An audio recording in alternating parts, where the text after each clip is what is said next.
Chapter 587. The commotion at the entrance of the venue was obviously caused by Su Peijian. Speak of the devil. Naturally, old Master Hua also saw Su Peijian, who came in with Hu Yifan. With a smile on his face, he looked at Su Qinghui warmly and teasingly. Nephew, I'm afraid you came to Rong City because of Peijian, right? Because of Peijian? What happened to Peijian? Su Qinghui still didn't understand the situation, so he didn't rush to answer. His eyes were fixed on Su Peijian. He didn't know Hu Yifan, who was standing next to Su Peijian, but that didn't affect the expression on Su Peijian's face. Su Peijian always knew what she wanted. Her facial features were bright and beautiful, completely different from Su Qingsang's. In contrast to Su Qingsang's golden dress, Su Peijian had chosen a very festive bright red dress. One-line collar design, narrow waist, long tail. Su Peijian, who entered the venue in heels that were nearly 10 centimeters high, was extremely ostentatious at this moment. Bright, beautiful, sexy. Everyone's gaze fell on her.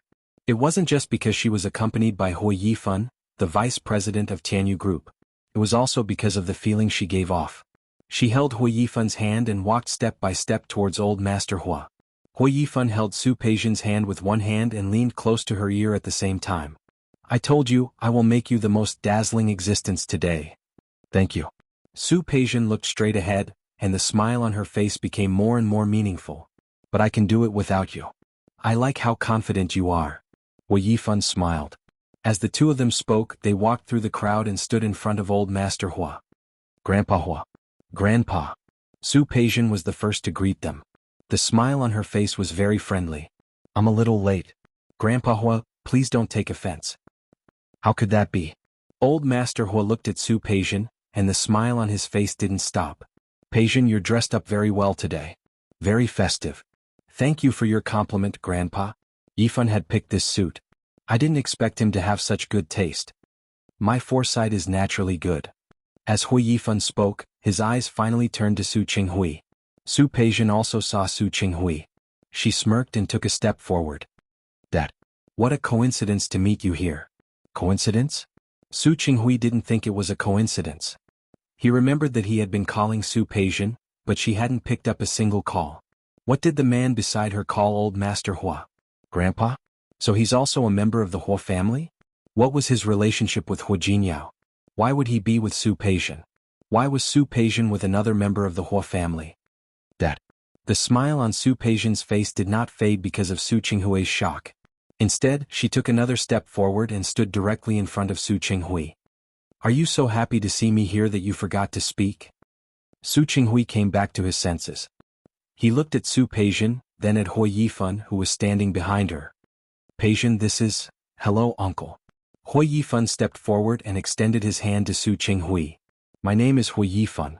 I'm Hu Jinyao's cousin. I'm now the vice president of Tianyu Group. Su Qinghui looked at Hu Yifan. He had a good temperament and a good temperament. There was nothing to say about his height and appearance. The Hua family had good genes and their descendants were all outstanding. However, the man in front of him had shrewdness in his eyes, and there was a hint of arrogance in his expression. Compared to Hu Jinyao, he was slightly inferior. All of Su Qinghui's thoughts raced in an instant. He politely reached out to shake hands with Hu Yifan's extended hand. Hello, uncle. Su Qinghui should be younger than Hu Mingliang, so it was appropriate for Hu Yifan to call him that. Letting go of his hand, he took a step back and stood next to Su Peijian again. I've heard Peijian talk about you many times. I finally have the chance to meet you today. Hu Yifan gently placed his big hand on Su Peijian's shoulder and looked at Su Qinghui with a sincere smile on his face. Since you have the opportunity to be in Rong City this time, why don't we pick a time later to discuss the matter between me and Peijian?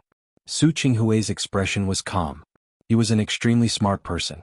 After listening to Hu Yifan's self-introduction, the way he looked at Su Peijian was a little different. Su Peijian knew that he was in Rong City, but she deliberately didn't answer his call.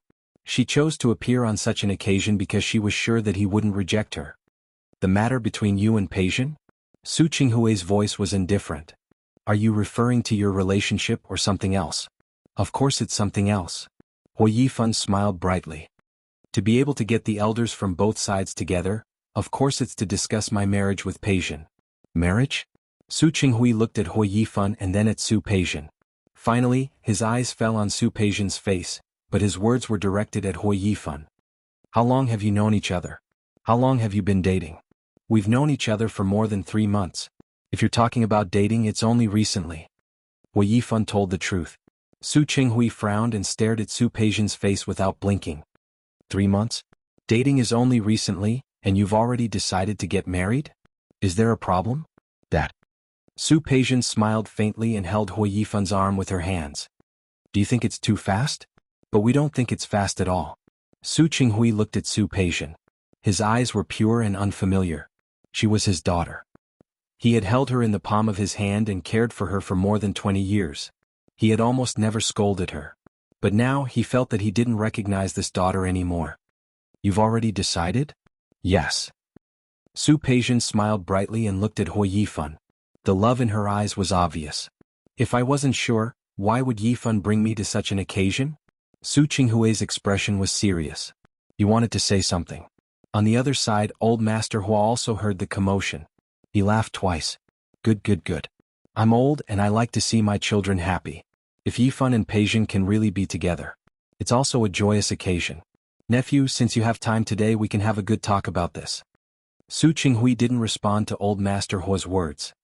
He just stared at Su Peijian as if he wanted to see into the depths of her heart. Su Peijian didn't avoid his gaze. Instead, she looked at Su Qinghui calmly. Su Qinghui narrowed his eyes slightly. Before Su Peijian could react, he suddenly reached out and pulled her to his side. Before pulling Su Peijian away, Su Qinghui forced himself to maintain his composure. He turned around and looked at old Master Hua. Old Master, I'm sorry. I have something to discuss with my daughter. Excuse me for a while. It's okay. Help yourselves. Old Master Hua pointed to the side as he spoke. The row of rooms at the back over there is specially prepared for guests to rest. Okay. Thank you.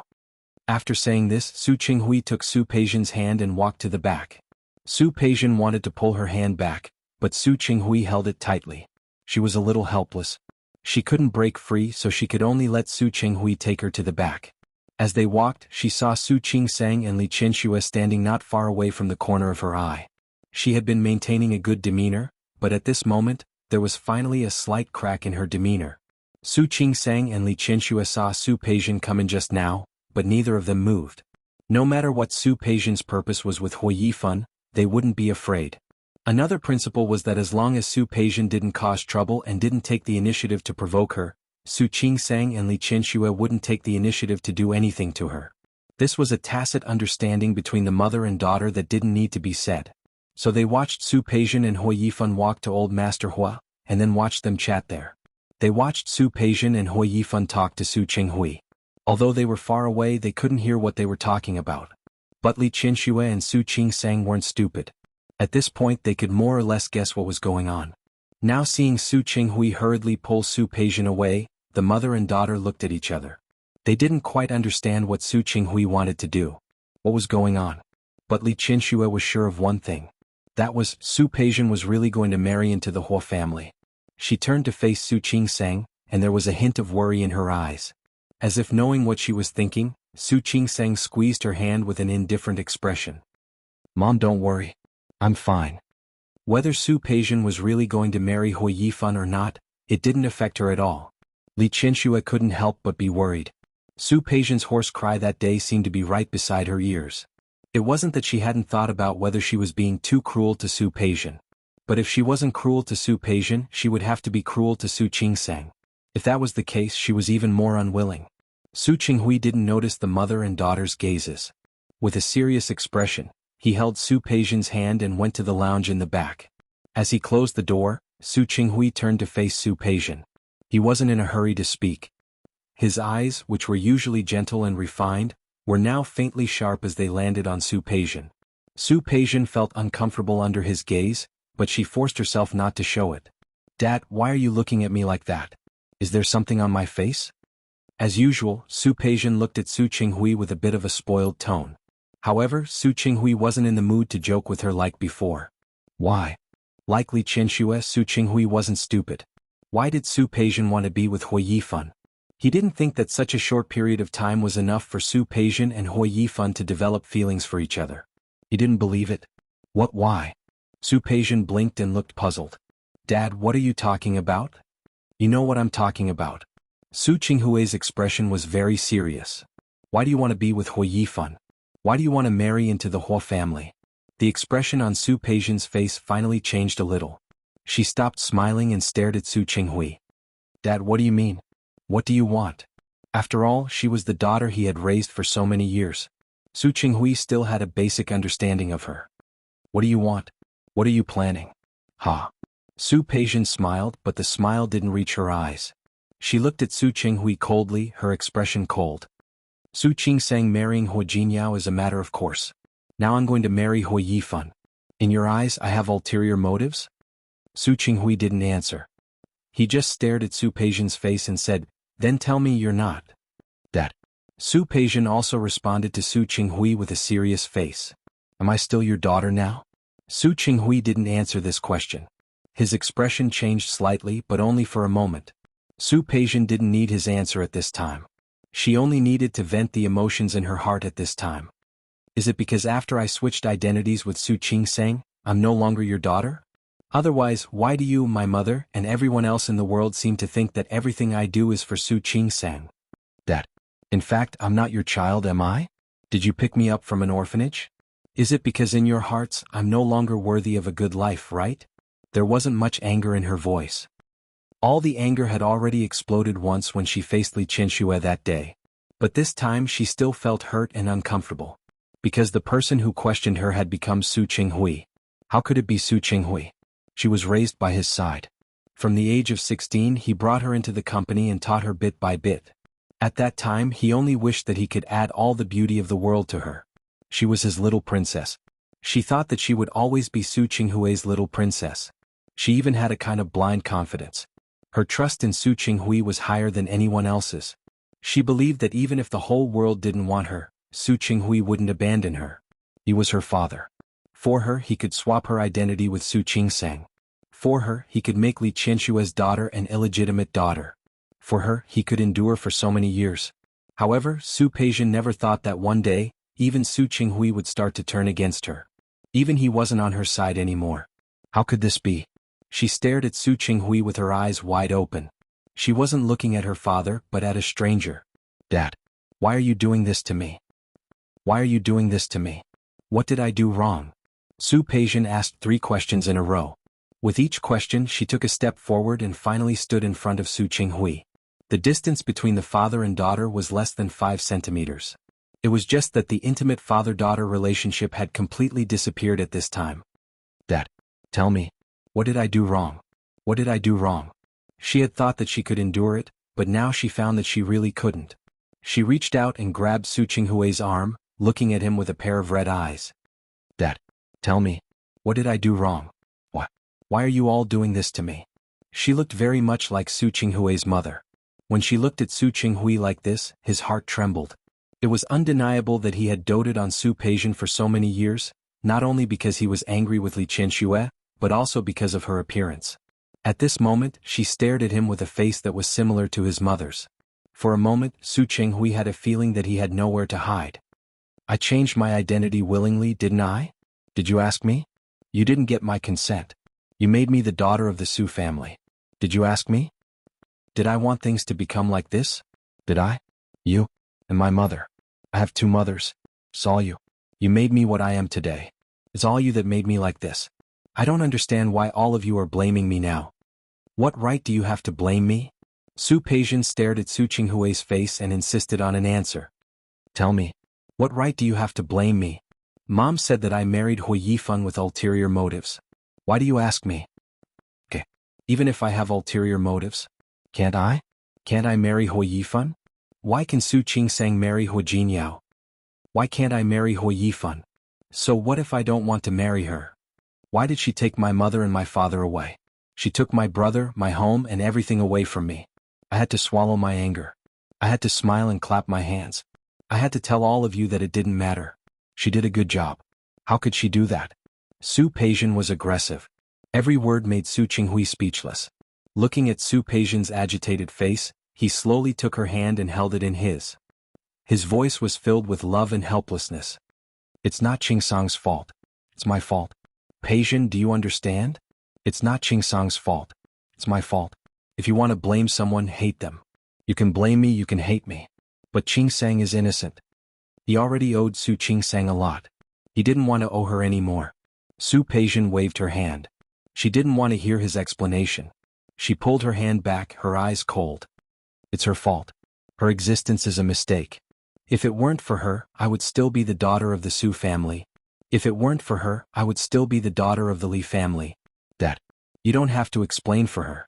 Don't you know that the more you say she's innocent, the more I will hate her? Peijian? Su Qinghui's expression didn't look good. He had a feeling that Su Peijian would do something he didn't want to see. Of course, you don't have to think too much. Su Peijian suddenly smiled. At this stage, I really don't have the ability to do anything. You have to know that your daughter is amazing now. She is the eldest granddaughter-in-law of the Huo family. She is the person Huo Jinyao loves the most. Even if I want to do something to her, it won't be easy, right? Su Peijian said this calmly, but Su Qinghui understood what she meant. If I give you a chance, you will really? Yes, I will. Su Peijian raised her eyebrows and looked at Su Qinghui boldly. Why wouldn't I? After all, she took everything from me. Isn't it right for me to repay her a little? Su Peijian. Su Qinghui called out the name rather weakly. He felt a little uncomfortable in his heart. He was panting heavily. I've said it before. I'm sorry about this. It's my fault. You, Dad. Su Peijian suddenly smiled. She tilted her head and looked at Su Qinghui coquettishly. Look at you. Are you crazy? You are you and she is she. I didn't say I would forgive you for your mistake. Su Peijian smiled very openly. But under that smile it was desolation. What? From the moment she changed her identity until now, no one asked her if she wanted to accept such a fate. No one cared about her and asked if she was not used to such a change of identity. Her mother, who had raised her for more than 20 years, and her father, who had doted on her for more than 20 years, was not there. Every single one of them was worried and afraid. They were afraid that she would do something to Su Qing Sang. If Su Qing Sang was the treasure in their palms, then what about her? What was she? She didn't want much. She just wanted them to treat her the way they used to. Why couldn't they? Dad. The more hatred she felt in her heart, the brighter the smile on her face. Su Peijian moved closer and stared at Su Qinghui's face. Listen carefully. I didn't say I would forgive you. Su Qinghui looked at Su Peijian and felt speechless for a moment. Su Peijian chuckled. Dad, I'm serious. I won't forgive you. I won't forgive Mom and I won't forgive Su Qing Sang. So, you don't have to worry. I'm just not here yet. You don't have to worry. As for Su Qing Sang, I really can't touch her for the time being. After all, her man is too powerful. But it doesn't matter. No matter how powerful he is, there's still time, don't you think? Maybe one day her man will fall from his pedestal, and then I'll have another chance. Don't you think so? Peijian. Su Qinghui felt like a knife was being twisted in his heart. How did you, do you want to ask how I became like this? Su Peijian blinked innocently. I also want to know how I became like this.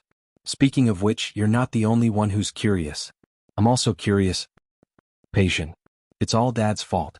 Su Qinghui forced himself to stand up and walk to her. He looked at her with a pained expression. Peijian, everything is Dad's fault.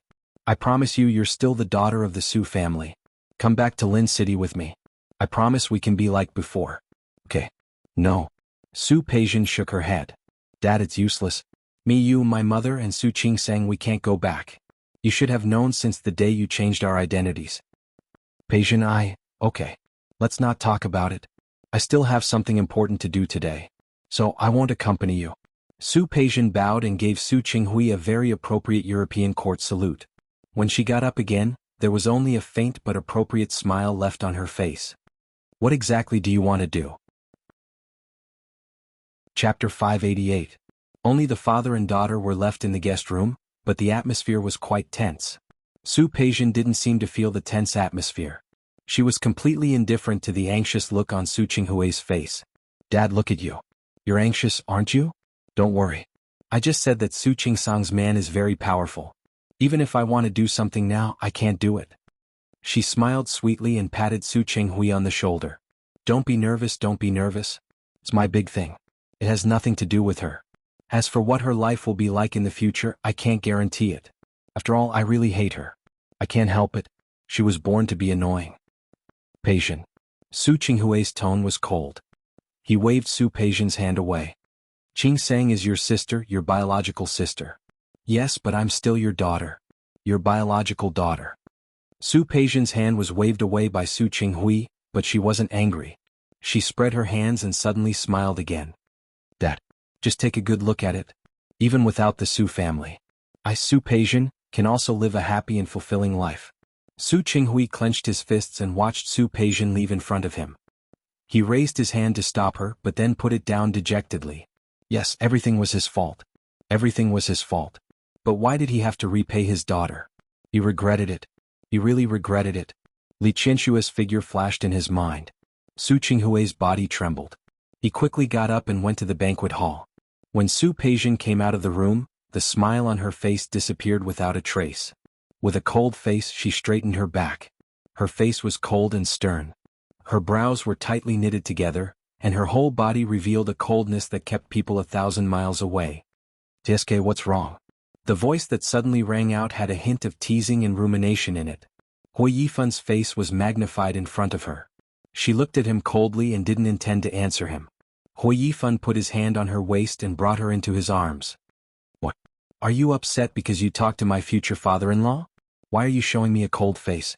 Su Peijian glanced at him and slapped him hard on the back of his hand. Hui Yifun, I haven't thought about marrying you yet. You don't have to make it sound like you're the only one I'll marry. Tisk, if you say that, I'm really sad. Hui Yifun grabbed her hand, which was about to pat him, and kissed it. I think I've already shown my utmost sincerity today. What? Are you still not satisfied? Su Peijian looked at him coldly and snorted. I will only be satisfied when you help me push Su Qingsang and Hu Jinyao into the mud. Tsk. How ruthless. Hui Yifun clicked his tongue, but in the end, he laughed rather wickedly. But I like your ruthlessness. Let's go.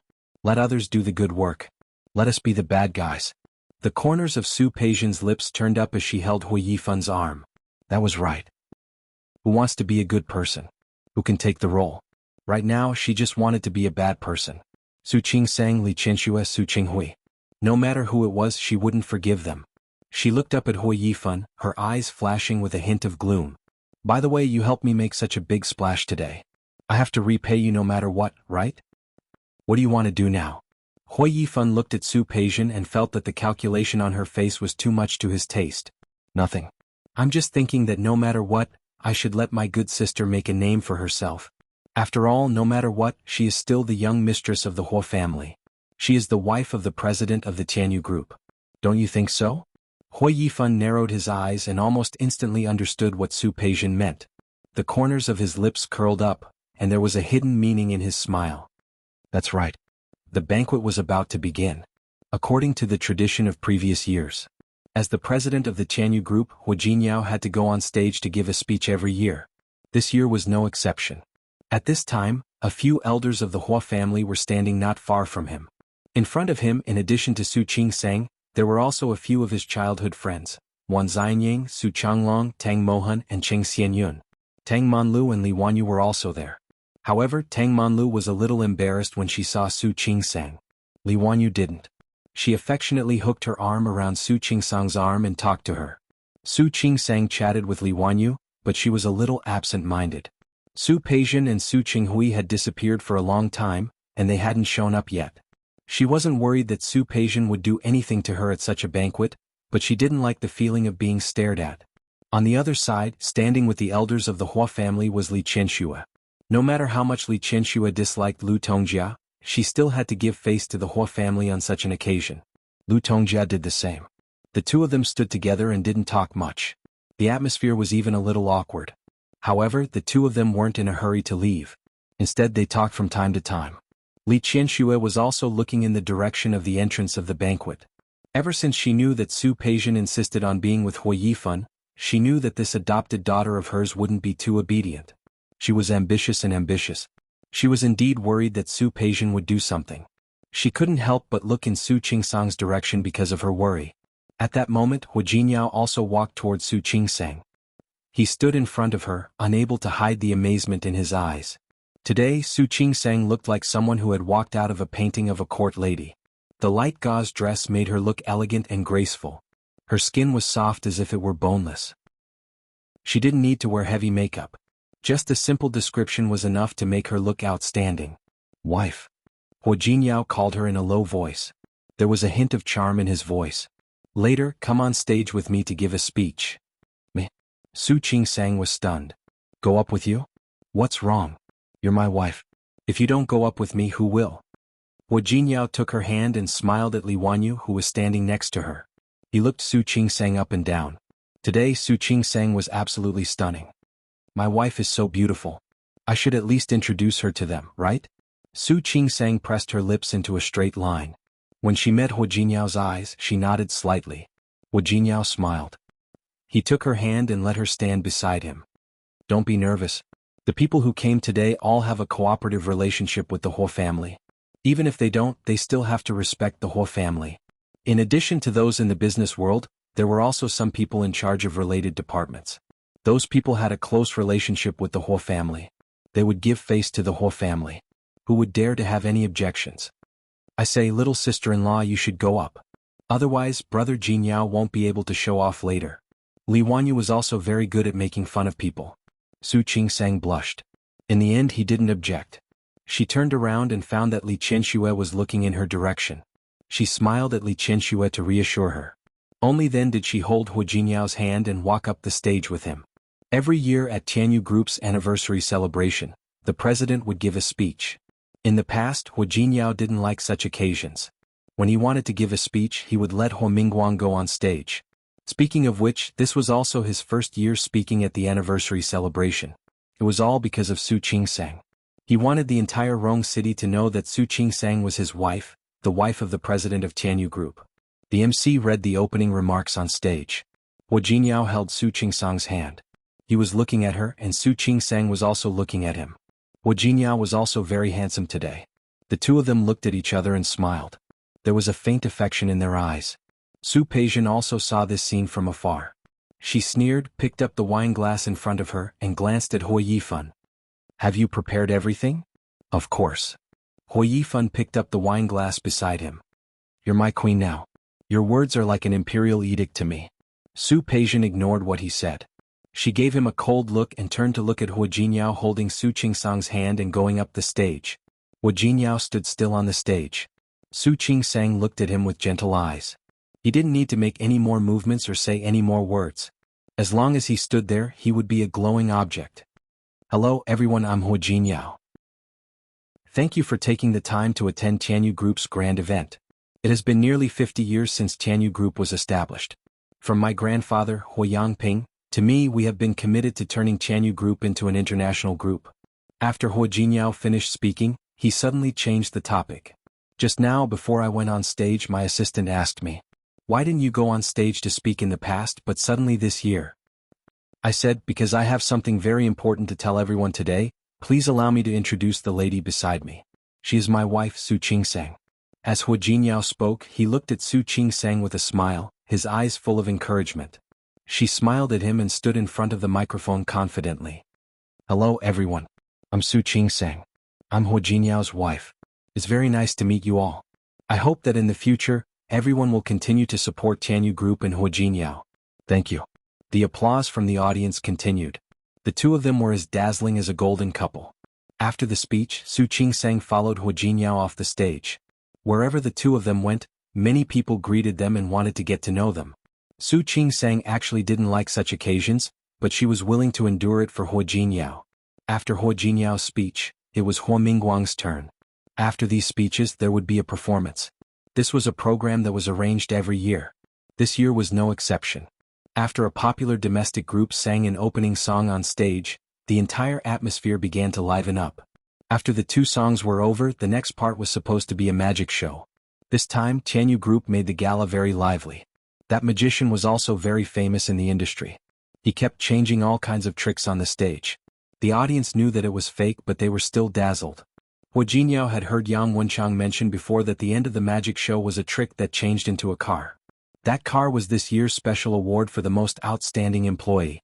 However, he didn't expect that in the end, the magic show didn't change into a car. Instead, a white piano appeared. Not only him but Su Qingsang also saw it. The atmosphere was very lively after just now. The magician stood forward and bowed. Now I'll perform a special show for everyone. After saying the words special show, The rope that was originally prepared for the magic show was now transformed into a swing and slowly descended from above. Su Peijian sat on it and descended bit by bit. She looked at Su Qingsang from afar, and the corners of her eyes raised into a bright smile. When the swing descended to the ground, she slowly walked down. She walked to the piano, stood still and bowed. She sat down in front of the piano. She was dressed in red and looked beautiful and sexy. She sat in front of the black and white keys and raised her hands. The melodious sound of the piano rang in every corner of the banquet hall. She was playing the Symphony of Fate. The Symphony of Fate was one of Beethoven's most famous pieces. The first part of his was impassioned. Those who hadn't practiced the piano to a certain level couldn't play it like that. But Su Peijian played it. She was dressed in red, and she used very skilled fingering techniques and was completely engrossed in playing the song to the fullest. The guests present were indeed shocked. The Hua family, including old Master Hua. Li Qianxue stood in the distance and looked at Su Peijian. She wasn't as engrossed in the sound of Su Peijian's piano as the other guests were. She only had one feeling now. Su Peijian would definitely make a big move next. She subconsciously looked in Su Qingsang's direction. Su Qingsang was also in the stands. Not only her but also Hu Jinyao. Su Qinghui was also looking at the stage. Everyone's eyes were fixed on that place. Like Li Qianxue, he wasn't in the mood to appreciate Su Peijian's piano. In the past 20 years he had heard enough. The Su family had a special piano room that belonged to Su Peijian. She had been carefully trained by him and Li Qianxue. They had given Su Peijian the best education and the best resources. In this regard they indeed owed Su Qingsang. Wu Jinyao also had the same thought. He narrowed his eyes. After the music ended, he saw Su Peijian end the music with an extremely handsome gesture. Finally she stood up amidst the applause. The applause below the stage was thunderous. Su Peijian bowed to the ground, a faint smile on her lips. Thank you, everyone. Fate is very wonderful. I would like to give this song to you and at the same time to my dear sister Su Qingsang. That's right, I'm Su Qingsang's sister, and also your President Hua's sister-in-law. My name is Su Peijian. Here I would like to congratulate my sister first. As she spoke, she reached out in Su Qingsang's direction, and the lights of the banquet hall shone on Su Qingsang. Congratulations on marrying Mr. Hu Jinyao, and also on becoming the wife of the president of Tianyu Group. Chapter 589. The applause in the hall became even louder. Hu Jinyao's expression suddenly changed. Both Li Qianxue and Su Qinghui didn't look too good at this time. Everyone knew about this matter but everyone intentionally ignored it. The impact of Su Qingsang and Su Peijian's identity swap was definitely not only on Su Qingsang's life as an illegitimate daughter for more than 20 years. Most importantly, she had lost all the resources that should have belonged to her. The best education, the best cultivation. Su Peijian was proficient in music, chess, calligraphy, and painting.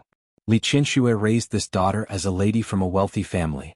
Playing the piano was just the simplest thing for Su Peijian.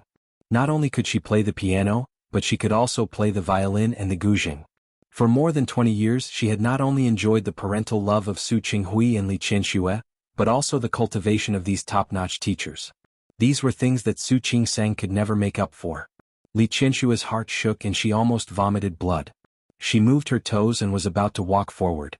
Su Qinghui blocked in front of her. Are you satisfied? Li Qianxue gritted her teeth and looked at Su Qinghui with her eyes wide open. Su Qinghui, are you satisfied? Is this what you want? Qianxue, calm down. Su Qinghui looked around and stepped forward to stand in front of Li Qianxue. You can't go up now. If things got out of hand, no one would look good. Su Qinghui. Of course you don't want me to go up. Of course, Li Qianxue knew that at this time she couldn't go up and blame Su Peijian. If she really did that, things would definitely get worse. Her eyes were red. She lowered her head and almost cried. Su Qinghui, I hate you. Qianxue. I'm sorry. An apology was too weak. Su Qinghui turned to look at Su Peijian. He patted Li Qianxue on the shoulder and said, I'll go. Let him stop Su Peijian's madness and intensity. Li Qianxue glared at him. You don't understand. You don't understand at all. This battle had to be won by Su Qingsang herself. Today was a good day for Tianyu Group and Hu Jinyao. As the wife of the president of Tianyu Group, no one would care about whether Su Peijian could play the piano or not. They only cared about Su Peijian's letter of challenge. If Su Qingsang didn't play the guzheng today, or if she didn't think of a way to defeat Su Peijian to prove herself, She would definitely be embarrassed on such an occasion. Su Qinghui, I hate you. Li Qinxue was extremely anxious. She was about to go on stage, but she saw that Su Qingsang, who had been standing there without moving, finally moved. Hua Jinyao knew from the moment Su Peijian threw out the challenge letter that Su Peijian didn't come with good intentions, but he didn't expect that Su Peijian would ask Su Qingsang to play the guqin. As far as he knew, Su Qingsang had no chance to learn these things. Qingsang? Hua Jinyao's expression was solemn. He reached out to hold Su Qingsang's hand. Su Peijian was really tired of living. She wanted Su Qingsang to play the guqin? He moved his toes and was about to step onto the stage. Su Qingsang glanced at him and shook her head. What Li Qinxue could think of, Su Qingsang could also think of. Today's battle must be fought by herself. Qingsang? I'm fine. Su Qingsang smiled at Hua Jinyao and said in a very low voice, if I embarrass you later, you can't despise me. I'll never despise you. Hua Jinyao looked at her with a fervent gaze. Su Qingsang smiled. That smile was a little satisfied and nostalgic. She leaned forward and kissed Hua Jinyao. Hua Jinyao heard her say in a very low voice, I need some energy, that's all. After kissing him, she smiled and went onto the stage step by step in Su Peijian's direction. The applause in the banquet hall became even louder. Even old Master Hua started clapping. Su Peijian stood on the stage and the applause stopped for a moment. Su Peijian stood in front of the piano, a white piano and a red dress. The scene was really pleasing to the eye. Su Qingsang and Su Peijian both had their own characteristics. Su Peijian was delicate, and Su Qingsang was elegant. Sister. Please. Su Peijian smiled faintly and raised her hand gently. She motioned for Su Qingsang to sit down beside her. Su Qingsang glanced at her and was in no hurry to sit down. Instead, she picked up the microphone in the middle. She walked to stand in front of Su Peijian and looked down at the audience. My sister started practicing the piano when she was 4 years old. Isn't she very good at it? Yes. Not only did the audience respond, but there was also applause. My sister has already played such a beautiful piano. I think even if I played with her, I probably wouldn't be able to amaze you guys. Su Qingsang said half jokingly and half seriously. There was a burst of laughter from the audience. She stood there, natural and unrestrained. The golden dress made her look elegant and extraordinary. There was a bright smile in her eyes as dazzling as the stars. Hua Jinyao looked at Su Qingsang with admiration and amazement in his eyes, which were as deep as the sea. As Su Qingsang spoke, she held Su Peijian's hand and said, So I thought, why don't I sing a song for you guys? My sister will play the piano and I'll sing. What do you think? Okay. The audience was even louder than before. Su Qingsang looked at Su Peijian and said, Sister, let's sing a legendary song together. I hope that Tianyu Group will become a legend.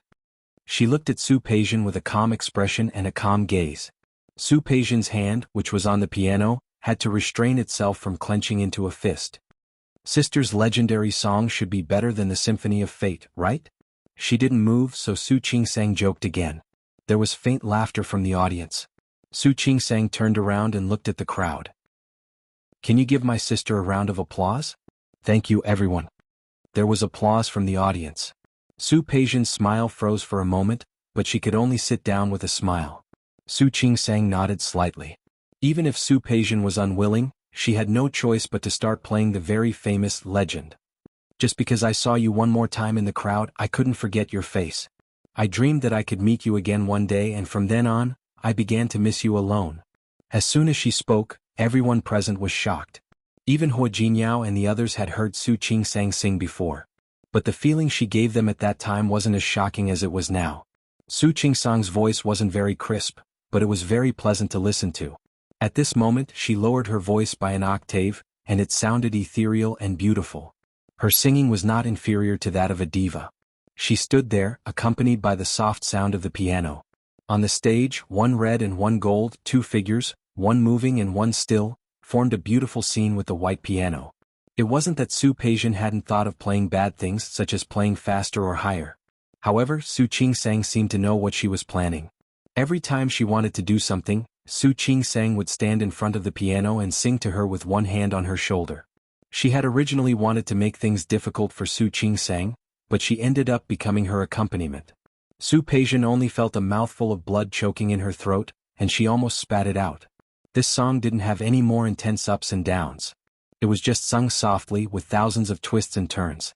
Everyone in the banquet hall was intoxicated. Su Qingsang's voice, the confidence that she revealed at this moment, and the feeling that she gave people when she moved. Even if her facial features weren't as bright and beautiful as Su Peijian's, after this scene, she had already suppressed her limelight. Su Peijian was angry, but Su Qingsang was getting better and better as she sang.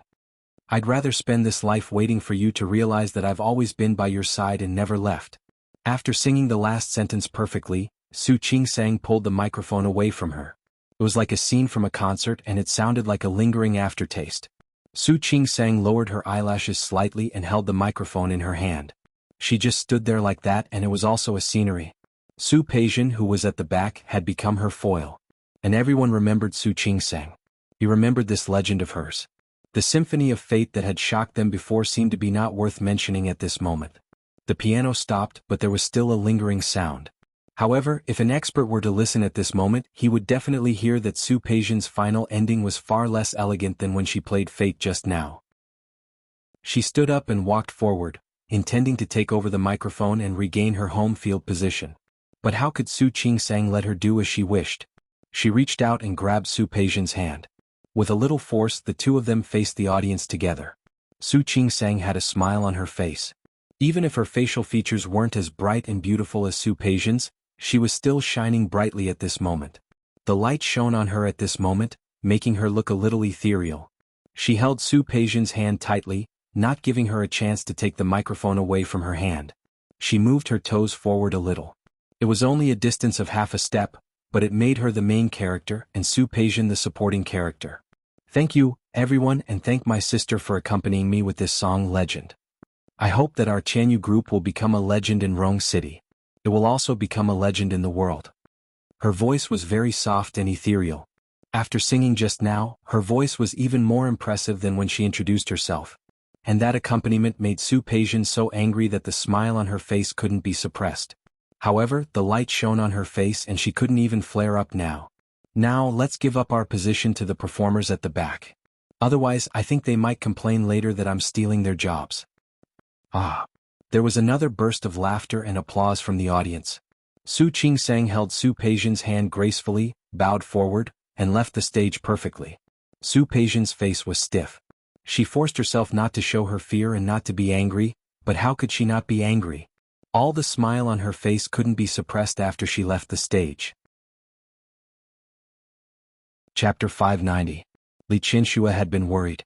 She was scared when she saw Su Qingsang go on stage. She had never been so scared before. She was afraid that Su Qingsang would lose to Su Peijian.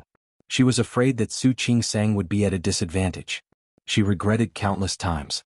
She regretted not being more magnanimous and tolerant. If she had trained Su Qingsang according to Su Peijian's standards, Su Qingsang would definitely be more outstanding today. Until she saw Su Qingsang's performance, until she heard her daughter speak. Her heart had been hanging in the air. In the end, Su Qingsang left the stage. Her heart, which was worried about Su Qingsang, seemed to finally be at ease. Her back was covered in a layer of sweat. After Su Qingsang's performance, she finally breathed a sigh of relief. Su Qinghui stood beside her. He had been paying attention to Li Qianxue and Su Qingsang. He was also amazed by Su Qingsang's performance. He had never seen a daughter like this. Seeing that Li Qianxue's body relaxed after Su Qingsang's performance, he reached out to help her. Li Qianxue waved his hand away without thinking. She turned to face him and stood still, her eyes cold. Su Qinghui. She had so many things she wanted to say and so many emotions she wanted to vent. But now, she couldn't say anything other than Su Qinghui's name. She didn't need to say anything. Su Qinghui understood. Ignoring her resistance, he held her in his arms. He gently patted her back. Li Qianxue's body tensed up. At first, she wanted to break free, but the occasion wasn't right. She thought of Su Qingsang and Su Peijian. The emotions in her heart were in a mess. She couldn't help but grab the front of Su Qinghui's shirt tightly. Her trembling voice was filled with suppressed emotions. Su Qinghui, you owe her. You owe her for the rest of your life. Su Peijian shook Su Qingsang's hand off. If it weren't for her last shred of dignity, she might have lost her temper on the spot. After shaking Su Qingsang's hand off, she realized that something was wrong. She grabbed Su Qingsang's hand and led her to a corner. She took a step forward and stood in front of her. She looked at Su Qingsang with fire in her eyes and a low voice full of sharpness. Su Qingsang, are you very proud now? Are you proud of yourself? Su Qingsang looked at her exasperated face and chuckled. I'm quite proud of myself. After all, it would be hard for me not to be proud of having Miss Su as my accompaniment. Don't you agree? Her smile was faint and her expression was magnanimous. No matter who saw her now, they would not think about how nervous she was before she went on stage. Speaking of which, Su Qingsang really didn't have any outstanding talents. She grew up with the identity of an illegitimate daughter. The Su family being willing to give her a mouthful of food was already a gift. How could they let her go to those things? Moreover, she wasn't interested in that. Therefore, compared to Su Peijian, she really didn't have any talent to show. Her voice was not bad, but she had never wanted to sing. To be able to sing a legend like this, he had to thank his medical school days. Every year at the medical school's gala, there would be people who would perform on stage. Su Qingsang was never a person who liked to be in the limelight. However, the year she was about to graduate, the class monitor misheard and reported her name. When she found out, it was too late. She wanted to say that she didn't want to perform, but the program had already been reported to the school. Su Qingsang had no choice but to bite the bullet. She was a person who pursued perfection. Since she had decided to go on stage, she had to perform well. For that time on stage, she practiced for a long time. She learned how to pronounce, how to speak, and how to turn. Fortunately, it hadn't been too long since she graduated. Her voice could still be heard. The calmer she was, the angrier Su Peijian became. Su Qingsang, don't go too far. How did she go too far? She was the one who provoked her first. How did she become the one who went too far? My woman, so what if I go too far? The voice that suddenly sounded was a bit cold. Wu Jinyao had come out of nowhere. He stood in front of Su Qingsang, put his big hand on her shoulder, and looked at Su Peijian with sharp eyes. Su Peijian's body trembled under Wu Jinyao's stare, and her momentum suddenly weakened. Wu Jinyao curled the corner of his lips. His tall figure created a great sense of oppression at this moment. So what if my woman goes too far? Su Peijian gritted her teeth. At this point, what could she do? Su Qingsang looked at Wu Jinyao. Her heart warmed. Actually, she wouldn't be at a disadvantage. But she liked Wu Jinyao's protective look. President Hua, this is between me and Qingsang. It has nothing to do with you. Qingsang is my wife. Do you think it has anything to do with me? Just as Su Peijian was about to vomit blood, another voice sounded.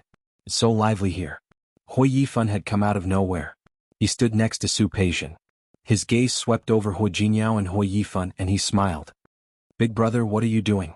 No matter what, Peijian is your future sister-in-law. Don't scare her on my behalf. He also put his hand on Su Peijian's shoulder. His intention to protect her was quite obvious. Hu Jinyao's gaze swept over his hand, and finally returned to Hui Yifan's face.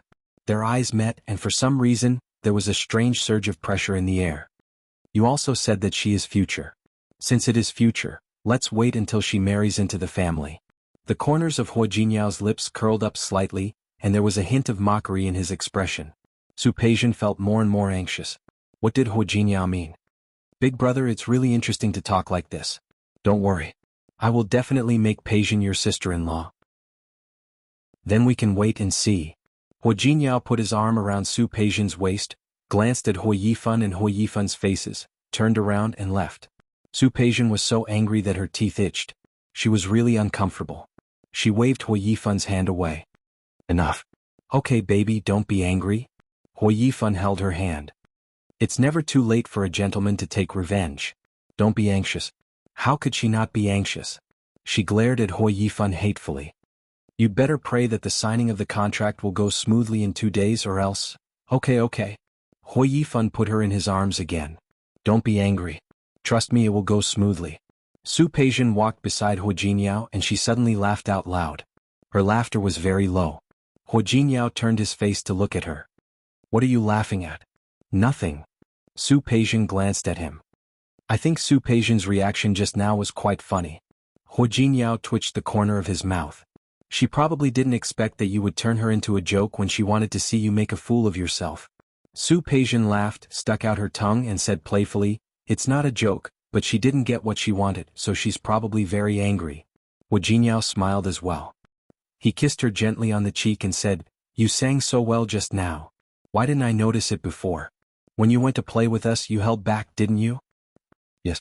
Su Peijian's eyes curved. I always have to hold back. Well done. Hua Jinyao looked at her slightly open lips and couldn't help but kiss them. I like it. Su Peijian's face was a little red.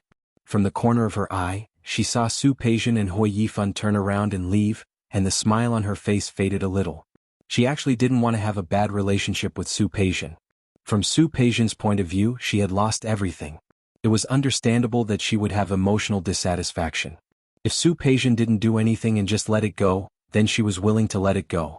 If Su Peijian didn't want to stop and would make more moves, then she had no choice but to do it. Su Peijian didn't wait for the banquet to end and wanted to leave early. However, she couldn't leave because Old Master Hua was looking for her.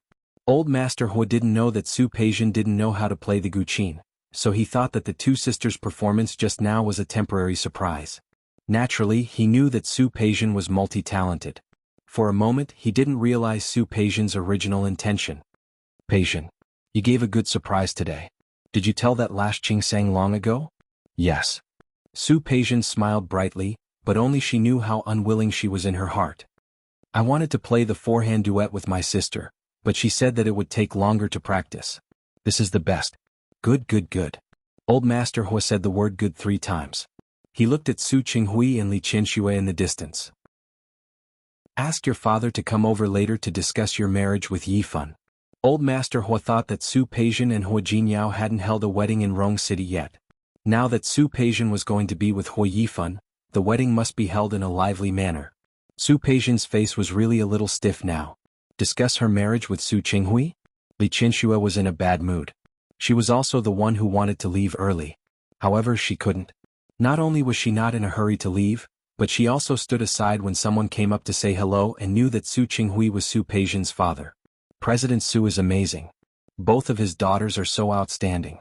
It's really gratifying that they can both marry into the Hua family. That's right. President Su's daughter is better than so many outstanding daughters in Rong City. He's really good at teaching. Su Qinghui didn't want to hear those praises. However, he had to listen to them. Not only him but also Li Qianxue. Others wouldn't know that they were divorced, let alone that Su Peijian and Su Qingsang had the same father but different mothers. Li Qianxue stood beside Su Qinghui. After the crowd dispersed, she glanced at Su Qinghui coldly. This is the last time. She didn't say what the last time was. She walked towards Su Qingsang intending to leave first. Su Qinghui watched her figure disappear into the distance and sighed silently in his heart. He had thought that it was a chance to get close to Li Qianxue and repair their relationship. However, he didn't expect that not only did he not get what he wanted, but it also made their relationship even worse. Looking in Su Peijian's direction, Su Qinghui knew that it would be even more difficult for Li Qianxue to forgive him. Before he could recover from that emotion, Old Master Hua had already asked Hua Yifan to invite him. Old Master Hua was a powerful person. After entertaining for most of the day, he was sitting on the sofa in the banquet hall to rest. Hua Yangyuan and Hua Yangxiu sat beside him. In addition to them, there was also Hua Yifan and Su Peijian. There was also Hua Mingliang, Nian Chuanya and her husband, Hua Yang and Hua Manzi. Su Qinghui didn't see Hua Jinyao and Su Qingsang, so he greeted everyone present. Finally, he sat down on the sofa opposite Old Master Hua. Nephew, where's niece? She's not feeling well. She went back to the hotel to rest. Old Master Hua nodded. He understood the real relationship between Li Qianxue and Su Peijian, so he didn't ask any more. Nephew, I've already said it once. Now I'll say it again and I'll also ask for your opinion. As Old Master Hua spoke, he glanced in the direction of Hua Yifan and Su Peijian.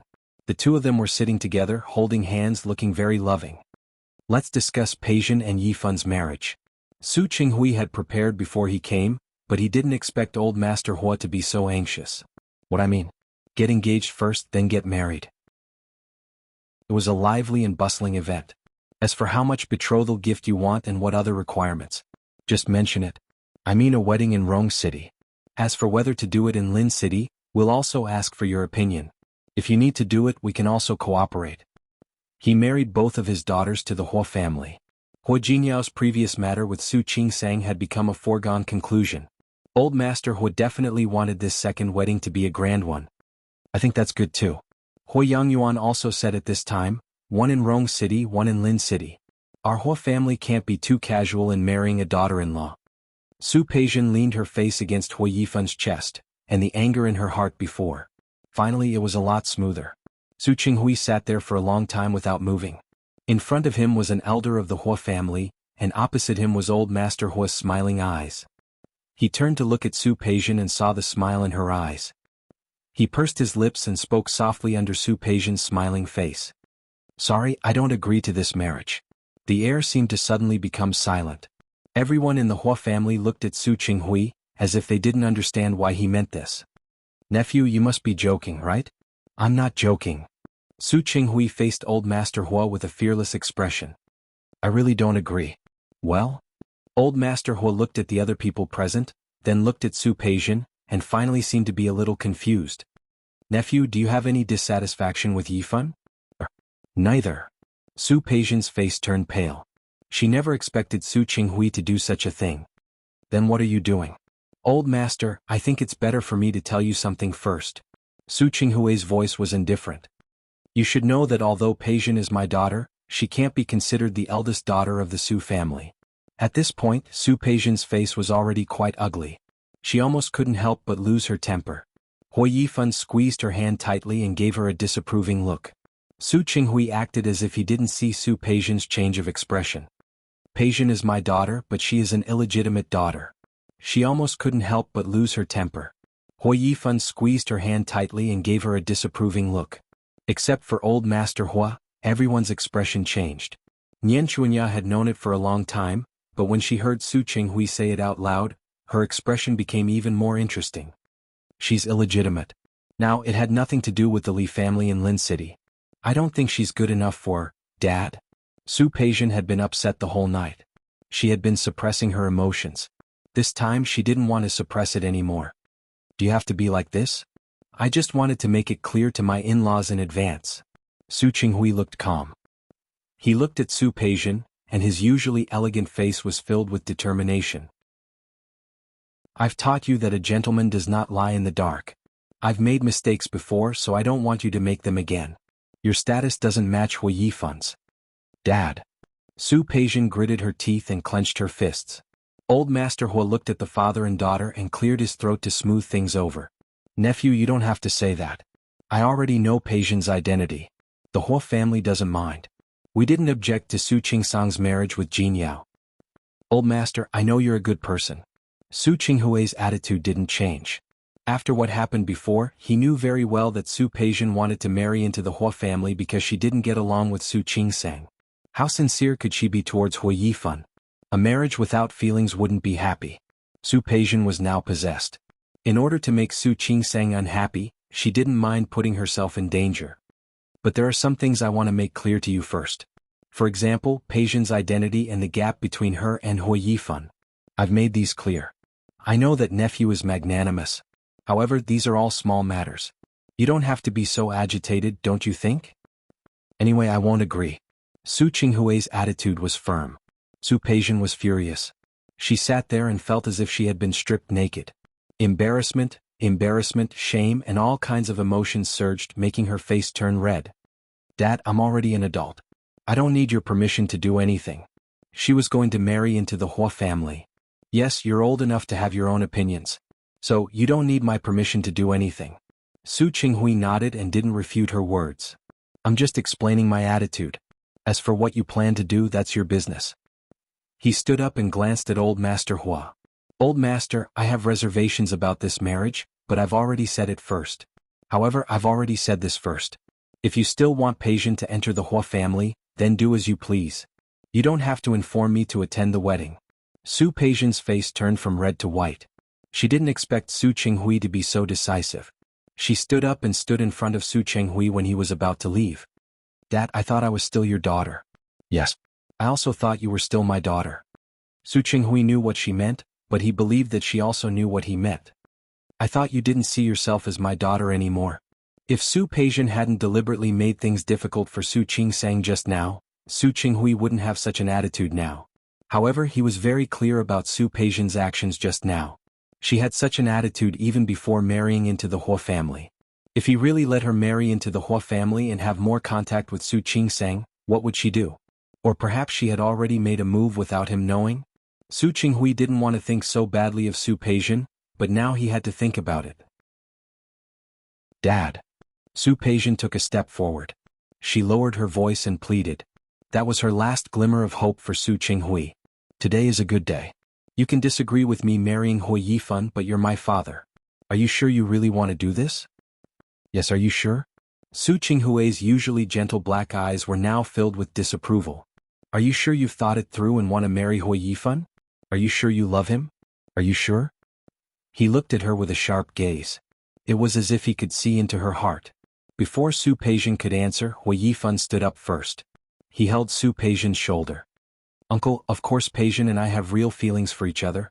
I've been dating Peijian for a few months. Although I can't say that we understand each other 100%, sometimes when we meet the right person, we can't help but want to settle down with them. But sometimes when we meet the right person, we can't help but want to settle down with them. Since Peijian and I have decided, we will naturally get along well. In the future we will slowly deepen our understanding and get to know each other better.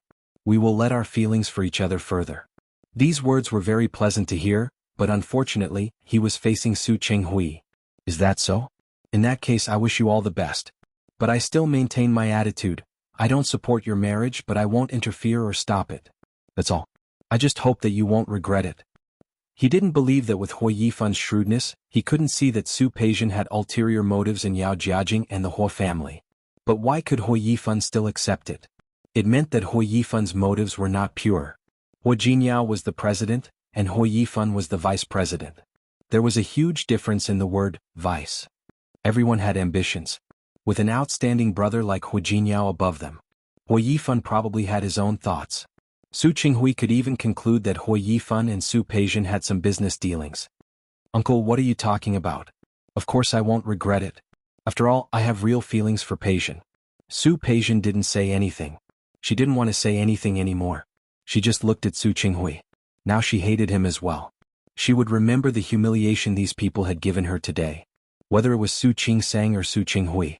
One by one she would never forget all the things that had been done to her. She hid her emotions very well. In the eyes of others, she was delicate and pitiful. She didn't get her father's blessing and she felt very wronged. Only Su Qinghui, who had feelings for her for more than 20 years, didn't miss the flash of hatred in Su Peijian's eyes. His feelings became more and more complicated. Peijian, since you won't regret it, then you don't need my permission. Anyway, you're on your own. Old Master. Su Qinghui bowed in the direction of Old Master Hua. Qingsang's mother isn't feeling well. I'll go see her. Excuse me. Chapter 591. Su Peijian stood there. After Su Qinghui left, she finally couldn't help it. Grandpa Hua, I'm not feeling well. I'll go back and rest first. After saying this with all her remaining grace, she quickly left. Hui Yifan hurriedly said goodbye to Old Master Hua and quickly chased after her. Old Master Hua sat there, not understanding how things had turned out like this. It seemed that at this moment he finally realized that something was wrong. Brother, what do you think? Hua Yangyuan and Hua Yangxiu both looked at Old Master Hua. Old Master Hua waved his hand. I was too impatient. Forget it, let's not talk about this for now. Yes. Nian Chuanya interrupted. In my opinion, there are many good girls in Rong City. It's not worth arguing with them. Old Master Hua glanced at him, his eyes a little cold. Nian Chuanya was momentarily embarrassed and didn't speak anymore. Not long after Su Qingsang sent Li Qinshui away, she found that Su Qinghui was also leaving. Dad, you're leaving now? Su Qinghui looked at Su Qingsang with a complicated expression. He had just hurt another daughter's heart. But even so, he did feel guilty towards Su Qingsang. Qingsang, I've booked a plane ticket back to Lin City tomorrow. Your mother probably won't stay in Rong City for long. You have to take good care of yourself. Dad? Qingsang, what happened in the past was all my fault. I'm the one who let you down. When he scolded Su Peijian, did he have the right to do the same? A gentleman doesn't bully a dark room. He had a guilty conscience and now he had to bear the consequences. He didn't want to see the sisters become enemies, but he couldn't stop it. Dad, it's all over. It's all over. Su Qinghui didn't know how to tell her. He looked at Su Qingsang and suddenly reached out to hug her. Qingsang, don't hurt yourself. Don't let others hurt you. If someone bullies you, you can tell me. I'll definitely stand up for you. Su Qingsang was caught off guard by Su Qinghui and was completely stunned. She didn't know how to react for a moment, so she just stood there in a daze. Su Qinghui patted her on the back. After thinking for a long time, he said, Be careful of Peijian. He didn't finish his sentence, but he believed that Su Qingsang would understand. Judging from Su Qingsang's performance today, she wasn't the kind of person who would be bullied by others, so he was more or less relieved. She looked behind her and saw that Hu Jinyao had appeared out of nowhere and was standing behind Su Qingsang. Su Qinghui gave him a look that both of them could understand. Hu Jinyao nodded. Su Qinghui let go of her and looked at Su Qingsang with guilt in his eyes. In the corridor, the cold wind from the air conditioner made their arms feel a little cold. After Su Qinghui left, Su Qingsang couldn't help but glance at Hu Jinyao. What happened to my father? Hu Jinyao glanced at Su Qingsang and told her the latest news. Your father rejected Grandpa's proposal. He was against Su Peijian marrying into the Hu family. What?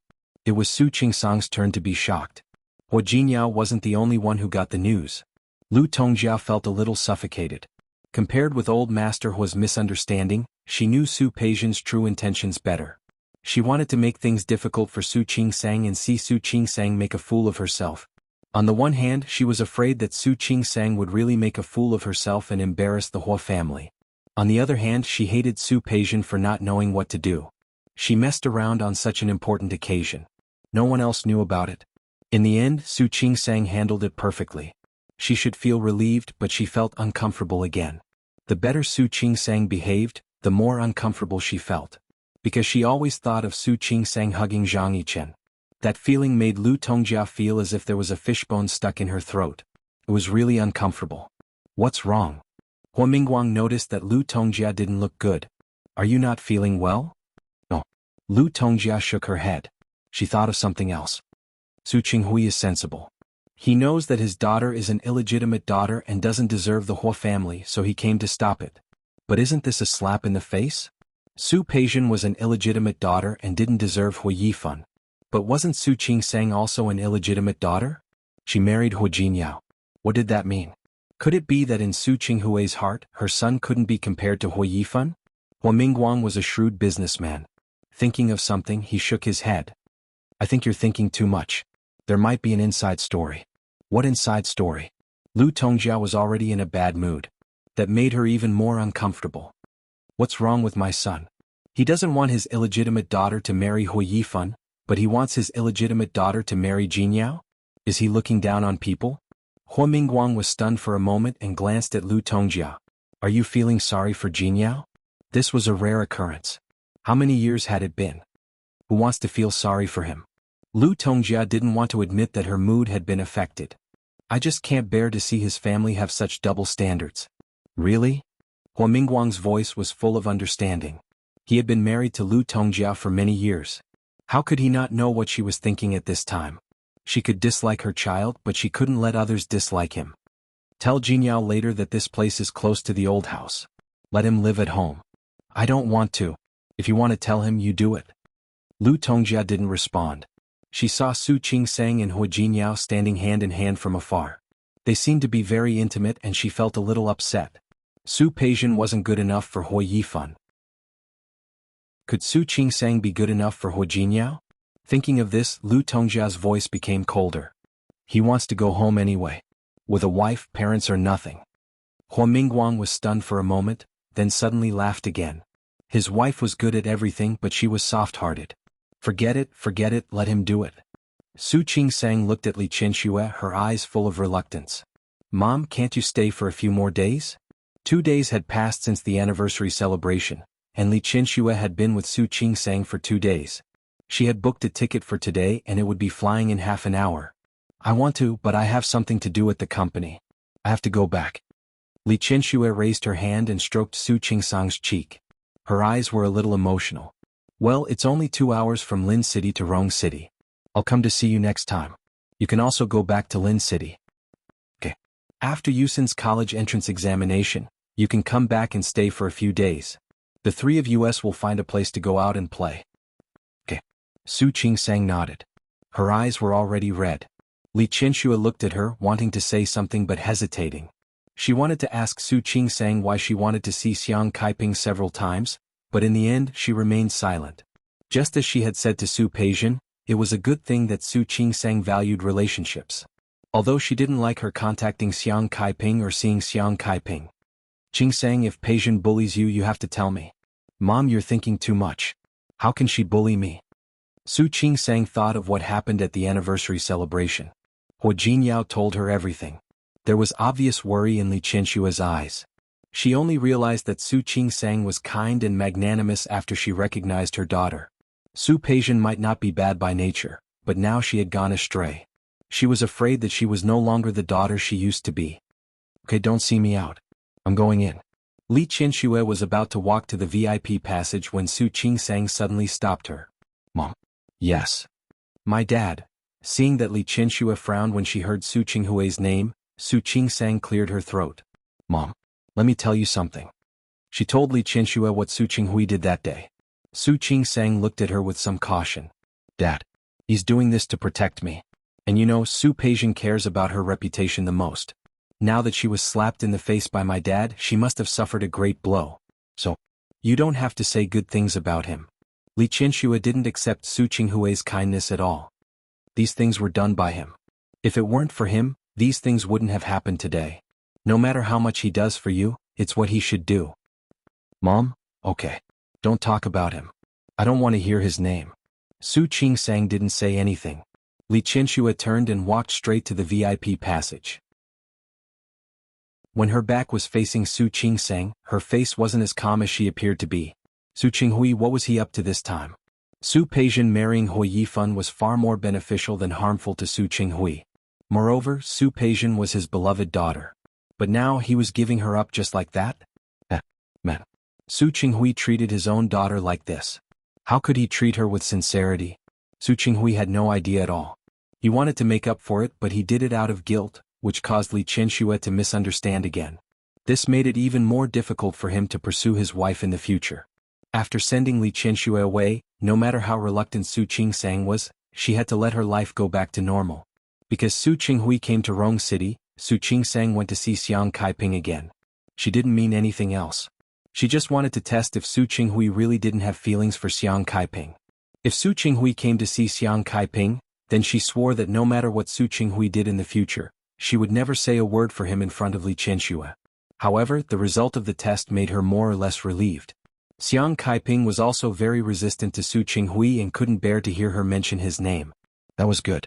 It showed that Su Qinghui still had some sincerity for Li Qianxue. In fact, no matter who Su Qinghui was with, Su Qing sang planned to help no one and do nothing. But she still hoped that Su Qinghui could really think clearly about who he loved. Putting these things behind her, Su Qing sang resumed her life in the hospital, at home, and at the Hua family's old house. However, she didn't expect that she would soon be busy again.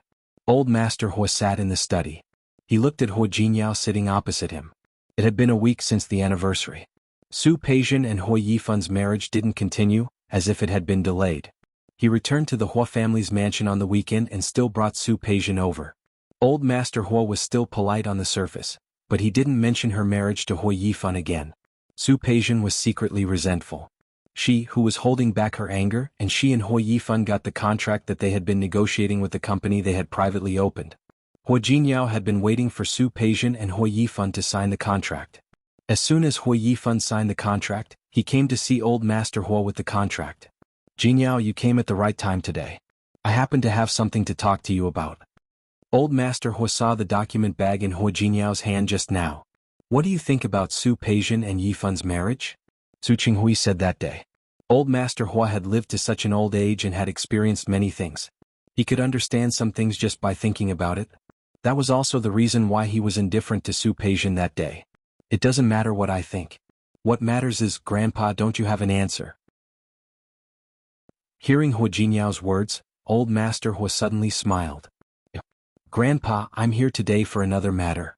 Hua Jinyao opened the document bag in his hand, took out all the documents inside, and placed them in front of Old Master Hua one by one. Not only was there the contract that Hua Yifan had just signed with the company, but there was also all the investigation information. Old Master Hua picked it up and glanced at it briefly. His expression immediately changed. By the time he finished reading all the documents, the expression on his face was quite ugly. He kept panting heavily, and his face swelled to a purplish red. Hua Jinyao quickly stood up and went forward to pat his chest. Grandpa, don't be angry. If you are like this, I'm afraid I won't be able to tell you what will happen next. Old Master Hua patted his chest and kept calming down. When he calmed down, he looked at Hua Jinyao. You knew it long ago, didn't you? Yes. Hua Jinyao looked calm. I knew it a long time ago. I knew it the moment Su Peijian planned to marry into the Hua family. Good, very good. Old Master Hua's hands were trembling. You knew it a long time ago, but you didn't tell me? Hua Jinyao's expression didn't change. Grandpa, you should be glad that I only came to tell you, and not to directly hand this over to the board of directors. Although the Hua family held the largest share of the Tianyu group, it wasn't that there were no other shareholders. If this evidence was handed over to the company, Hua Yifan would probably be in trouble. This unfilial son.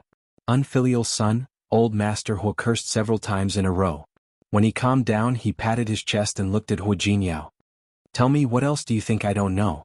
Hua Jinyao let go of his hand and returned to his seat. Grandpa, you already know about Qing Sang and Su Peijian's background. I admit that Su Peijian is extremely capable and resourceful. However, she is too scheming and there is a grudge between her and Qing Sang. It's impossible for her to get along with Qing Sang. What do you mean? Are you saying that she has occupied Qing Sang's identity for so many years, and she still doesn't think it's enough? Grandpa, from our perspective, we would say that Su Peijian has occupied Qing Sang's identity for more than 20 years. But from Su Peijian's perspective, she wouldn't think that way. She would only think about it. Why was it that she couldn't be a proper young miss anymore and became an illegitimate daughter? In her heart, she wouldn't think about what she had before. She would only think about what she had lost now. And Qing Sang was the culprit who caused her to lose everything. Old Master Hua's face was cold and he didn't say anything. Hua Jinyao sighed. She has resentment and anger in her heart. He had to vent his anger eventually. To her, marrying Yifan is just a springboard. In fact, you might not know what happened that day. Qing Sang doesn't know how to play the piano at all, so why did Su Peijian let her go on stage? Old Master Hua was a smart person. What else did he not understand? You mean she wants to marry into the Hua family and then find an opportunity to deal with Qing Sang? Yes. Although I'm not sure what she plans to do, I'm sure that she has an ulterior motive. Old Master Hua didn't say anything else. Some things, once exposed, were no longer the same. Then you mean, Grandpa, I'm not an intolerant person. But some things are my bottom line. You want me to stop Yifan and Su Peijian's marriage? Old Master Hua didn't want Su Peijian to be with Hua Yifan anymore. No. Hua Jinyao shook his head. I don't want you to stop it. In fact, it doesn't matter to us whether Su Peijian marries Hua Yifan or not. Then? Because if I kick Hua Yifan out of the Hua family, Hua Yifan will no longer be a member of the Hua family. Old Master Hua stood up and said, Jinyao? Jinyao, you? Hua Jinyao's expression didn't change, but his gaze was unusually sharp. Shouldn't a traitor be expelled from the family? Jinyao, he's your cousin. Yes. He's my cousin, so I just expelled him from the family. Jinyao. Old Master Hua was old. Even though he knew that Hua Yifan had done wrong to the company and the Hua family, he was still his grandson. But that was his grandson after all. He hoped to see a happy family. Grandpa. Actually, I have harsher methods to deal with Hua Yifan, but I didn't. Because I don't think you want me to do that. He stood up, put the documents on the table back into the file bag. But Hua Yifan, I want to teach him a lesson. Old Master Hua's face was red. He panted and his emotions were very complicated. Jinyao, he's your younger brother. Your brothers? When he schemed against me, he didn't treat me as a brother. Old Master Hua didn't say anything. He cleared his throat and said in a trembling voice, I know this is his fault, but he doesn't deserve to die. I didn't want him to die. I just wanted him to leave Tianyu Group and the Hua family. Hua Jinyao put away all the documents and gently knocked on the table. Grandpa, everything else can be discussed, but this is the only thing that can't be discussed. Old Master Hua didn't say anything. He looked at Hua Jinyao. He had grown up and was no longer the little boy who was willing to listen to him. Chapter 592. Ruthless. Old Master Hua's words made Hua Jinyao laugh. He knocked on the table playfully and leaned forward to look at Old Master Hua. If I really wanted to be ruthless, this information would have appeared in the hands of the board of directors. Not on your table. Which big family didn't have one or two prodigal sons? Which family didn't have one or two secrets? But no matter which family it was, they would not allow such a traitor to exist. Especially Hua Yifan. He was already the vice president of Tianyu Group. He had both status and power. Moreover, he also had shares in Tianyu Group, yet he still did such a thing. If he had been more ruthless and the truth had blown up, what would have happened to Hui Yifan? How could old Master Hui not know? He just couldn't bear it. But how will Yifan survive after leaving the Hua family? That's his business. Hu Jinyao's voice was slightly cold. Grandpa, you don't have to worry so much about him. After all, he has Su Peijian, who is smart and powerful, behind him. Don't you agree? Old Master Hua suddenly nodded. I see.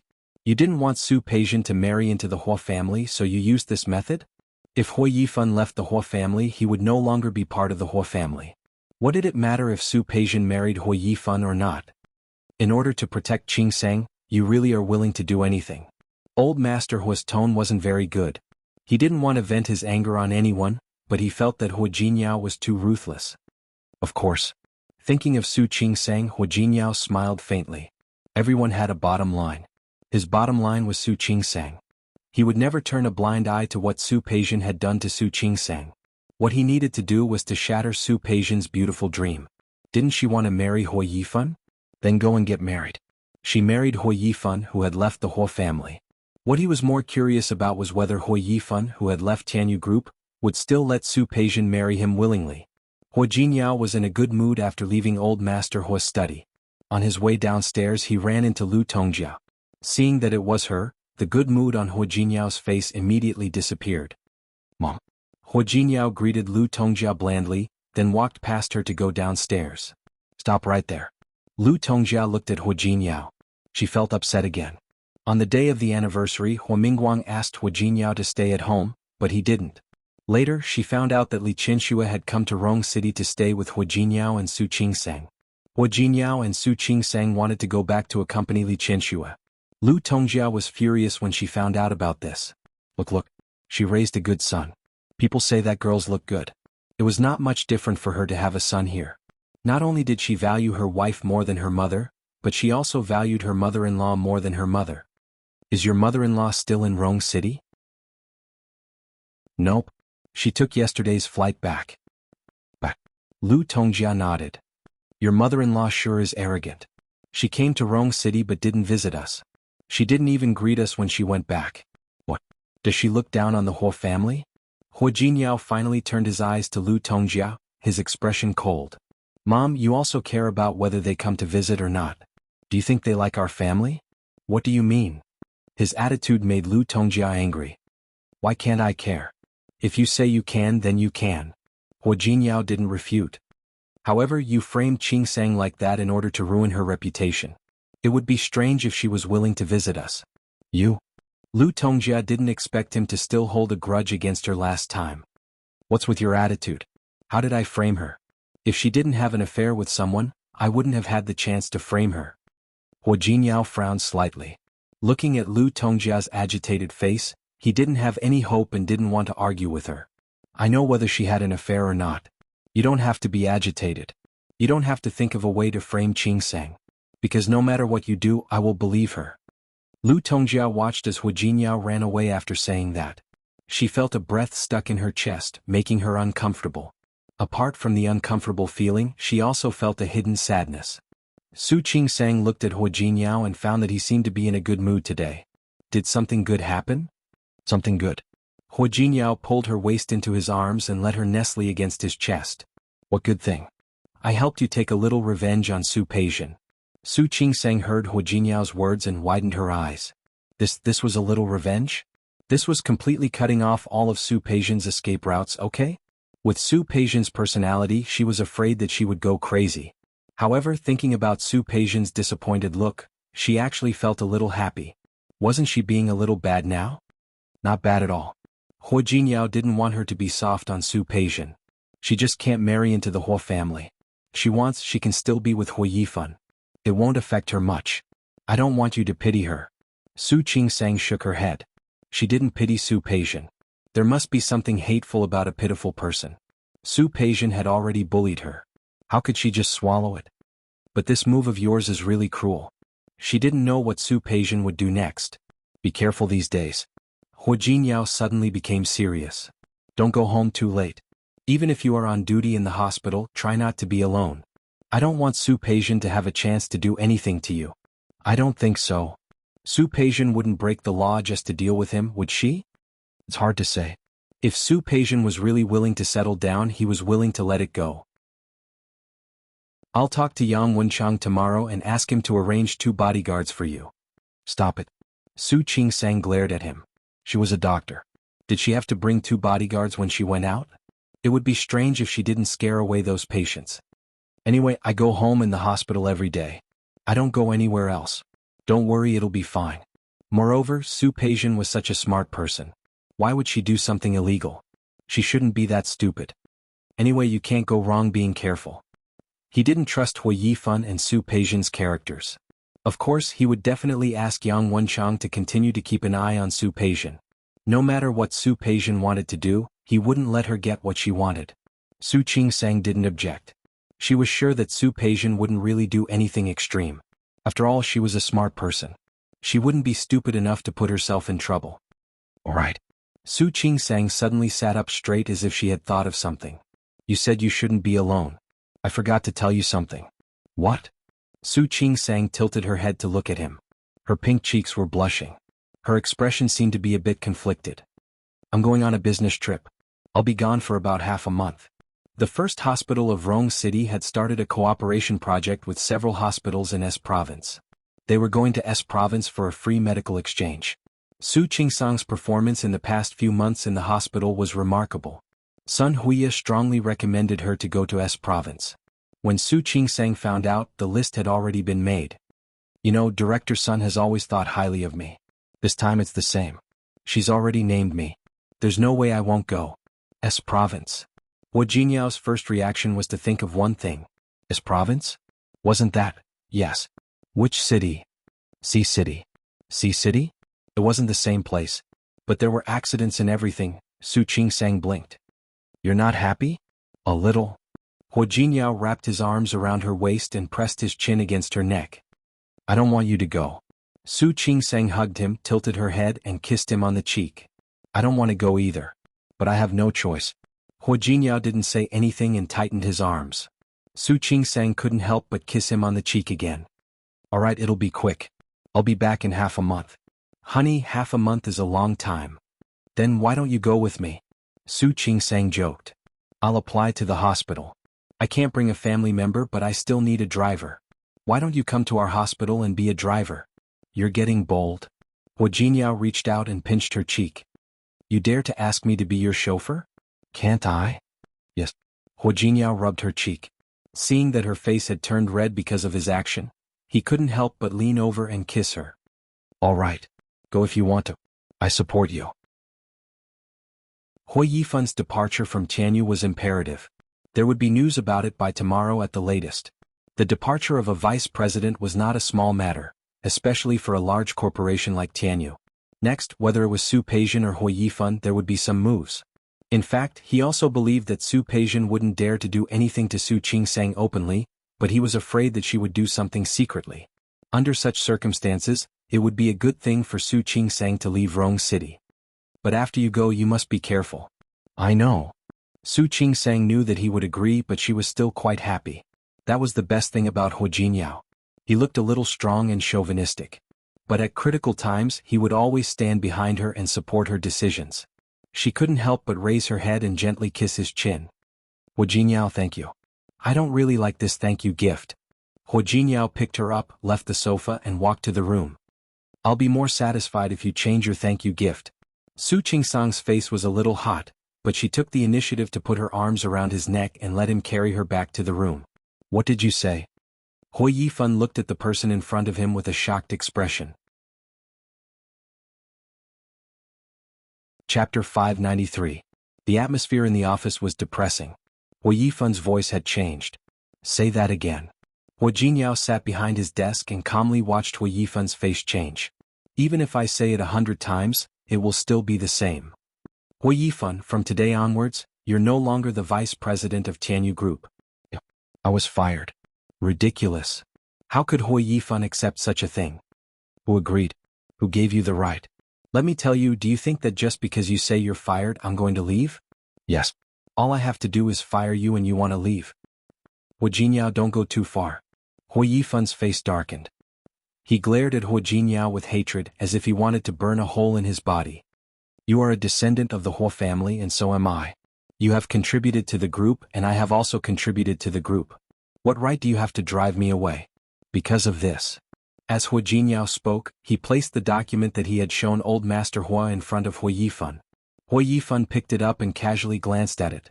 His expression suddenly became even more unsightly.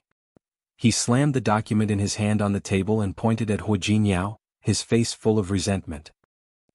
Huo Jinyao, you set me up? Yes, I set you up. Huo Jinyao, you set me up? Huo Yifan was so angry that he repeated the same sentence twice. Huo Jinyao rubbed the tip of his nose and nodded. Yes, I set you up. Can't I? I'm your younger brother. You're welcome, cousin.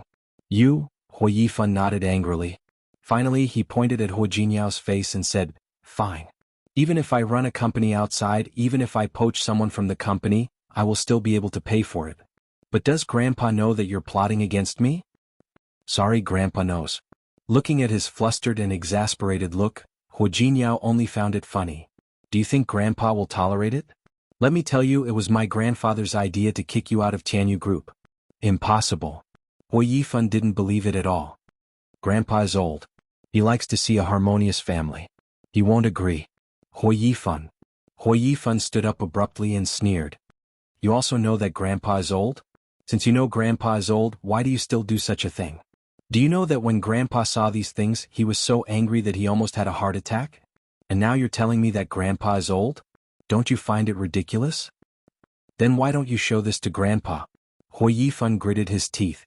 He never thought that Huo Jinyao would have such a trick up his sleeve. He just wanted to suppress Huo Jinyao, but he didn't expect such a result. Why don't I show it to Grandpa? Huo Jinyao sat back down and admired the depressed look on Huo Yifan's face. I don't want to waste my breath on you. Anyway, from today onwards, you're no longer the vice president of Tianyu Group. I will find someone else to fill your position. Huo Yifan knew that Huo Jinyao was telling the truth. There was no turning back. He stood there, his heart filled with unwillingness and anger. This was not the result he wanted, nor was this the result he had predicted. Huo Jinyao, do you have to do this? Yes. Huo Jinyao wasn't polite at all. That's not all. I can also tell you that Grandpa said. From today onwards, you are no longer a member of the Huo family. What did you say? Huo Yifan's expression had completely changed this time, as if he had squeezed the words out from between his teeth. I said, from today onwards, you are no longer a member of the Huo family. This can't be Grandpa's idea, right? Grandfather Huo might kick him out of the company when he was angry, but he would never remove him from the Huo family. Huo Jinyao was the only one who could come up with such an evil plan. Yes, that's what I mean. Huo Jinyao, don't forget. Your surname is Hua, so is mine. If your surname wasn't Hua, I would have known. How can you stand here and talk to me with such an attitude? He knew that Huo Yifan wouldn't give up. Huo Jinyao didn't mind teaching him another lesson. No matter how Huo Yifan argued with Huo Jinyao, he knew that he had lost this time. Before leaving Tianyu, Huo Yifan still wanted to try one more time. Huo Jinyao, if possible, can you let Yang take over my position? He doesn't know about me. Huo Jinyao suddenly smiled. That smile was sarcastic. Huo Yifan, you still want to negotiate with me at this time? Huo Yifan's face was pale. Huo Jinyao didn't mind stabbing him again. Even you can't beat me. Do you think Huo Yang can beat me? Hearing that, Huo Yifan's face became more and more pale. When Su Peijian entered the room, she smelled alcohol. She furrowed her brows. What's wrong? The contract has been signed. You don't seem happy. In order to spite Su Qingsang, she brought forward the plan. The two of them started the company they privately opened and signed the contract the day before yesterday. Today Huo Jinyao was drinking. Happy? Huo Yifan's eyes were bloodshot. He stared at Su Peijian with his eyes wide open. Do you really not know, or are you pretending not to know? What? Ah. Huo Yifan put the glass in his hand heavily on the table. I was played by Huo Jinyao. For the past few years I've been thinking about why I lost to him. I've always wanted to prove myself. I want to prove that I'm better than him. But what happened in reality? Huo Yifan swept an empty wine bottle on the table to the ground. I was played by Huo Jinyao. Do you know? I'm no longer the vice president of Tianyu Group. I was even kicked out of the Huo family. Kicked out of the Huo family. How dare they do this to me? Su Peijian watched him lose control, and her brows furrowed so tightly that a mosquito could be squeezed to death. What's going on? Don't be crazy. Tell me clearly. Didn't I make it clear enough? Okay. Then I'll say it again. I thought what I did was flawless, but Hu Jingyao knew everything from the beginning to the end. He knew it all along. He knew what I was doing outside. He knew that I was running a company outside. Do you even know the company that signed a contract with me? Those were all traps set by Hu Jingyao. Let me tell you, me and you. We were all played by Hu Jingyao. Impossible. Su Peijian's expression didn't look good. How could this be? Yes. I also want to know how this could be. Hu Yifan stood up as he spoke. He stood in front of Su Peijian. Tell me, why did this happen? Su Peijian couldn't answer this question. She knew that Hu Jingyao wasn't an ordinary person when she was in Lin City, but she didn't expect him to be so powerful. Calm down first. Things haven't gotten to the worst yet. Maybe there will be a turn for the better? A turn for the better? What turn for the better? Hu Yifan sneered. His face, which was red from drinking, was full of anger. Let me tell you, there won't be a turn for the better. Because my grandfather already knows. Do you hear me clearly? Grandfather already knows. Hu Jingyao was too ruthless. He didn't even leave him a way out. Su Peijian didn't say anything. Hu Yifan took 2 steps back and sat on the sofa weakly. He poured another glass of wine and began to drink. However, after he drank 2 glasses, Su Peijian suddenly grabbed his hand. Hu Yifan, pull yourself together. Things haven't gotten to that point yet. Oh? Haven't gotten to that point yet? Tell me, I was already kicked out of the Hu family. How far can it go? How far do you think it can go? He pushed Su Peijian's hand away. Su Peijian took a step back. She stood back again, but her expression was even more unsightly than before. Hu Yifan, no wonder you can't beat Hu Jingyao in this state. When he was framed by you, he didn't drink to drown his sorrows. Su Peijian. Hu Yifan stood up and glared fiercely at the person in front of him. What did you say? What did I say? I said no wonder you can't beat Hu Jingyao. With your current appearance, it's impossible for you to beat him. You, Hu Yifan's hand was raised and was about to fall. Su Peijian didn't retreat. Come. It here. It here. She raised her face and faced Hu Yifan. Hu Yifan looked at her and suddenly put down his hand. Okay. I can't beat Hu Jingyao. I can't beat him. Since you admire him so much, you can go with him. Su Peijian sneered. You don't have to chase me away. I'll leave now. Hu Yifan, let me tell you, you can continue to drink here and continue to live a drunken life. I, Su Peijian, am blind to marry a coward like you. After saying this, she left without looking back. When Su Qingsang got off the plane, she felt the heat wave hitting her face. Rong City was located in the north. After the Dragon Boat Festival, the temperature wasn't high. City C, located in Province S, was in the middle of China. After the Dragon Boat Festival, the weather here was considered hot. It's so hot. Sun Huya was born and raised in Rong City. She couldn't stand it as soon as she got off the plane. Su Qingsang smiled and looked at the long-sleeved knitted shirt on Sun Huya's body. Director Sun, I reminded you. Yes, you did remind me, but I'm old. I'm always a little afraid of the cold. I didn't expect the weather here to be like this. It's okay. When we get to the dormitory later, change your clothes first. Then have a good rest. This time they were working with Renha Hospital in City C. It was also the largest hospital in the area. They had arranged rooms for them in the hospital dormitory, and there was a welcome banquet tonight. Okay. Sun Huya nodded and followed Su Qingsang into the car that came to pick them up. Su Qingsang didn't have much luggage. It was just a small suitcase. However, Sun Huya had a big suitcase. Su Qingsang took the initiative to help her with the suitcase. You have so few things. Sun Huya glanced at Su Qingsang. Did you bring enough clothes? Su Qingsang smiled and was a little embarrassed. My husband said that carrying too much luggage was tiring. He told me to buy whatever I need here. Tisk. Dr. Su, are you showing off your love in front of us? Ling Fei, who came with them, heard it and joked with Su Qingsang. That's right. He's showing off his love in front of us. Zheng Qinyu, who came with them, also clicked his tongue. He thought about how everyone saw Hu Jingyao personally send Su Qingsang to the airport this morning and how the two of them were inseparable at the airport. It's good to just get married. This relationship is so good. Sun Huya also teased.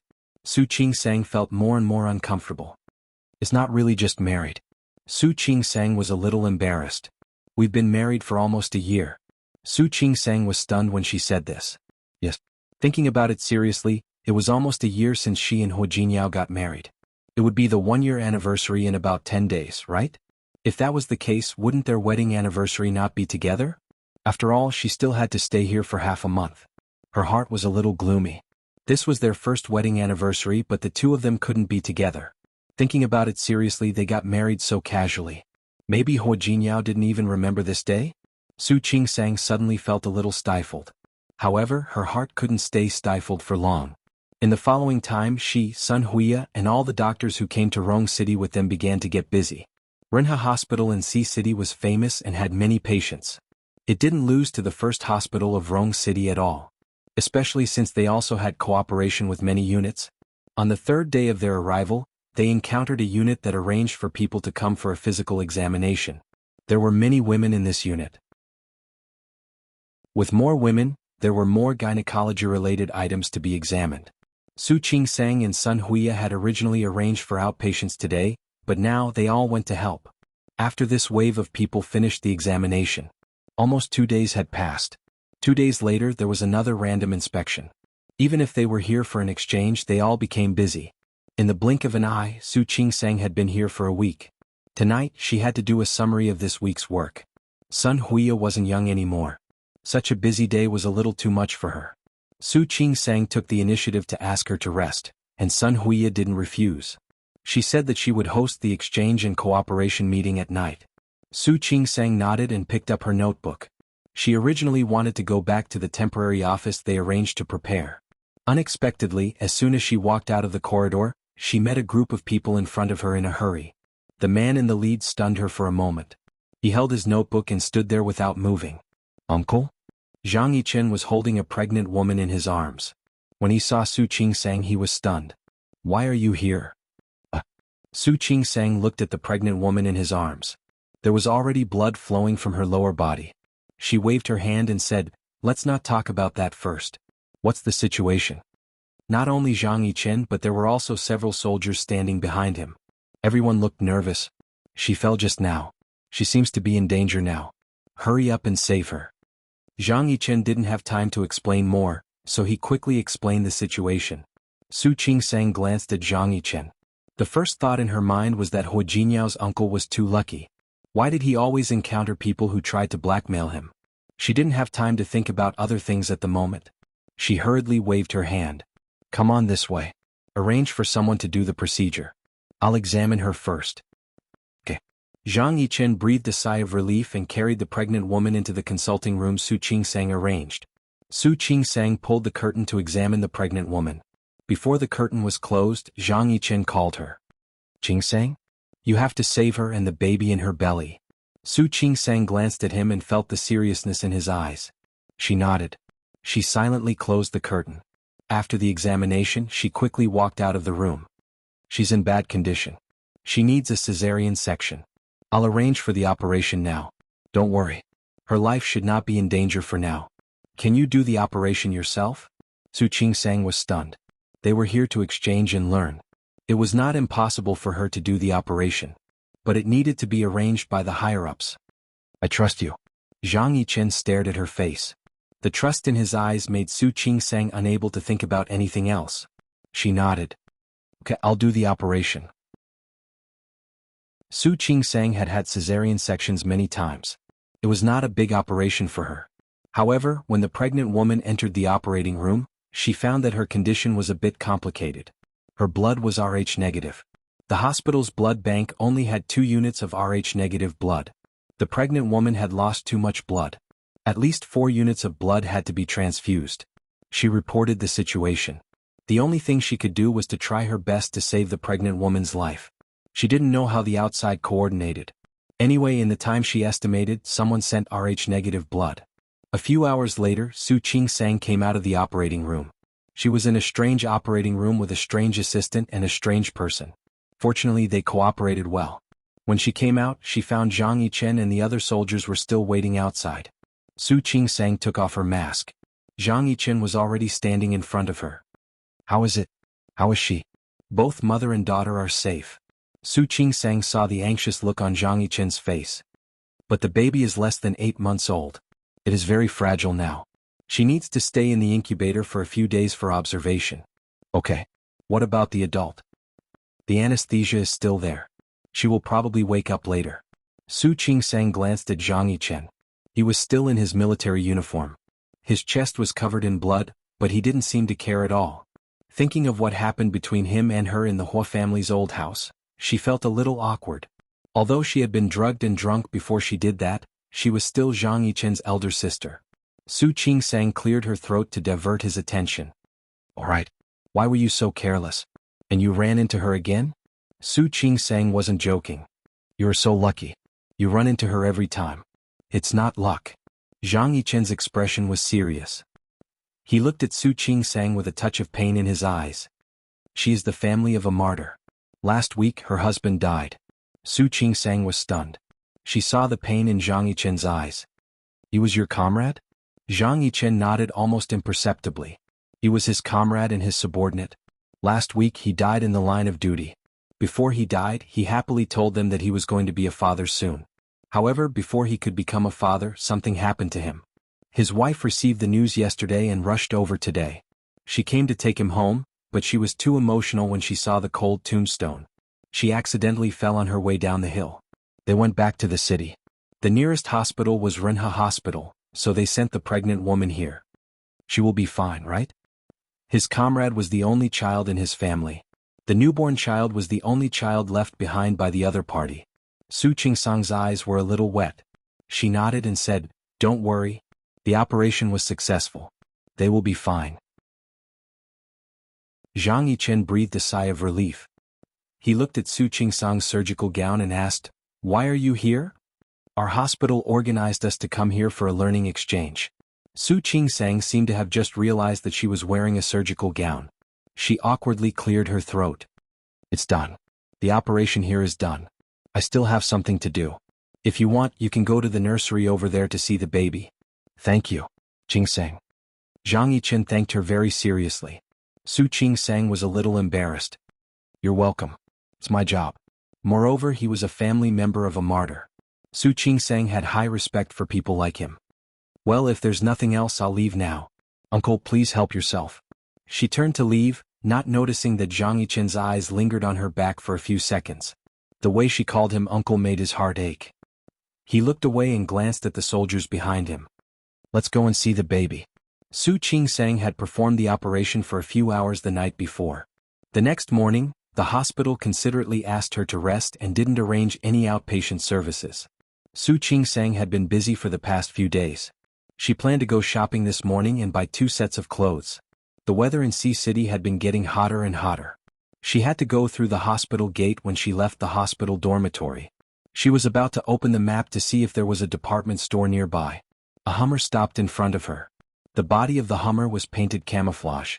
Su Qingsang instinctively took a step back and saw the person sitting in the car. "Uncle? You're here to see Chin Yi again?" Chin Yi was the pregnant woman from yesterday. She had woken up early this morning. Her vital signs were normal. Zhang Yichen had indeed just seen Chin Yi. He glanced at the bag in Su Qingsang's hand. "You're going out? Where are you going? I'll give you a ride." "No need. I'll call a taxi." Su Qingsang waved her hand. She didn't dare to trouble this uncle. "Are you familiar with Sea City?" "No. I am." "Get in the car." That didn't seem right. "Uncle, it's really no trouble." You can call me uncle too. Sea City is my territory. Get in the car and I'll give you a ride. Just treat it as a good host." Su Qingsang couldn't refuse him anymore. She bowed and got in Zhang Yichen's car. "Well, if that's the case, thank you, uncle." Chapter 594. Su Qingsang was still a little uncomfortable when she got into the car. She fastened her seat belt and looked out of the car window. They were all relatives, so she didn't think too much about it. However, because of what happened last time when she was drunk, she always felt a little weird when facing Zhang Yichen. Zhang Yichen was driving. He glanced at her out of the corner of his eye, then turned back to focus on driving. "Where are you going?" Su Qingsang realized that he was talking to her. "To the nearest department store." Su Qingsang didn't want to trouble him. "You can just drop me off at the nearest department store." "Department store?" "Yes." Su Qingsang cleared her throat. "Any department store will do." Zhang Yichen glanced at her and turned the steering wheel in the front seat. Sea City was a city with a long history. More than 2,000 years ago. Ancient buildings could often be seen on both sides of the street. Su Qingsang hadn't had a good look around since she came here. Looking at the scenery on both sides of the street, she was a little interested. Maybe she could have fun here for a couple of days after the exchange program? You've never been to Sea City before? Zhang Yichen's voice made her turn her head. She nodded and said, yes. She used to focus on her studies. Plus, her identity was sensitive, so she never thought about traveling or having fun. Are you familiar with this area? Zhang Yichen seemed to be very familiar with this place. Yes. Our unit belongs to the S province military.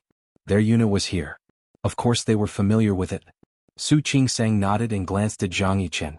Maybe because he was going to see Qin Yi, he wasn't wearing his military uniform.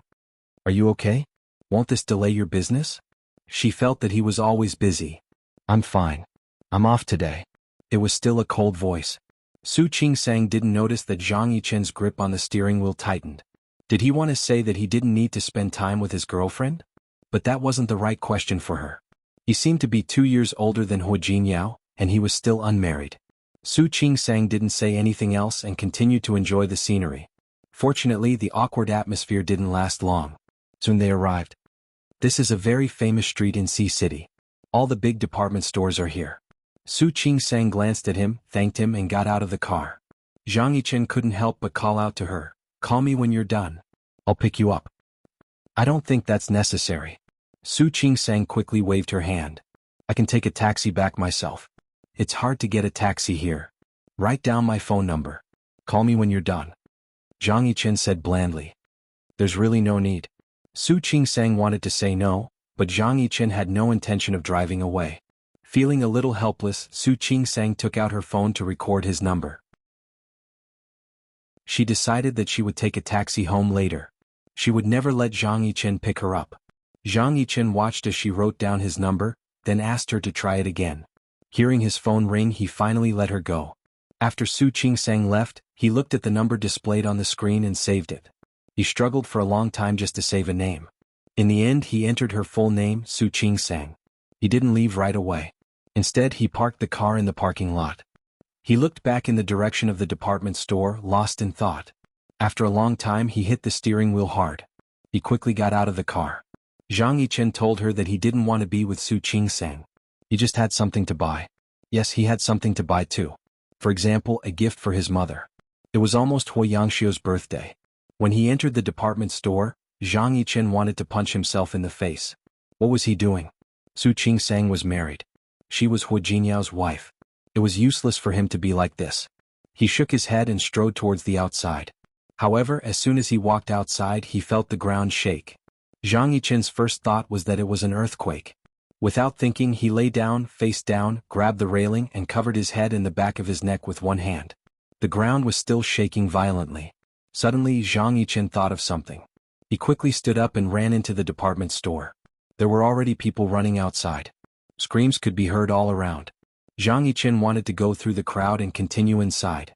However, the glass door of the department store was shattered. Zhang Yichen covered his head and squatted down again. Soon it wasn't just the glass. The walls of the building began to crack. The gravel, cement, and dust on top of it fell like flying. Some people were hit by stones and some fell. Screams and howls could be heard all around.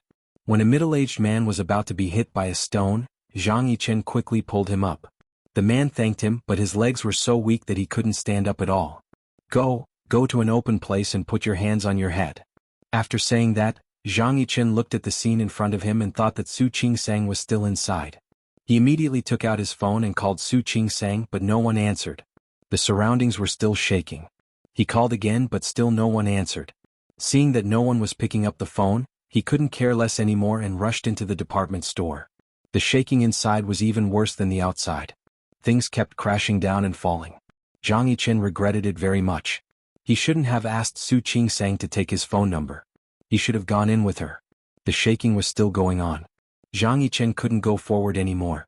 Everyone around him was screaming as they ran outside. He was the only one who walked inside. He looked at those people running outside. None of them was Su Qingsang. He became more and more anxious.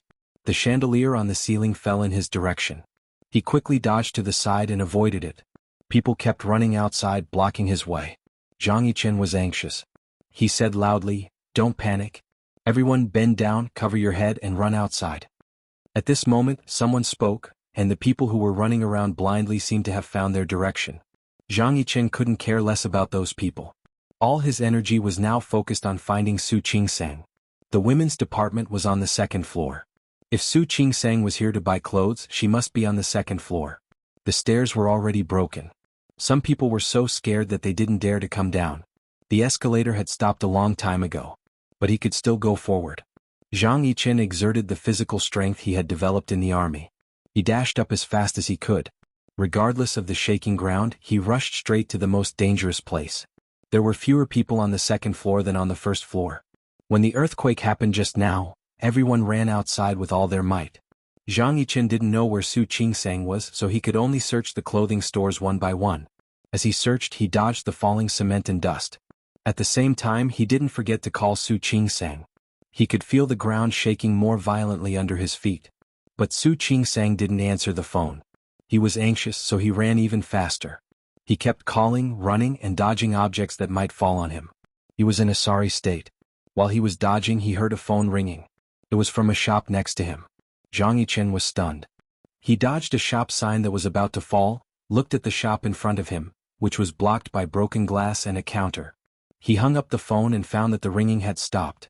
He called again and found that it was ringing again. Zhang Yichen's eyes became hot. He looked at the name of the shop and immediately knew that Su Qingsang was inside. The shaking stopped at that moment. Zhang Yichen pushed the counter open and went inside. Other than the counter, there were 2 more shelves which were blocking his way. Zhang Yichen didn't hang up the phone. He heard the ringing getting louder. He walked forward and seemed to step on something. He stopped and found a female shop assistant lying under the shelf. He squatted down and found that the back of the female shop assistant's head was bleeding. She was no longer breathing. Zhang Yichen's heart skipped a beat. He felt as if his whole heart was twisting. Without thinking, he pushed the shelf away and moved the female shop assistant's body to the side. He gave the shop assistant a deep look, then looked around. Other than the female shop assistant, he didn't see anyone else. The phone was still ringing. Next to it was the fitting room. Zhang Yichen thought that Su Qingsang was here to buy clothes, so she might be trying on clothes here. Without thinking, he walked toward the fitting room. The wooden door of the fitting room had fallen. Half of it was stuck in the door. Zhang Yichen's heart was beating fast. Even though he had participated in a mission 1,000 times more dangerous than this, it didn't make him feel better. He pulled the door open forcefully and saw Su Qingsang lying there. She was holding a piece of clothing in her hand. She seemed to have lost consciousness. There were no windows in the fitting room, and the electricity in the building had been cut off. He could only see Su Qingsang's face with the dim light coming in from outside. There was no blood on her face, but there was a lot of dust on it.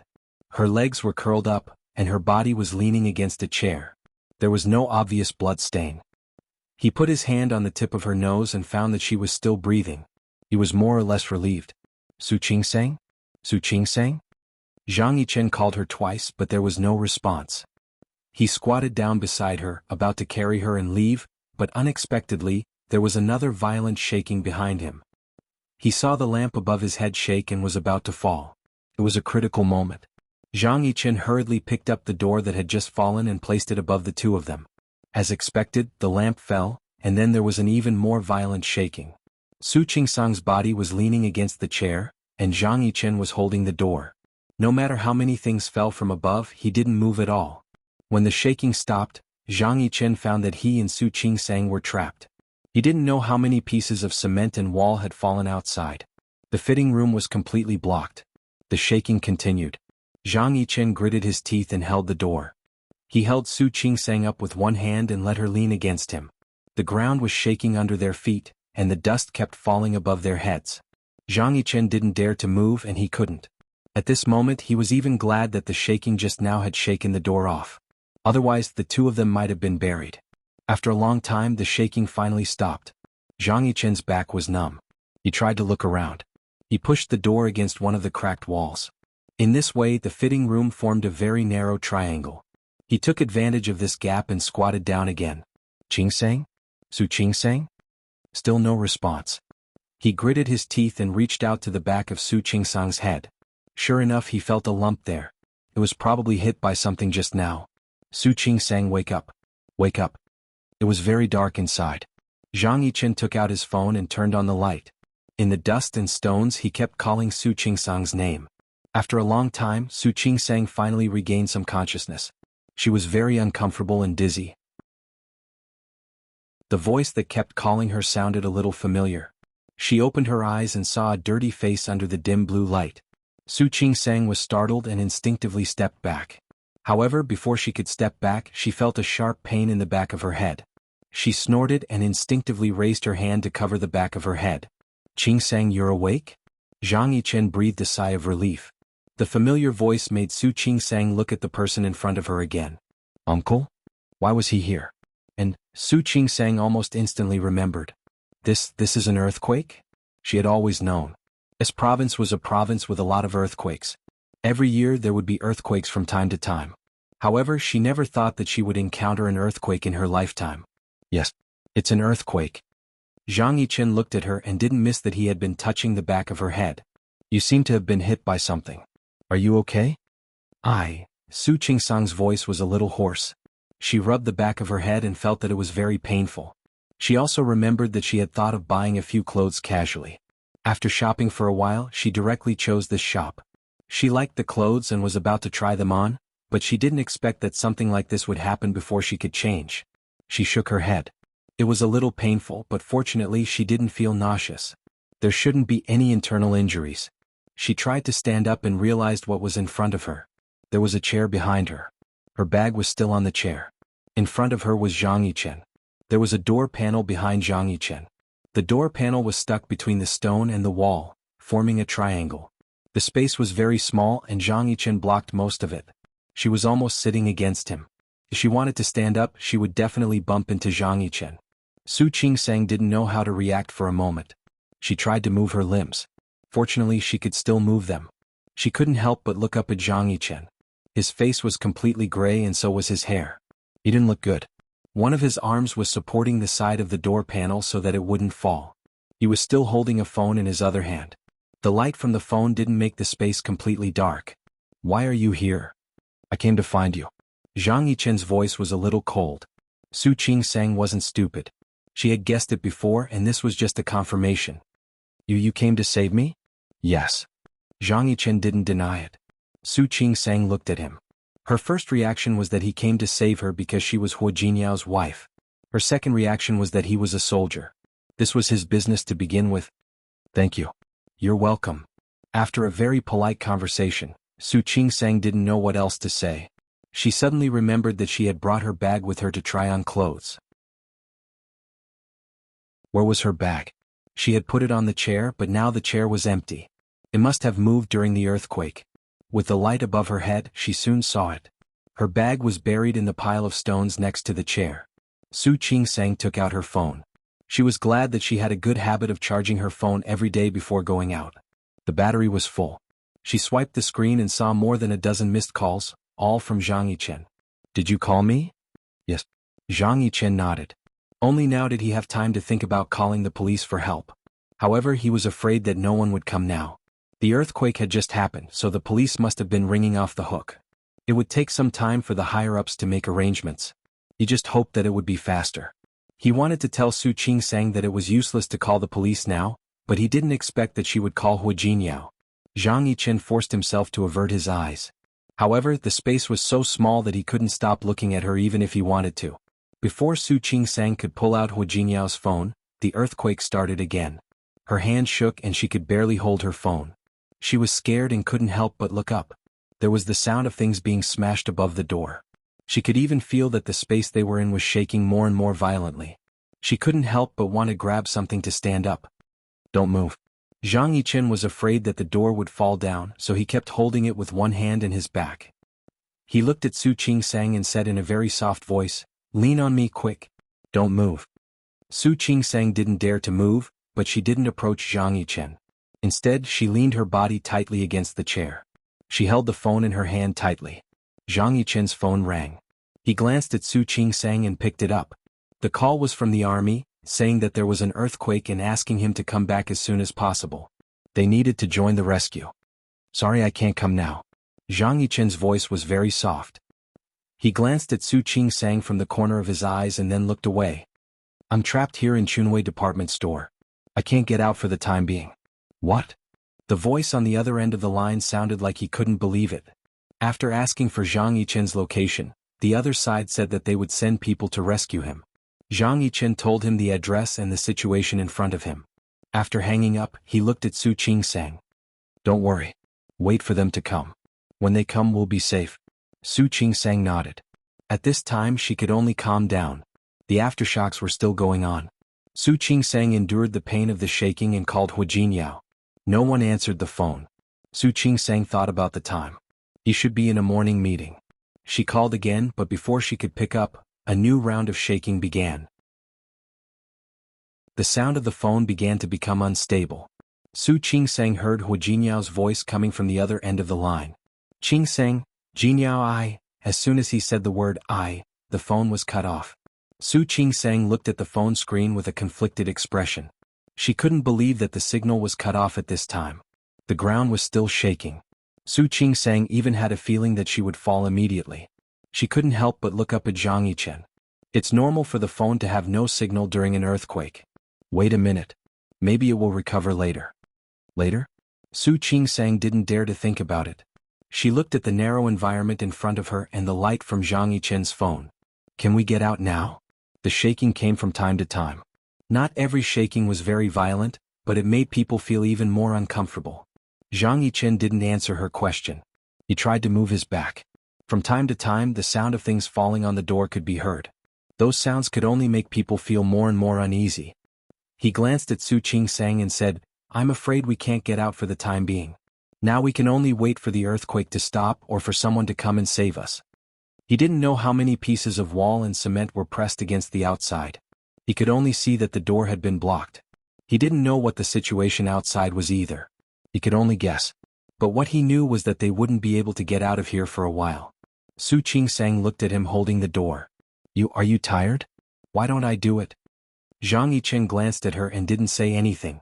The shaking seemed to have stopped for a moment. Su Qing-sang tried to move her feet, but the space in front of her was too narrow. She couldn't stand up at all. She clenched her phone, looked at the entrance of the fitting room and said, Why don't we try and see if we can get out of here? As soon as she finished speaking, the shaking became even stronger. Su Qing-sang couldn't help but turn pale. Stay there, lean against that chair. Don't move, Zhang Yichen said in a low voice. Zhang Yichen said in a low voice. Su Qing-sang didn't dare to move. She leaned against the chair tightly, using this action to calm her heart. They didn't even have to wait for her to get out. They might not even be able to make it through the current situation. Even if they did get out, if another earthquake like this happened, they might be crushed to death as soon as they got out. She had seen many deaths, but she never thought that one day she would be in a situation like this. The huge wave of shaking finally stopped. It was so quiet that Su Qing-sang could hear her own heartbeat. She didn't have time to feel lucky that she survived this time. From the corner of her eye, she saw that Zhang Yichen didn't look too well. Uncle, are you okay? She looked at Zhang Yichen from head to toe and saw that his arm was bleeding. When the shaking was the strongest, Zhang Yichen only wanted to protect Su Qing-sang from being hit. He held the door and bore most of the weight, along with the falling pieces of cement. However, he didn't expect that a piece of cement would hit his arm when it was shaking. Its sharp side had cut a wound on his arm. It was bleeding. Chapter 595. Are you hurt? Su Qing-sang looked at his arm and quickly realized that. It's nothing. While speaking, Zhang Yichen tried to move his back. Something kept falling from the top of the door. It didn't shake anymore. He put the door back in place and held it tight. After doing this, he relaxed and sat on the ground. He was tall and small. Sitting like this, he was closer to Su Qing-sang. Su Qing-sang didn't have the time to care about the distance between them. She looked at his bleeding wound. Let me bandage it for you. No, it's nothing. I still need to bandage it. What if it gets infected? As Su Qing-sang spoke, she rummaged through her bag again. There was a tissue in it. She found it and wiped the blood off Zhang Yichen's hand. She saw the wound clearly. It was a bit deep and seemed to be serious. He said he was fine. Su Qing-sang couldn't help but look at him again, then leaned forward a little. Don't say no. It's a small wound, but you have to be careful at a time like this. She was a doctor, so it was easy for her to do this. There were no other tools in the room. She first used a tissue to clean his wound.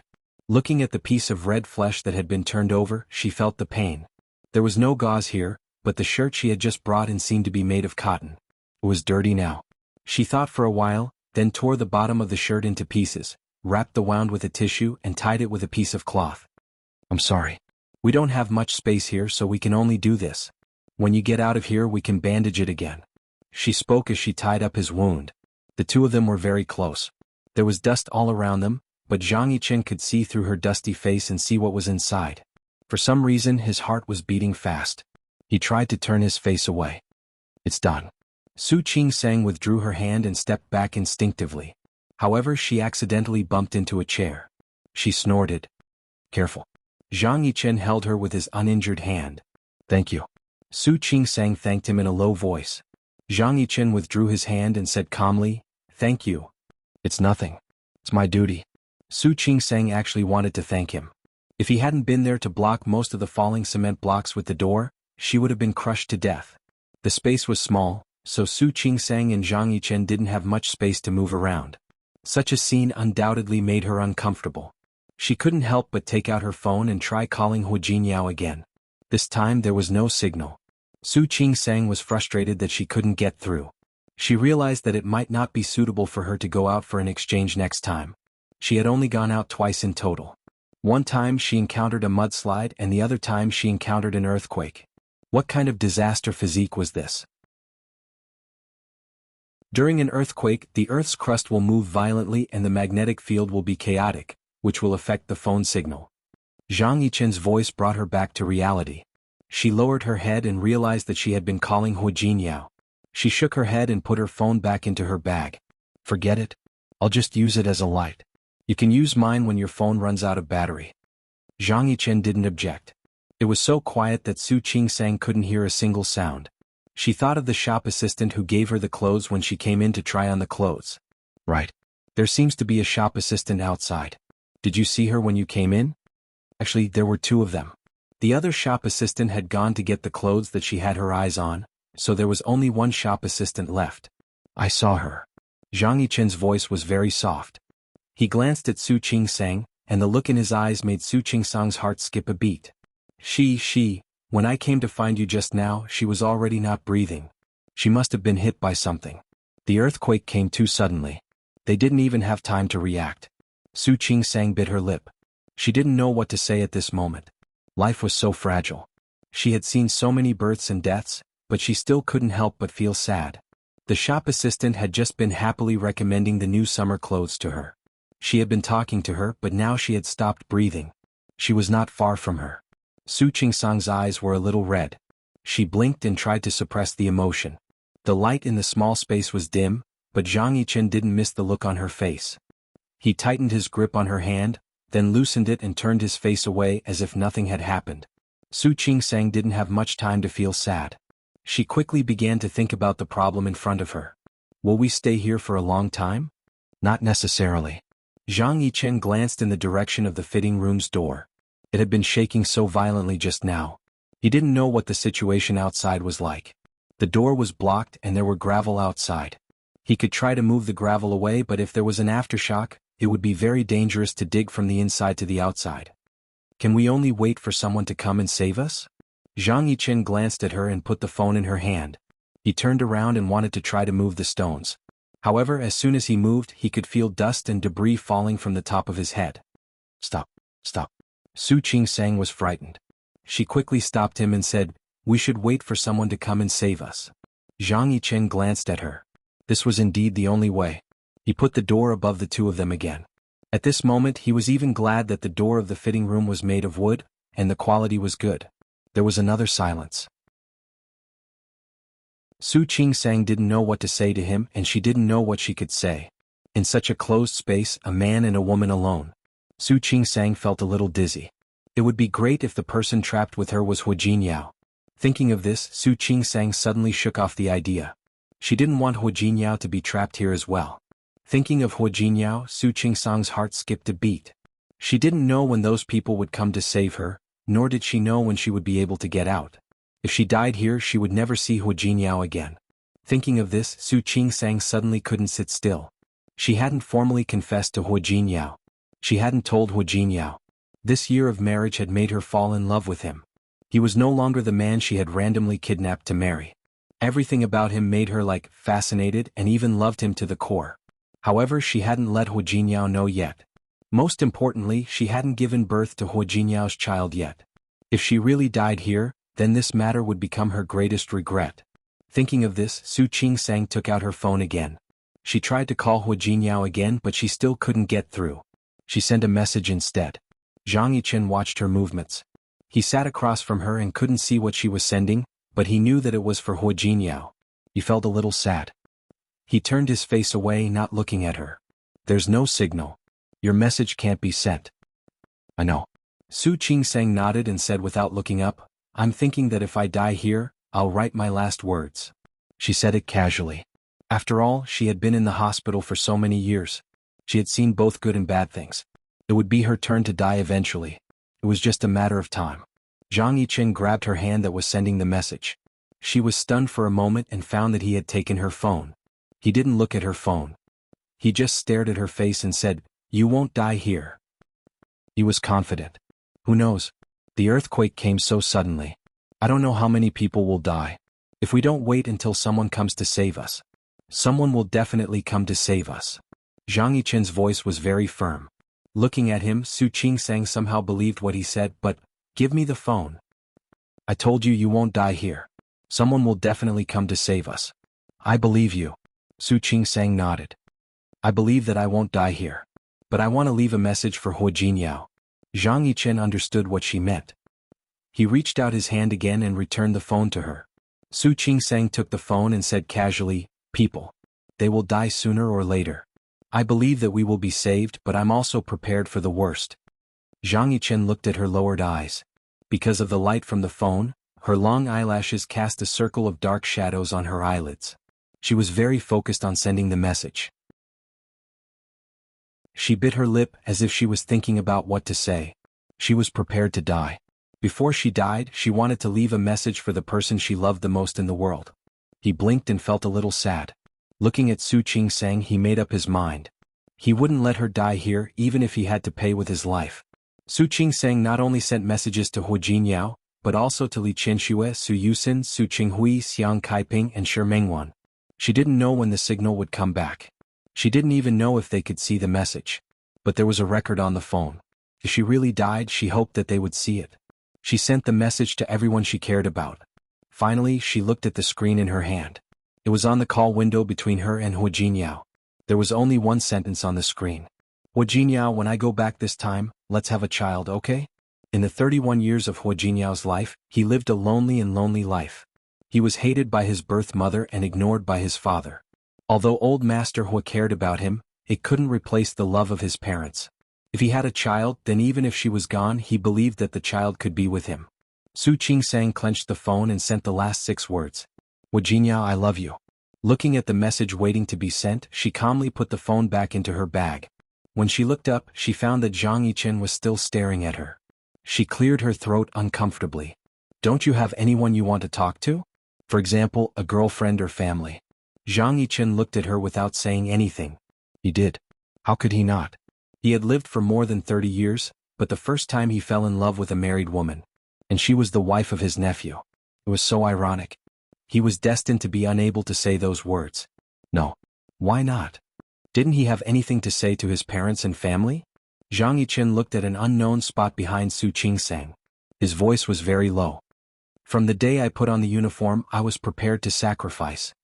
Since he had decided from the first day he might die on the battlefield one day or he might die in an accident one day. His family naturally knew that, so there was no such thing as a will. All the members of the Zhang family, whether it was him or his father, were prepared for such a thing. If there was anything he regretted, it was that he didn't die on the battlefield. Also, his eyes fell on Su Qingsang's face and he found that she was a little touched. He suddenly felt uncomfortable, so he cleared his throat and said, "You should rest for a while. Save your energy. I don't know how long we have to wait." Su Qingsang was indeed very touched. She didn't have much contact with soldiers, but in her mind they were all superior. Zhang Yichen's words shocked her. She couldn't help but look at him a few more times. She should listen to him and rest first to save her energy. After all, they didn't know how long it would take for the rescue team to arrive. Su Qingsang's head had been hit just now. She couldn't help but fall asleep while sitting. Zhang Yichen didn't sleep. He couldn't sleep. He looked at Su Qingsang. It had been about 3 hours since the earthquake. The golden time for rescue was 72 hours. 3 days. They had to find a way to get out of here within 3 days, or someone would come to rescue them within 3 days. There was no signal on the phone, the passage was blocked, and there was no way to contact the outside world in this enclosed space. Zhang Yichen's brows were tightly furrowed, and he didn't have the mood to think more.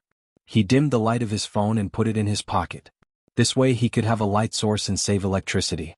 Feeling that there was no more vibration outside, he closed his eyes and let himself rest for a while. However, this kind of rest didn't last long. A huge aftershock began again. Zhang Yichen opened his eyes immediately. He looked at the door panel above him first. It was shaking but not violently. He was at a good angle, and the door panel covered him and Su Qingsang perfectly without suffocating them. But he knew that this wouldn't last long. He could feel that the air here was getting thinner and thinner. Su Qingsang? Su Qingsang? He called Su Qingsang twice but she didn't respond. Zhang Yichen's face suddenly became anxious. Su Qingsang? Su Qingsang, wake up, wake up. Su Qingsang didn't wake up. She was woken up by Zhang Yichen just now, but in fact the injury on the back of her head still affected her to a certain extent. In addition, the air here was getting thinner and thinner. Zhang Yichen was anxious and reached out to shake her arm. But Su Qingsang didn't react at all. Her eyes were tightly closed and she seemed to be in a deep sleep. Zhang Yichen was anxious. He looked around. There were so many stones outside. Could they really hold on for 3 days? Su Qingsang? Time passed bit by bit, but Su Qingsang showed no signs of waking up. Zhang Yichen called out a few times but there was no response. He knew that in the face of such a disaster, the higher-ups would definitely organize a rescue as soon as possible. But now that the aftershocks were continuous, even if they wanted to come and rescue, it would take time. Moreover, how could he let them avoid these aftershocks first? Su Qingsang? He called out again but Su Qingsang still didn't respond. He raised his hand and looked at the time. It had already been 12 hours since the earthquake. In other words, it was already night, and Su Qingsang hadn't woken up yet. Zhang Yichen tried a few more times to touch Su Qingsang's forehead and found that her forehead was very hot. She actually had a fever at such a time? Su Qingsang? Su Qingsang? Zhang Yichen called out her name, but Su Qingsang didn't respond at all. The surroundings were still shaking. Zhang Yichen had no choice but to help her up and make her sit more comfortably against the chair. He turned around and looked at the exit just now. It was now full of boulders, cement blocks and wall blocks. He tried to push a stone outside but just like before, stones immediately began to fall from above. It didn't work at all. If he really did that, he would probably be smashed to death before he could get out. After locking the door again, Zhang Yichen sat back in his original position. His gaze fell on Su Qingsang's face. Her forehead was burning hot and she was unconscious. Zhang Yichen patted her shoulder, but Su Qingsang still didn't wake up. Her face was pale, and her lips were beginning to turn white and dry. Su Qingsang needed to drink water now, but where was the water here? Zhang Yichen looked at Su Qingsang's face for a long time. As time passed, her breathing became heavier and her face became paler. This discovery made him frown so hard that he could almost squeeze a mosquito to death. Especially when Su Qingsang unconsciously licked her lips and furrowed her brows. After staring at Su Qingsang's face for a long time, he suddenly took out a Swiss Army knife from his pocket. His eyes didn't leave Su Qingsang's face, but he raised the knife and slashed it down. Bright red blood flowed out. Su Qingsang woke up in the temporary tent set up by the hospital. The moment she opened her eyes, she thought she was hallucinating. She actually saw Hu Jinyao? This didn't make sense. She closed her eyes again. She was still a little unconscious. But what she remembered was that there was an earthquake. There was an earthquake. She was locked in that small fitting room with Zhang Yichen. What happened after that? She remembered that she seemed to have fallen asleep. When she was in a daze, she felt very uncomfortable, very hot, and very thirsty. But then someone gave her water to drink. She drank the water, felt much better, and fell asleep again. What happened after that? And where was Zhang Yichen? Why did she remember that she seemed to be with Zhang Yichen? She opened her eyes again and this time the person she saw was still Hu Jinyao. Hu Jinyao. Qingsang, you're awake. You're awake? Hu Jiniao hugged her tightly and forcefully. He used almost all of his strength on her. Su Qingsang felt a little pain from his hug and felt a little uncomfortable. She blinked and motioned for Hu Jiniao to let go of her. But how could Hu Jiniao let go of her? You're awake. That's great. You're awake. That's great. She was awake. Su Qingsang wanted to speak, but she found that her throat was uncomfortably hoarse. Hu Jiniao let go of her, took a cup from the side and put it to her lips. Come, don't speak first. You must be feeling very uncomfortable now. Drink some water first. Su Qingsang didn't speak. She did feel very thirsty. She drank all the water in the cup and felt much better. Only then did she look at Hu Jiniao. At first glance, she realized that Hu Jiniao didn't look good. His eyes were bloodshot and his face didn't look good. His chin and cheeks were covered with bruises and he looked dispirited. You. Su Qingsang raised her hand to touch Hu Jiniao's face. How did you become like this? Did I become ugly? Yes. I'm so ugly. Su Qingsang nodded, but there was no disgust in her eyes. Instead, there was a hint of heartache. Hu Jiniao smiled. He held Su Qingsang's hand and kissed it. Yes, I'm so ugly now. Do you dislike me? No. Su Qingsang shook her head. You're the most handsome in my heart. Really? Of course it's true. Su Qingsang nodded, but found that this movement made her a little dizzy. Don't talk. Have a good rest first.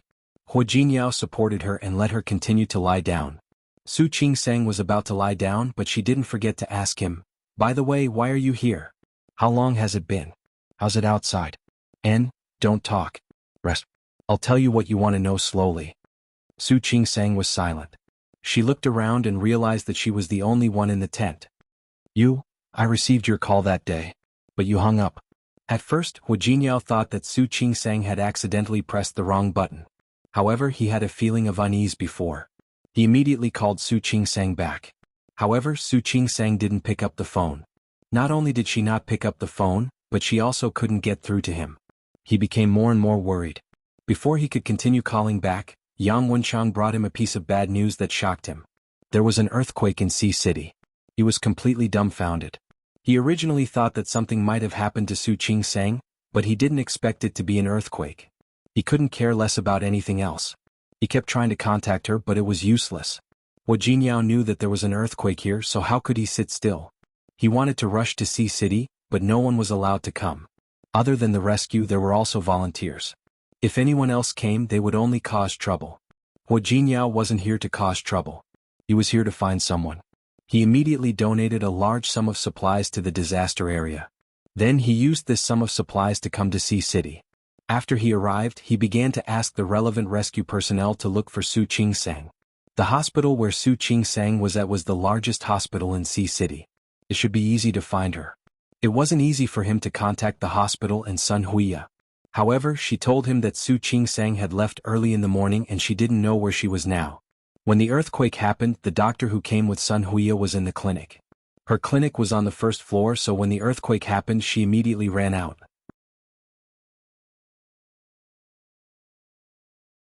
Chapter 596. Su Qingsang wasn't in the hospital and she couldn't be contacted.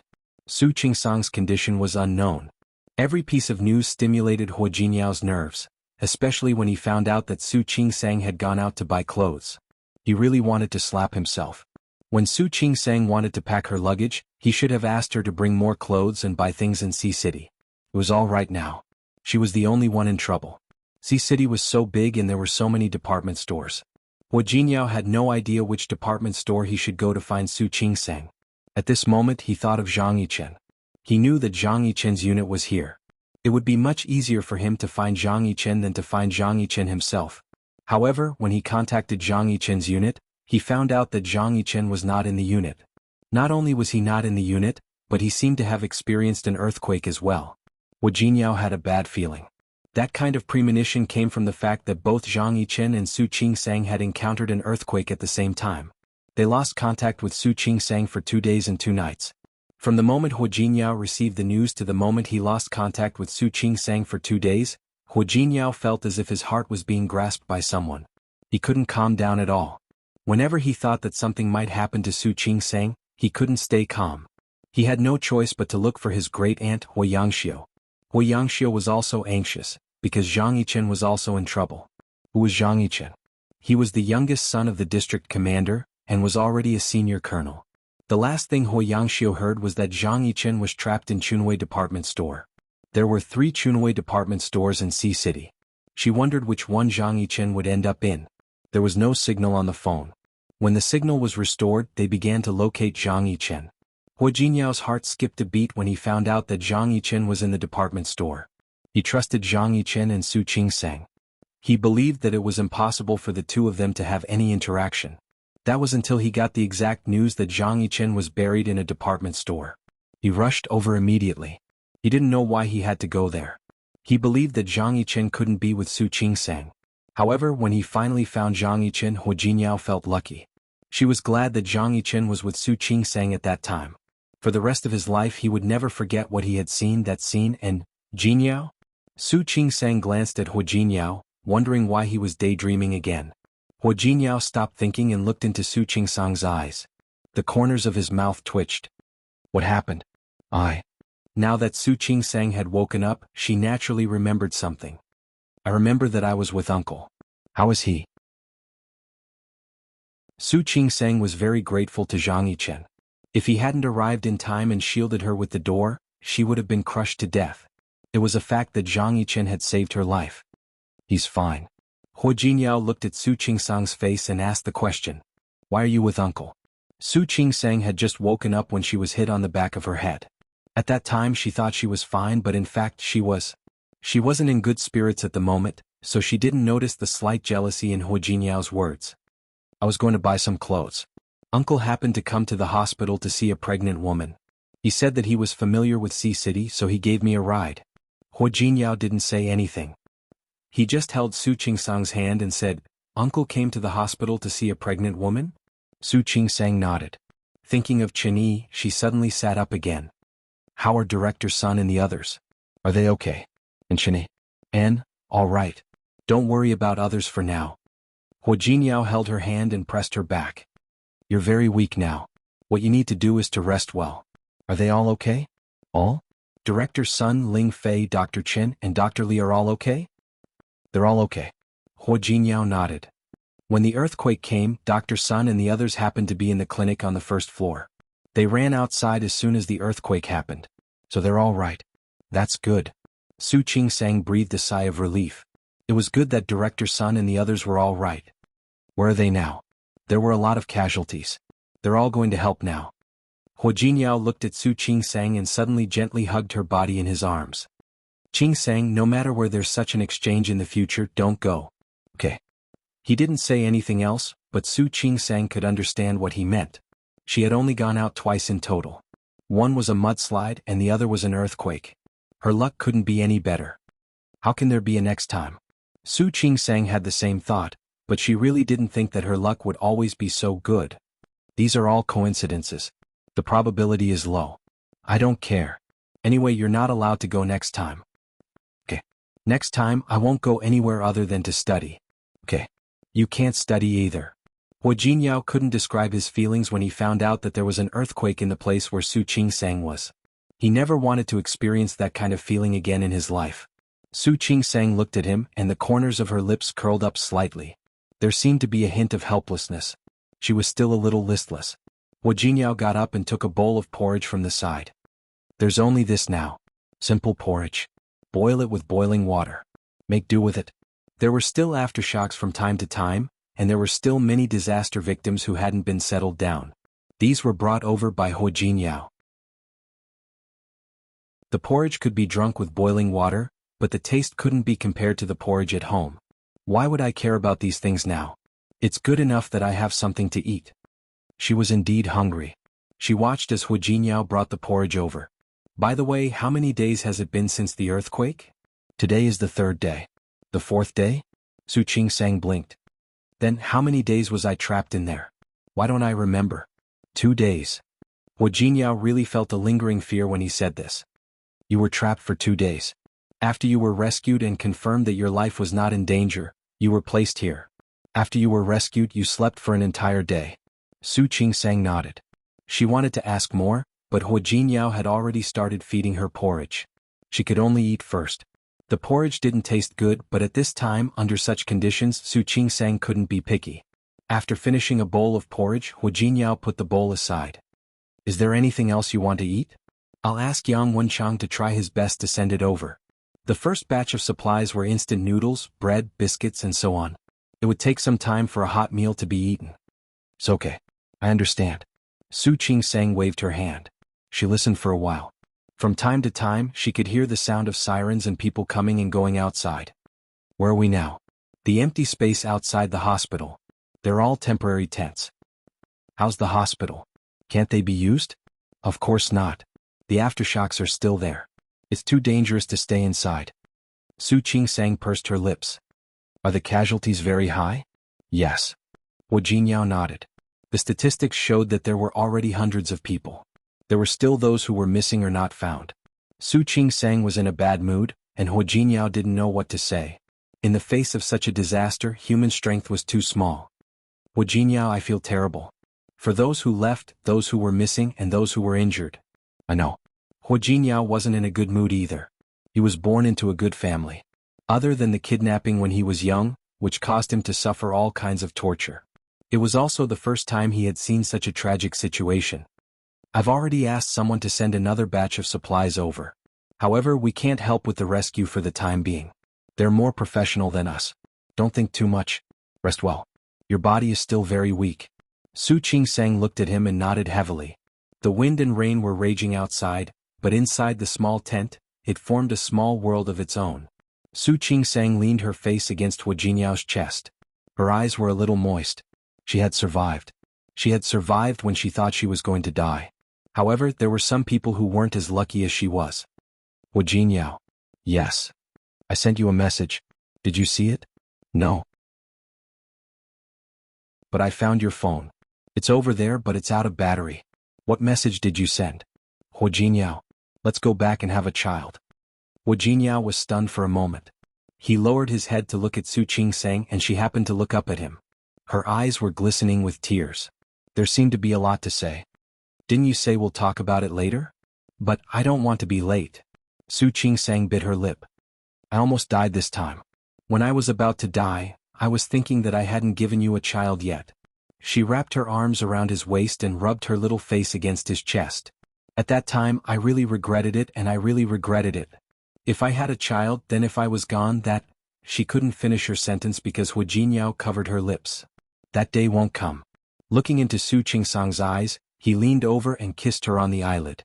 Qingsang, that day won't come. I won't let you leave me. But, no buts. Hu Jinyao's voice was firm. You are you and the child is the child. No one can replace you. Even if you give birth to a child for me. I don't need anyone else. I only need you. Su Qingsang's eyes turned red again. She blinked her eyes and resisted the urge to cry. After being married to Hu Jinyao for a year, these were the most touching words she had ever heard from him. But I want a child. A child that belongs to me and you. We'll have children. Hu Jinyao pressed his forehead against hers. Don't think too much. When your body recovers, when we return to Rong City, we'll have as many as you want. We'll have as many as you want. Okay. He didn't object. Su Qingsang wanted to cry again. She nodded and said in a trembling voice, let's have two, okay? One boy and one girl. Okay. It's best to have a boy first and then a girl. That way the older brother can protect the younger sister. Okay. I'll listen to you. Hu Jinyao wrapped his arms around her waist. Su Qingsang looked at him and said softly, it's not bad to have twins. Yes. We'll solve it at once, right? Yes. Su Qingsang smiled with tears in her eyes. When the time comes, we'll each hold one and go out together. We'll take them to see the fallen leaves in autumn, and we'll take them to see the cherry blossoms in spring. Okay. Hu Jinyao didn't object. He agreed to everything. Su Qingsang glanced at him. She knew that Hu Jinyao would definitely be a good father. The two of them talked for a while. Su Qingsang yawned as if she wanted to sleep again. Hu Jinyao knew that she was still very weak, so he let go of her and helped her lie down carefully. You should rest first. If there's anything else, we'll talk about it when you wake up. Su Qingsang nodded and lay down again. Just as she was about to fall asleep, she suddenly thought of something. By the way, is uncle really okay? Hu Jinyao didn't answer her question. He shook his head and said, he's fine. You really care about him. This time Su Qingsang heard the jealousy in his words. She couldn't help but laugh and reached out to hold his hand. "You saved my life. If it weren't for him I would have died." "You?" Wu Jinyao wanted to ask her if she remembered. But Su Qingsang was indeed sleepy again. She had a head injury and was still on an intravenous drip. All these things made her feel sleepy easily. "Uncle is really a good person." Her eyes had already begun to close. Then her voice became even softer. "When the earthquake happened he came to me. He saved me. Jinyao, I want to thank him." She didn't say anything else. She had already fallen asleep. Wu Jinyao stared at her face, not sure how much she could remember. He waited until Su Qingsang was completely asleep. He tucked her in and turned to go to a tent not far away. When he entered the tent, Hu Yangxiu was guarding Zhang Yichen. Seeing Hu Jinyao come, she stood up. "Jinyao, is Qingsang okay?" "She's awake. She's fine now." Su Qingsang was hit in the head by a stone and had a slight concussion. In addition, being buried in the ruins caused a certain degree of lack of oxygen. It was indeed a little dangerous before.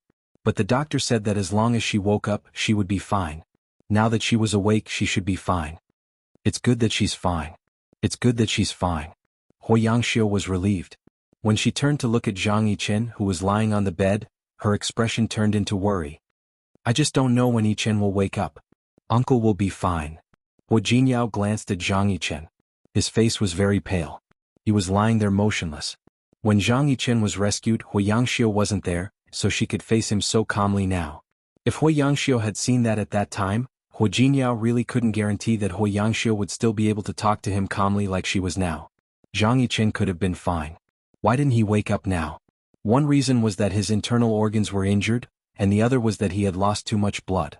Hu Jinyao couldn't forget the scene when the ruins were dug open and he saw Zhang Yichen and Su Qingsang. After Su Qingsang passed out, she had a fever and was dehydrated. Zhang Yichen had no choice but to cut his wrist and let Su Qingsang drink his blood. Su Qingsang was unconscious, so she didn't know about this. Then there was an aftershock. In order not to let her be hit, Zhang Yichen had been protecting her from above, but he didn't expect the wall to collapse because of the aftershock. Although there was a door to block it, the small door could no longer block the two of them. In order not to let Su Qingsang be hit, Zhang Yichen held the door and blocked most of the pressure. His back was hit, and because he had fed Su Qingsang his blood, she survived. When he was rescued, he was already unconscious because of excessive blood loss and the injury on his back. Even so, he still pressed his back against the door tightly, and his uninjured hand was still on the chair behind Su Qingsang. He formed a space in front of him and used this space to protect Su Qingsang. Hu Jinyao couldn't describe how shocked he was at that time. He knew that Zhang Yichen liked Su Qingsang, but he didn't expect Zhang Yichen to do this for Su Qingsang. He couldn't even be jealous of that scene. He only felt lucky and grateful. If it weren't for Zhang Yichen, Su Qingsang might have died. Hu Jinyao blamed himself. He blamed himself for not being by Su Qingsang's side, for not protecting her, and for not being by her side immediately. Instead, it was another man who was with her. He was indeed a little jealous and envious. But more than that, he felt lucky and grateful. If it weren't for Zhang Yichen, he would have lost Su Qingsang. He couldn't imagine what that scene would be like. "Grandaunt, I'll take care of Uncle for a while. You go and rest first." "No need." Hu Yangxiu waved her hand. "He won't wake up so soon anyway. Besides, Su Qingsang needs you. She's asleep now." Zhang Yichen was rescued. The rescuers only told Hu Yangxiu that Zhang Yichen was buried to save someone, but they didn't say who he was saving. For Hu Yangxiu, it was normal for her son to do such a thing. He was a soldier, and he had the responsibility and obligation to walk in front of others. She just hoped that her son would wake up soon. "There's really no need. I've already called Yichen's father. When the next batch of supplies arrives, we'll move him away from here first. By the way, you can move with Su Qingsang too. There are still aftershocks here. It's not safe." "Okay." Hu Jinyao didn't object. He looked at Zhang Yichen, who was lying unconscious on the bed. He only hoped that he could wake up soon. Zhang Yichen didn't wake up even when the helicopter carrying supplies arrived the next day. Hu Yangxiu was really worried about him. Therefore, she first transferred Zhang Yichen to City N, which was closest to City C. City N was also affected by the earthquake, but it wasn't as serious as City C. It was just a reaction.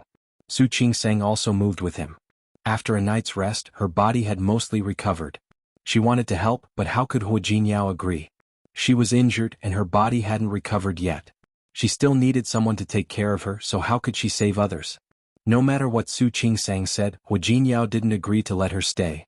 Not only that, but he also brought her onto the helicopter and followed her to Sidian. When they arrived in Sidian, he first arranged for Su Qingsang to have a full-body examination, especially a brain examination. After confirming that Su Qingsang was fine, he also asked her to be observed for a day. Su Qingsang was helpless, even though she felt that her body was fine. However, Hu Jinyao was too nervous, so she had to stay in the hospital. City North was very close to City C, but it wasn't the closest, so there weren't many injured people here.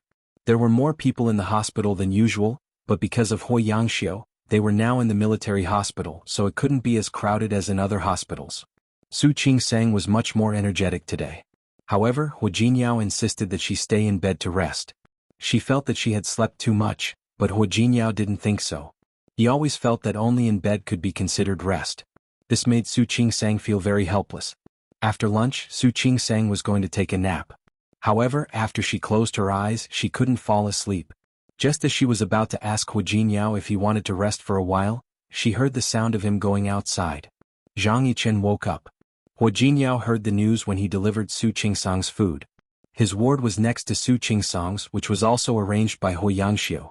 When Hu Jinyao went over, Zhang Yichen had just finished a bowl of porridge. His hand was still wrapped in gauze. His face was a little pale but much better than yesterday. Hoi Yangxiu greeted him when she saw him. "Uncle." Hu Jinyao looked at Zhang Yichen with a complicated expression.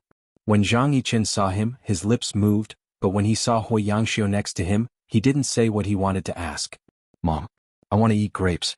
Go and buy some." "Okay." Hoi Yangxiu hurried over because of Zhang Yichen's accident. Her eldest son and daughter both had tasks, so they couldn't come over immediately. As for Zhang Xinghua, he could only come at night. So, he was the only one here to take care of Zhang Yichen. Hearing that her son wanted to eat grapes, she immediately picked up her bag and walked out. "Then Jinyao, you, Grandaunt, you can go. I'll stay here and keep Uncle company. Sorry to trouble you." Su Qingsang was in the ward next door. She was fine. Hoi Yangxiu knew that, so she wasn't too worried. She thanked Hu Jinyao and left. After she left, the ward fell silent. Zhang Yichen looked at Hu Jinyao, wanting to ask how Su Qingsang was. "I know what you want to ask. She's fine." Zhang Yichen's clenched fists loosened a little. Hu Jinyao saw that, but he couldn't tell how he felt. "You should have known that she would be fine when you saved her." Seeing that Zhang Yichen didn't say anything, Hu Jinyao added, "Thank you, Uncle." Zhang Yichen glanced at him. He looked very calm. But only he knew how many undercurrents were hidden under that calmness. "You're welcome. I know. It's too easy to thank you now." Hu Jinyao's voice was a little low. He looked at the gauze on Zhang Yichen's arm. The white gauze looked a little harsh against his wheat-colored skin. "But I still want to thank you. Because I'm her husband and you saved my wife. I thank you."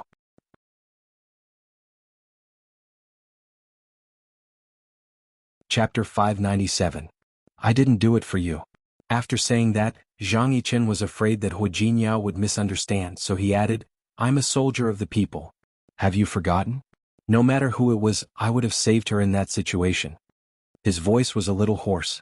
He had slept for a few days, so he was not as energetic as before. But when he said that, his voice was still powerful and convincing. Hu Jinyao stared at his face as if he wanted to see through him. No matter how hard he stared at Zhang Yichen, his expression didn't change. "Yes, you would have saved her no matter who it was. But you couldn't have cut your own flesh and fed your blood to anyone, could you?" Hu Jinyao's words made Zhang Yichen look at him. He frowned as if he was about to say something. Hu Jinyao smiled helplessly. "You don't have to deny it in front of me. I won't misunderstand anything. I won't doubt my wife because of that. I just want to thank you from the bottom of my heart." "Thank you, Uncle. If it weren't for you, Qingsang might have. No matter what, you saved her. I don't care if you did it because of your duty as a soldier or because of your love for Qingsang. Either way, I'll thank you anyway." Hu Jinyao looked at him seriously and said word by word, "Uncle, I owe you my life." Zhang Yichen was silent. He suddenly turned his face away and looked at the sky outside the window. The sky was gloomy as if it was going to rain. "You don't owe me anything and neither does she. I did it willingly. It's what I should do." He couldn't think too much about the situation at that time. The only thought in his mind was that he couldn't let Qingsang die. And what he said was true. Even if that person hadn't been Qing Sang, he wouldn't have stood by and done nothing. You said that you don't owe me anything, but I can't pretend that I don't. Huo Jinyao looked very serious. He nodded to Zhang Yichen. Thank you, uncle. He looked at Zhang Yichen with gratitude in his eyes, which were as deep as the sea of stars. Zhang Yichen turned his eyes back to Huo Jinyao, his brows knitted tightly together. Do you think I'm the kind of person who would extort favors from others? Huo Jinyao shook his head. I didn't mean that. But I will never let go of Su Qing Sang no matter what the reason is. No matter who she would meet again. She will always be my wife. Zhang Yichen's expression didn't change. I told you I'm a soldier. I'm just doing what a soldier should do. When Huo Jinyao returned to the ward, Su Qing Sang was still asleep. He sat beside her and stared at her sleeping face. He held her hand and held it against his cheek. Su Qing Sang woke up because of his movement. She blinked her eyes and met his gaze. She looked at Huo Jinyao for a while, then realized that he hadn't let go of her hand. Why are you looking at me like that? Was there something on her face? Huo Jinyao kissed the back of her hand and shook his head gently. Nope. I just want to look at you. I'm afraid you'll disappear. She really scared him this time. Huo Jinyao held her hand tightly. He still couldn't forget the fear of losing her. Silly. Su Qing Sang reached out and squeezed his hand helplessly. How did our young master Huo become so silly? Quite silly. Huo Jinyao held her hand. There's nothing wrong with your body anymore. When you're well rested tomorrow, we'll go back to Rong City. Okay. Su Qing Sang didn't object. No, Director Sun and the others, they're staying to be volunteers now. I believe they won't go back to Rong City for the time being. I want to be a volunteer too. At a time like this, the disaster area needed a large number of doctors. As a doctor, she really wanted to do her part. No. Huo Jinyao held her hand tightly. You're not allowed to be a volunteer. You can say that I'm selfish or careful. But you haven't fully recovered yet. I don't trust you to be a volunteer. But, no buts. Huo Jinyao was very persistent. Qing Sang, I understand your feelings and I know your determination to do good. But this isn't the mudslide last time. This is an earthquake. There can be aftershocks inside at any time. I can't bear the slightest possibility of losing you. Even if it was only a little bit, it wouldn't do. Su Qing Sang felt his hot hand and understood his concerns. But Director Sun and the others are all helping now. It's really not good for me to go back to Rong City alone. More importantly, I also want to do my part for the disaster area. Jinyao, just promise me, okay? I promise I'll ensure my own safety and I'll be very careful. I won't let myself be in danger. Can I? No. Jinyao? Unless you promise me one thing. What? I'll go too. Huo Jinyao. Was he crazy? Su Qing Sang didn't know what to say. You're the president of Tianyu Group. How can you? If you can, I can too, Huo Jinyao said very seriously. You're also the wife of the president of Tianyu Group. Su Qing Sang couldn't help but laugh. She leaned over and kissed Huo Jinyao on the cheek. Jinyao, you're so nice. Huo Jinyao gave her a deep look and thought of Zhang Yichen next door. Actually, I'm afraid that you won't think I'm good enough. How can that be? In my heart, you're the best. Qing Sang. Yes. If there's a man who treats you better than I do. He will you? Huo Jinyao suddenly stopped talking. He denied what he had just said. He was jealous. Crazy jealous. He was jealous of Zhang Yichen. He was jealous that the person who was by Su Qing Sang's side at that time wasn't him. What are you trying to say? Su Qing Sang looked at him in confusion. Huo Jinyao hugged her and pressed his chin against her neck. I want to say that if there's a man who treats you better than I do, will you be with him? Su Qing Sang blinked and looked at him. Finally, she raised her hand and put it on Huo Jinyao's forehead. You don't have a fever? Why are you talking nonsense? Huo Jinyao pulled her hand down and held it tightly. He looked at her, but he didn't look like he was joking. I'm serious. If that man is good, if that man loves me very much, if he can give up his life for you. Huo Jinyao. Su Qing Sang interrupted him. We're married. Have you forgotten? Huo Jinyao's slightly stunned face made Su Qing Sang laugh. She held his hand and said, We're married. A year ago. Speaking of which, it was our wedding anniversary 2 days ago. You see, we're married. I know, but, no buts. I won't commit bigamy and I won't be with another man. Seeing that Huo Jinyao seemed to want to say something, she raised her hand and put it on his lips. No matter how good and outstanding that person is, no matter how good he is to me. Hu Jiniao, my husband is you. Hu Jiniao looked at her and suddenly smiled. He reached out and wrapped his arms around her waist. He leaned over and gently kissed her on the lips. Yes, your husband is me. Hu Jiniao's voice was low, and there were hidden emotions in it. Su Qingsang's reaction was to hug him and press her face against his chest. Su Qingsang rested for another day. After confirming that there were no major problems with her body, under Hu Jiniao's arrangements, they would return to Sea City with the next batch of supplies this afternoon. They were just temporarily staying in N City. There was nothing to pack. Hu Jiniao, on the other hand, had something to do. He arranged for Yang Wenchang to send disaster relief supplies over. This time, Tianyu Group's performance in this regard was very eye-catching. The higher-ups thought that Hu Jiniao wanted to make the group famous. Only Hu Jiniao knew that he really wanted to do something for these people. The supplies had been prepared and would fly to Sea City with the helicopter in the afternoon. Hu Jiniao and Yang Wenchang went to deal with this matter. Su Qingsang packed up and prepared to leave. When she came out of the ward, she happened to see that the door of the ward next door was open. She froze for a moment, and her red lips pursed into a straight line. Finally, she turned around and walked to the ward next door. Zhang Yichen's back was injured. His body was strong. He had suffered such a serious internal injury and lost so much blood, but he had survived. However, his injury was a little serious and he didn't look good. He was reaching out to reach the cup on the bedside table. It was a little far away and he leaned forward a little. Before he could touch the cup, a hand picked it up and put it in his hand. When he turned around and saw Su Qingsang, he was stunned. Of course, he knew that Su Qingsang was in the ward next door. But he had never thought of looking at her. Well, it wasn't that he hadn't thought about it, but that he couldn't think about it. So he pretended that he didn't know, and that the patient next door was another patient. He didn't expect to see Su Qingsang. You. Zhang Yichen said one word and held the cup tightly. Are you okay? Su Qingsang nodded, looked at Zhang Yichen and said very softly, Uncle, thank you. You're welcome. Zhang Yichen held the cup and took a sip. His voice and expression were very cold. Thank you, Uncle. Su Qingsang's voice was very sincere. Thank you for saving my life. Zhang Yichen lowered his head and drank all the water in the cup. Then he looked away as he put down the cup. I said you're welcome. I'm a soldier. That's what I should do. He had said this twice in 2 days. But each time he felt different. Su Qingsang wanted to say more, but she felt that the word, thank you, was indeed too light. Uncle, are you badly injured? How are you feeling? Do you feel better? I'm fine. I'm very healthy. My mother was too nervous. Zhang Yichen still didn't look at Su Qingsang. Su Qingsang could see that he didn't look very well. She was a doctor, so she naturally knew that Zhang Yichen wasn't telling the truth. That's good. Su Qingsang thought for a moment. Uncle, let me know the next time you come to Rong City. Jiniao and I will treat you to dinner. Thank you for saving my life. No need. Even if you weren't in trouble today, I would still do the same. Moreover, you are Jiniao's wife. I am Jiniao's uncle. Of course, I won't let anything happen to you. Su Qingsang couldn't find anything to say. Wu Yangxiu came at that moment. She was stunned when she saw Su Qingsang. Great aunt. Yes, you're here to see Yichen?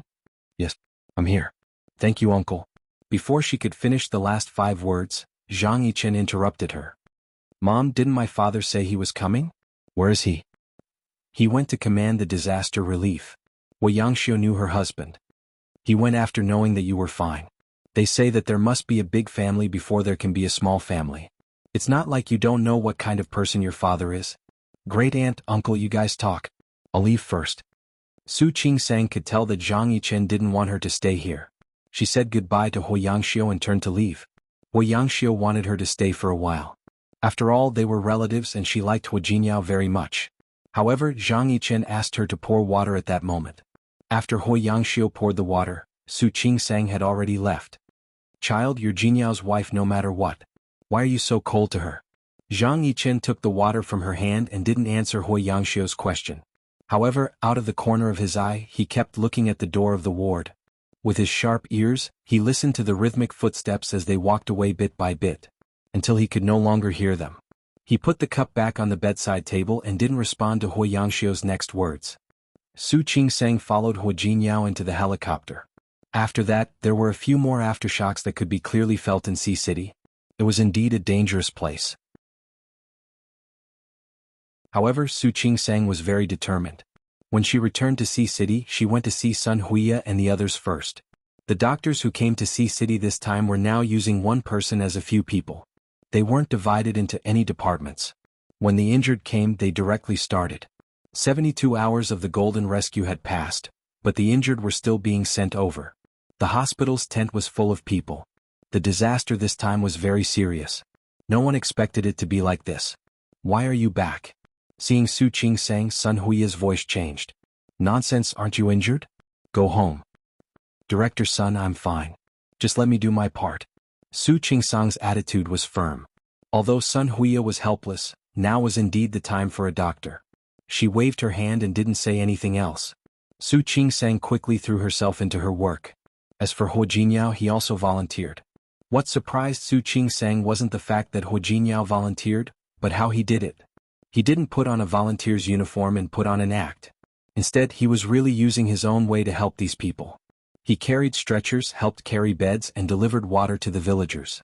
She could always see Hu Jinyao's busy figure between breaks. But even if he was very busy, he didn't forget to take good care of her. He brought her food during meals and ran over during breaks to tell her to remember to drink more water. He also paid attention to prevention. Places where people died were prone to epidemics. Su Qingsang knew this even without Hu Jinyao telling her. However, it felt very different to be educated by him. At night, they all stayed in a tent. They couldn't sleep very soundly. If a patient was sent over, they had to get up at any time. Whether it was Su Qingsang or Hu Jinyao, both of them had such experiences, so they didn't feel that it was very difficult. The only thing that made them feel inconvenient was that it was not convenient to take a shower here. When Su Qingsang returned to the tent, she saw that Hu Jinyao's clothes were covered in dust. Not only his clothes, but even his hair was covered in dust. At this moment, Hu Jinyao didn't look as elegant as when he was the CEO of Rong City. Su Qingsang felt a little sorry for him. Hu Jinyao didn't notice her gaze. He took out a bag from behind him. Are you tired? There's food here. I asked Wen Chang to bring it over. Here. Su Qingsang didn't take the bag in his hand and looked at Hu Jinyao. She spoke very seriously. Hu Jinyao, go back to Rong City. Qingsang? Listen to me. Su Qingsang had seen Hu Jinyao's performance in the past 2 days. He was really serious about being a good volunteer. But she also felt sorry for him. Look, Tianyu Group has so many things to deal with, but you came to Sea City. You said before that you had a lot of things to do. Hu Jinyao didn't deny that he was indeed very busy. Especially now that Hu Yifan had left the company, there were more things that needed him to make decisions every day. Yang Wenchang brought a notebook for him. He volunteered during the day and dealt with work at night after Su Qingsang fell asleep. He took time to rest for a while. It had only been 2 days, but there were already faint shadows under his eyes. It's okay. I can handle those things. This is more important now. I know you can handle it. But, she went forward and held Hu Jinyao's hand. Her voice was very soft. I feel sorry for you. She raised her hand and wiped Hu Jinyao's face with her sleeve.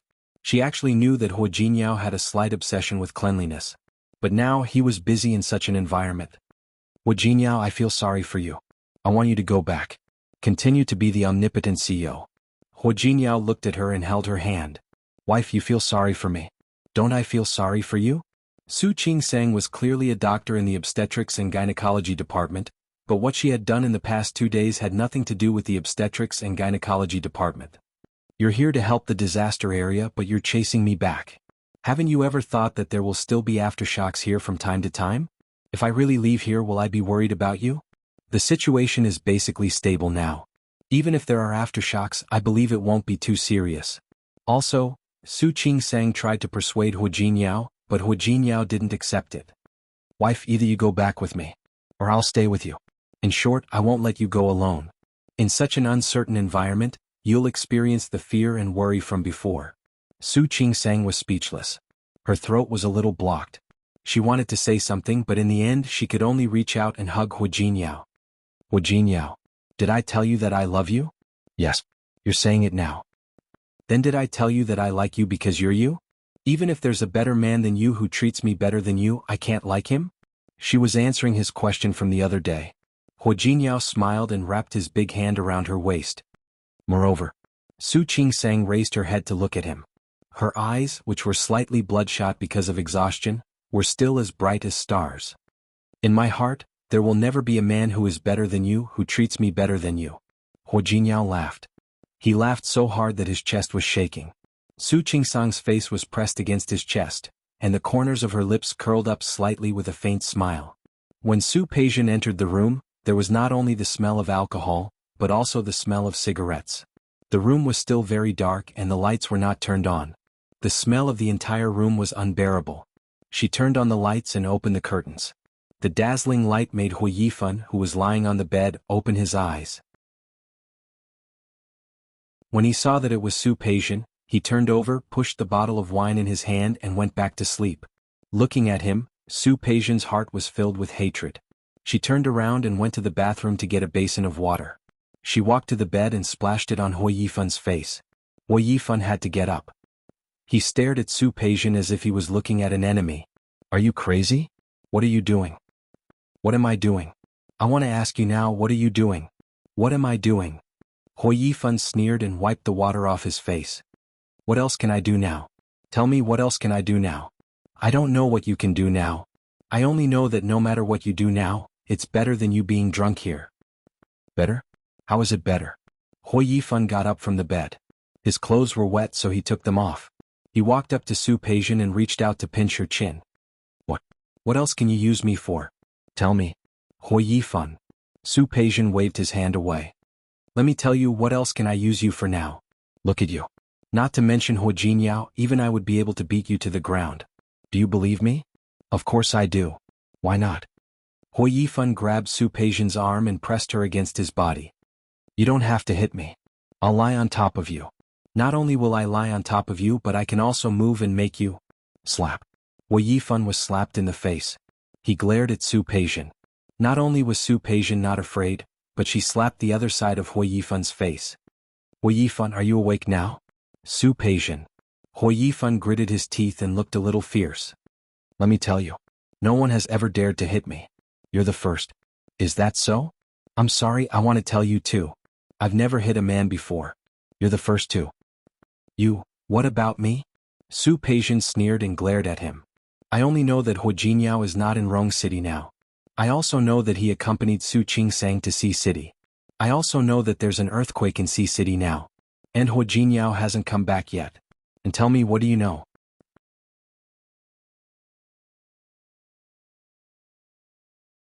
Chapter 598. What do I know? Let me tell you, I know a lot. Hu Yifan put down his hand that was about to hit Su Peijian. I also know that he wants a good reputation. He keeps donating supplies to the disaster area and even stays there as a volunteer. What's wrong? So what? Hu Jingyao knew how to be a good person. What disaster relief? It was all because Su Qingsang was there. So what? Su Peijian was so angry that she almost laughed. Are you trying to tell me now that you know that Hu Jingyao is not in Rong City, but you deliberately let go of such a good opportunity? What opportunity? Hu Yifan looked at Su Peijian with his eyes wide open. Tell me, what other opportunity do I have? He had already been kicked out by old Master Hua. What other opportunity did he have? Hu Jingyao is in Sea City. There was an earthquake in Sea City. Su Peijian stared at Hu Yifan's face. She didn't believe that he wouldn't think of it. It's true that you were kicked out of Tianyu Group, but it's still a short time. Who knows? Who knows? Hu Yifan sneered. Everyone knows. What do you think? Su Peijian rolled her eyes. She took 2 steps forward and grabbed the front of Hu Yifan's shirt. No wonder you can't beat Hu Jingyao. You want to beat Hu Jingyao with your cowardly appearance? You're dreaming. Okay. I'm cowardly, but Hu Jingyao isn't cowardly.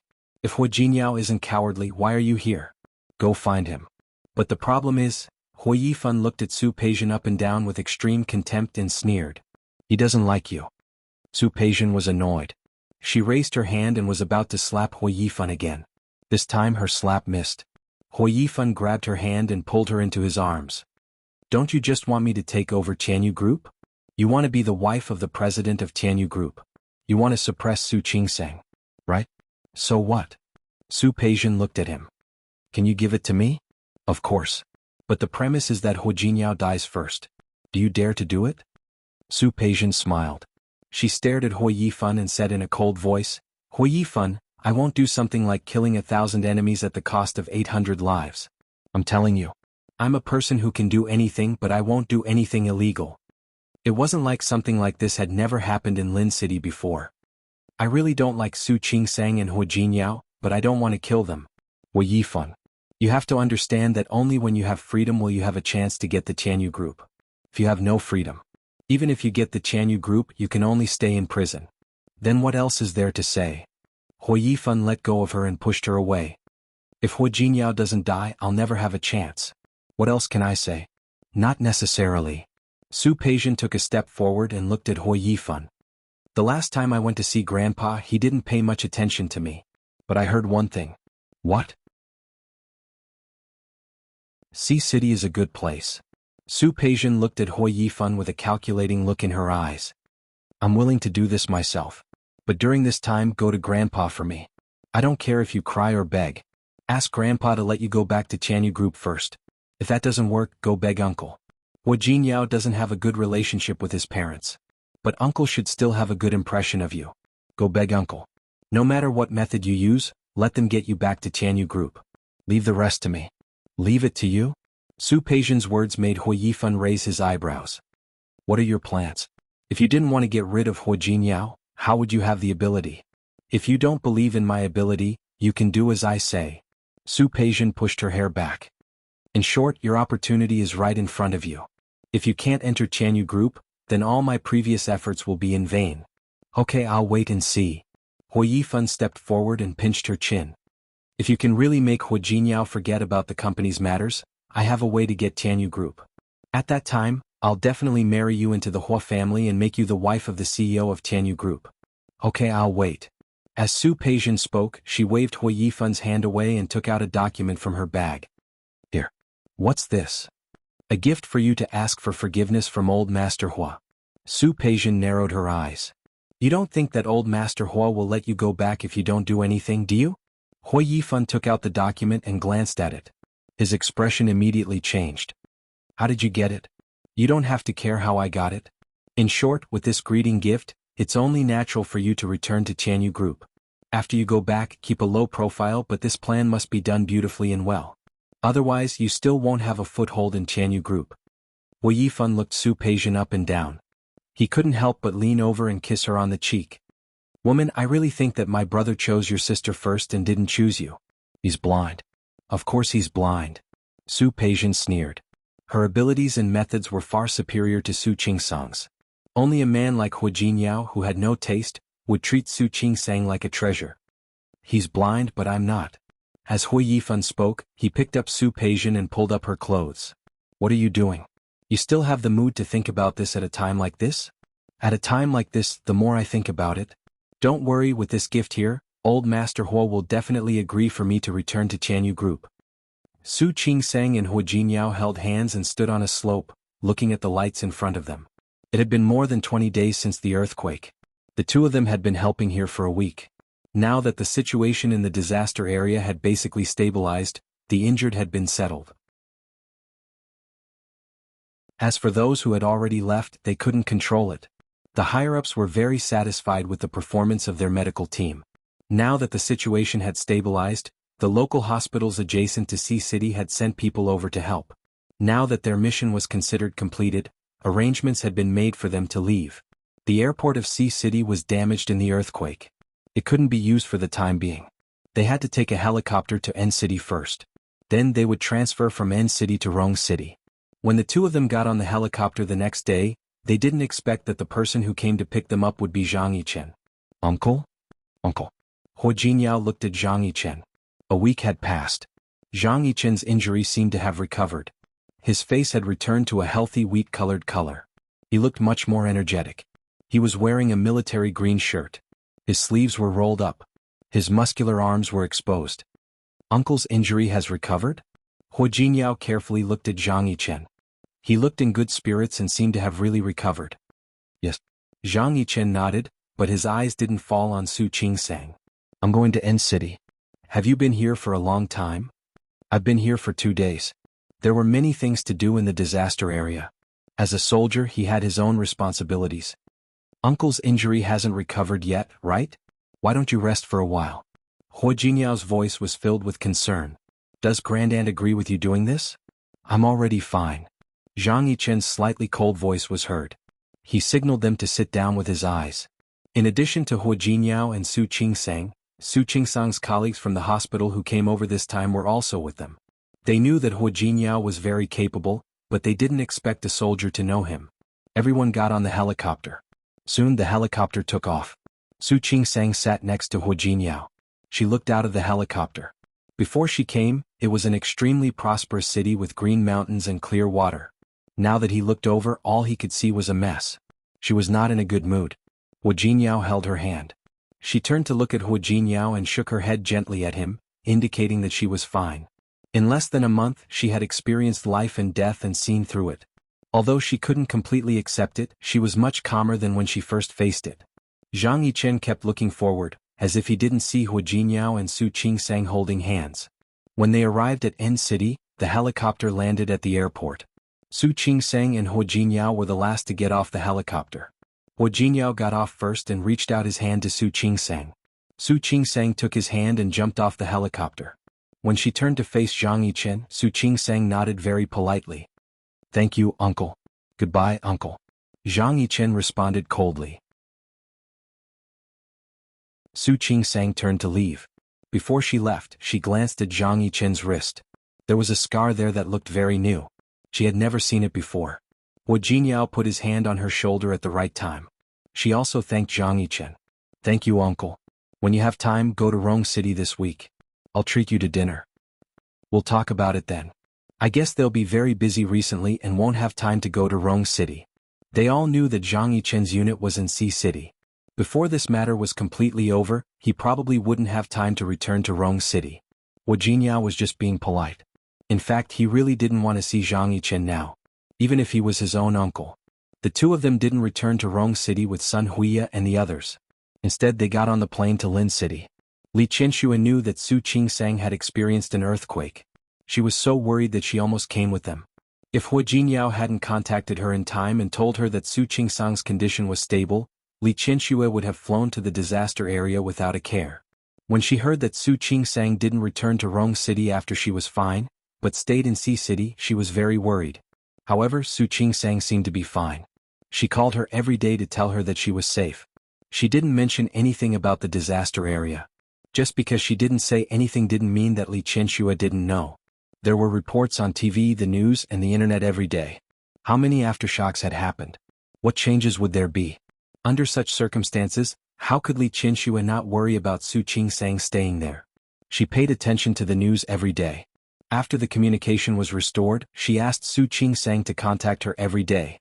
But even so, Li Qianxue was still extremely worried. Seeing that Su Qingsang was standing in front of her unscathed, Li Qianxue hugged her and pretended to hit her on the back twice. "You're really bold. I don't listen to you anymore. I told you to go home but you didn't. Do you know that you scared me to death?" Knowing that Su Qingsang had encountered an earthquake, she couldn't wait for her to come back immediately. Who knew that not only did Su Qingsang not come back, she even dragged Hu Jinyao along to mess around. "Mom, I'm fine now, aren't I?" Su Qingsang's eyes were a little red. She was really grateful that she had escaped death here. "You're still talking about it? You've already lost so much weight." Li Qianxue glared at Hu Jinyao as she spoke. She wanted to criticize him for not taking good care of Su Qingsang. However, she realized that his face was even uglier than Su Qingsang's, and he seemed to have lost even more weight than Su Qingsang. Knowing that he had accompanied Su Qingsang all the way, she couldn't help but complain. "You're so old, yet you still let her mess around. If she wanted to stay, wouldn't you have brought her home? It's my fault." "I didn't persuade her." Hu Jinyao admitted his mistake with a good attitude. Li Qianxue couldn't flare up even if she wanted to. Her son-in-law had stayed in the disaster area with her daughter as a volunteer, so how could she be angry? She couldn't help but pat Su Qingsang's shoulder again. "This time, no matter what you say, you have to stay for a few more days before you leave. Do you know that your grandfather is also very worried about you? Knowing that you're in the disaster area, he even went to Qingyuan Temple today and said that he wanted to pray for you. He's so old, so I asked Yusin to accompany him." No wonder she said that she didn't see old Master Li. Hearing that he was going to pray for her, even if Su Qingsang didn't actually believe in these things, she was still extremely touched. "Okay, I'll definitely stay for a few more days." Su Qingsang and Hu Jinyao stayed at the Li residence. In the afternoon, Old Master Li and Su Yusen returned. Both of them were very happy to see Su Qingsang. They pulled Su Qingsang as if they had endless things to say and endless questions to ask. Su Yusen's scores were out. He was the top science student in Lin City. He had also made up his mind to go to university in the capital. Since he had made up his mind, Su Qingsang was quite happy for him. She suddenly thought of Bai Jihan. No matter what, she and Su Yusen were in a relationship. She wondered how her grades were and which school she would go to. She wanted to ask, but it wasn't the right time. She could only ask later. It was night. It suddenly rained in Lin City. It was accompanied by bursts of thunder. Su Qingsang had been very tired during this period of time, but she couldn't fall asleep because of such thunder. She tossed and turned on the bed. Hu Jinyao was about to fall asleep, but he was so shocked by her movements that he couldn't sleep anymore. What's wrong? It's nothing. I just can't sleep. You think the thunder is too noisy? Half. The other half was thinking about Su Yusen. He had decided to go to university in the capital, which was far away from home. Although he could come back during the winter and summer vacations, it was not as convenient as staying in Lin City. Grandpa was old. Li Qianxue was busy with company affairs every day. Su Qingsang couldn't bear it, but she knew that this was something that could not be helped. There was also Bai Jihan. She had asked Su Yusen just now, and he said that Bai Jihan had failed in the college entrance examination. Her grades weren't particularly good. If she wanted to go to university in the capital with Su Yusen, she was afraid that she couldn't. She could see that Su Yusen had true feelings for Bai Jihan. It was just that if they were separated for 4 years in university, there would be too many variables. Bai Jihan was very insecure, but Su Yusen was determined. He had always been a person who knew what he wanted, but he wouldn't compromise for Bai Jihan. Su Qingsang couldn't help but look at Hu Jinyao. What are you doing? Are you tired? Hu Jinyao gently bit her lips again. Aren't you tired? You think about all kinds of things every day. Don't you have time to rest? Are you tired? Why are you thinking about all kinds of things? They are my family. Of course he sealed her mouth with a kiss. She couldn't say anything else. Su Qingsang was a little annoyed. She was seriously worried, but he didn't care at all. She reached out to hit him. Hu Jinyao bit her lips and said softly, "You're not tired anyway, so why don't you do something else?" As Hu Jinyao spoke, his big hand began to reach into her clothes. Su Qingsang was so angry that she laughed. Who's not tired? How can I fall asleep with such loud thunder? Well, actually, I'm still not tired enough. When I'm tired and faint, I naturally fall asleep. Hu Jinyao's voice was vague. Su Qingsang couldn't push him away. She could only let him do whatever he wanted. When the two of them were naked, Hu Jinyao suddenly stopped. His hands subconsciously reached in the direction of the bedside table, but he remembered that this was the Li family, not Rong City. He gritted his teeth, turned over, and was about to get off Su Qingsang's body. Su Qingsang hugged him at this moment. She met his eyes. Her eyes were clear. Didn't you say that it was a child? Hu Jinyao's expression was a little conflicted. He wasn't ready yet. How could Su Qingsang give him time to prepare? She directly turned over and took the initiative. Hu Jinyao had never had any self-control in front of her. Looking at her, he said with slightly gritted teeth, "You've become bold." "Not as bold as you." Su Qingsang bit his ear. "You've become fat from breaking your promise." She was accusing him of not keeping his word. Hu Jinyao looked at her slightly blurry eyes, gritted his teeth, and turned from passive to active again. Forget it, if she wanted a child it would be up to fate. Before they became one, Hu Jinyao stopped. Looking at her passionate eyes, his voice was firm. "Just this once. If you have one, give birth to it. If not, go back and do what you should do, okay?" If Su Qingsang wasn't in a bad state, she would have beaten him up. What did he mean? She didn't agree, but Hu Jinyao had already made up his mind. He lowered his waist and gave himself to her. Su Qingsang gritted her teeth. She was a little shy, but in the end she raised her waist. She was a gynecologist, so she naturally knew what kind of situation it was easier to have children. Hu Jinyao knew what she was thinking and couldn't help but laugh. He really didn't know that Su Qingsang was so obsessed with children. "Honey, with you like this, should I work harder today?" Su Qingsang couldn't help but want to bite him again. She didn't bite him, so she scratched his back. "Don't worry, honey.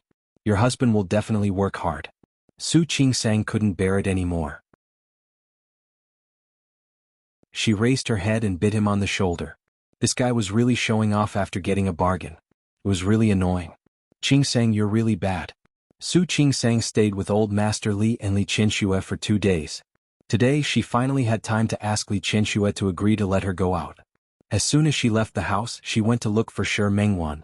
Shi Mengwan had returned from the competition in France a long time ago, but she was very busy. This time she didn't win the championship, but she got the most unique design award. The significance of this award was extraordinary, and it also made Shi Mengwan famous overseas as a rising star of design. More and more people came to him. Su Qingsang saw Shi Mengwan again and found that she didn't look well either. You have dark circles under your eyes. Are you worried about me? Or are you busy with work? You're heartless. Shi Mengwan pinched her arm. I'm worried about you, of course. She was really worried about Su Qingsang. If she hadn't found out that Hu Jingyao had accompanied her to the disaster area, she would have gone too. Su Qingsang was touched and hugged her waist tightly. All right, I'm fine now. She stepped back a little and looked at Shi Mengwan's expression. You don't think I don't know that you stayed up all night drawing again? I know you want to make money, but no matter how much you want to make money, you have to take care of your health. Shi Mengwan didn't say anything. It was true that she wanted to make money. She wanted to prove that she was also true. Zhang Haoze and Qin Feifei were still engaged. She was powerless to stop it and she couldn't do anything. Zhang Haoze had come to look for her twice during this period of time, but she avoided him. When he came to the studio, she asked someone to say that she wasn't there. When he came to her house, she hid from him and didn't open the door. Sometimes Shi Mengwan didn't understand. He was already engaged, so why did he still look for her? Was he trying to turn her into a mistress? Or was Zhang Haoze that confident?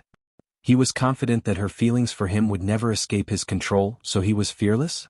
No matter which one it was, Shi Mengwan felt tired. Even though she knew that Zhang Haoze was the big brother she had been thinking about for more than 10 years. But such a relationship with a third party, was too tiring for her. Mengwan, what's wrong? Are you really tired? Yes, very tired. Shi Mengwan twitched the corner of her mouth. It's not a big award, but the internet is so developed now. When it was spread back to China, many people bragged about the award. I can't even take online orders during this period of time. Su Qingsang looked at her with heartache. How about you take a break for a while? Or stop taking orders for a while? Or hire some more people? Anyway, your studio is already big enough now and you can hire a lot of people. I want to, but there aren't many good designers who are close to my style and agree with my ideas. Su Qingsang knew Shi Mengwan very well. She didn't continue talking about this matter. Shi Mengwan didn't think about Zhang Haoze anymore. Her heart ached when she thought about that person, but she felt empty and uncomfortable when she didn't think about him. She only wanted to suppress that emotion at the bottom of her heart and get rid of those thoughts. She turned to ask about Su Qingsang's situation in the disaster area. The two sisters went shopping, chatted, and drank tea together just like when Su Qingsang was still in Lin City. At the same time, a plane slowly landed in Lin City. Su Peijian wore a pair of Dior sunglasses on the bridge of her nose. She was wearing Chanel's new summer dress. She slowly walked out of the airport, the corners of her lips curling up into a faint smile.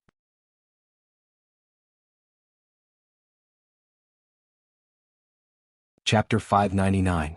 Before Su Peijian came to Lin City, she made a trip to N City. It wasn't that she didn't want to go to C City to cause trouble for Su Qingsang and Hu Jingyao. It was just that her ability was still a little lacking. C City was still a disaster area, and they were slowly carrying out post-disaster rescue and reconstruction work.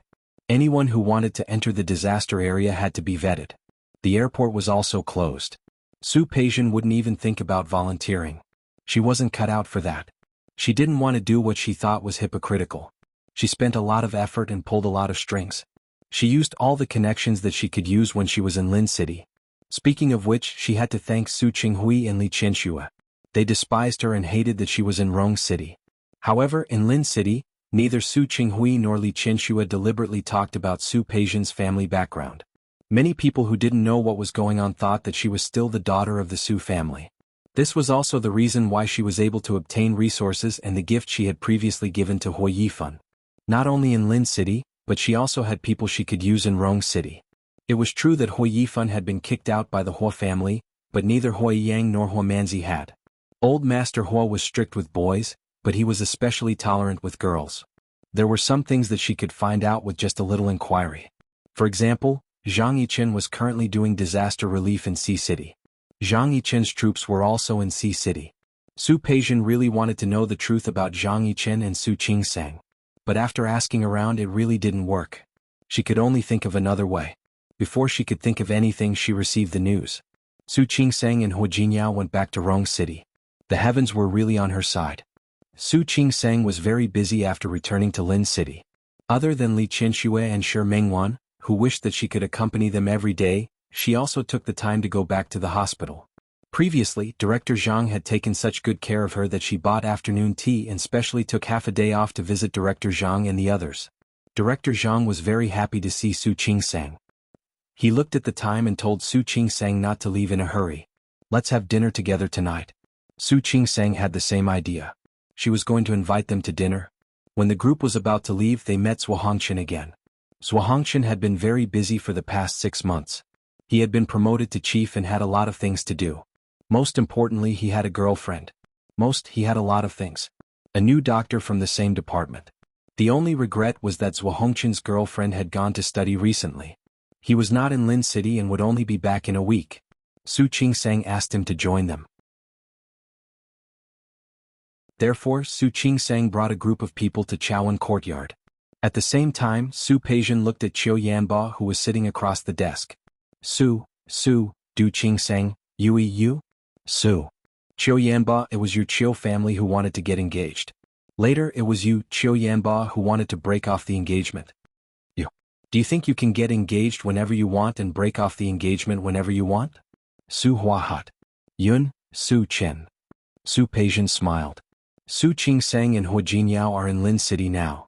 Su Hao Su Qi. Su Hao Su Kisidi. How? Su Peijian told him her plan. Qiu Yanba stared at her, his eyes wide with shock. You're crazy. Qiu Yanba admitted that he was interested in Su Qingsang. But it wasn't enough for him to go against Hao Jinyao. He had been warned by Hao Jinyao and he was working with Tianyu Group. Recently, the company's business had been quite good. He didn't want to go against Hao Jinyao and get himself into trouble. Let's just say I'm crazy. You're the one who drove me crazy. Su Peijian leaned forward and stared at Qiu Yanba, her eyes filled with endless coldness. Qiu Yanba, you want to stay out of this? Why can't I stay out of it? Because I have something on you. Su Peijian smiled. She stood up, put her hands on the desk and looked down at Qiu Yanba's face. You don't think that I didn't know anything when I was your fiancé, do you? Qiu Yanba's expression changed. Su Peijian, what do you mean? Su Peijian smiled. She opened her bright red lips and said a few words. Qiu Yanba's face turned livid. I've always thought you were a smart person. So, a smart person like you should know how to do smart things, right? Qiu Yanba stared at Su Peijian and nodded. Good, very good. Tell me, how do you want me to help you? Let's go. Follow me to find the person first. Tell me slowly. What do you think? Qiu Yanba stared at Su Peijian's face and sneered. Su Peijian, why didn't I know you were a vicious beauty before? I didn't know you were a scumbag either. Su Peijian emphasized the word, scumbag. Qiu Yanba was so angry that he laughed and glanced at her coldly. Let's go. Su Peijian smiled with obvious pride on her face. Su Qingsang hadn't met with her colleagues for a long time. It was rare for her to have a gathering like this. Because Zhuo Hongqian was the director's son, everyone let him sit at the head of the table, next to Su Qingsang. He had a girlfriend recently. Although he had feelings for Su Qingsang, he still hoped that she could live a good life.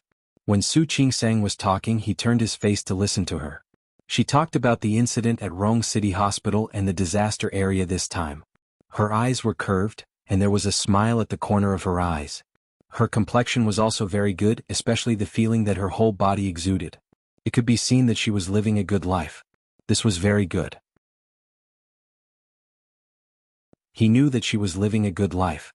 He was also relieved. Although it had nothing to do with him. Who asked him to confess too late and reveal his feelings too late? This table of people was bustling with noise and excitement.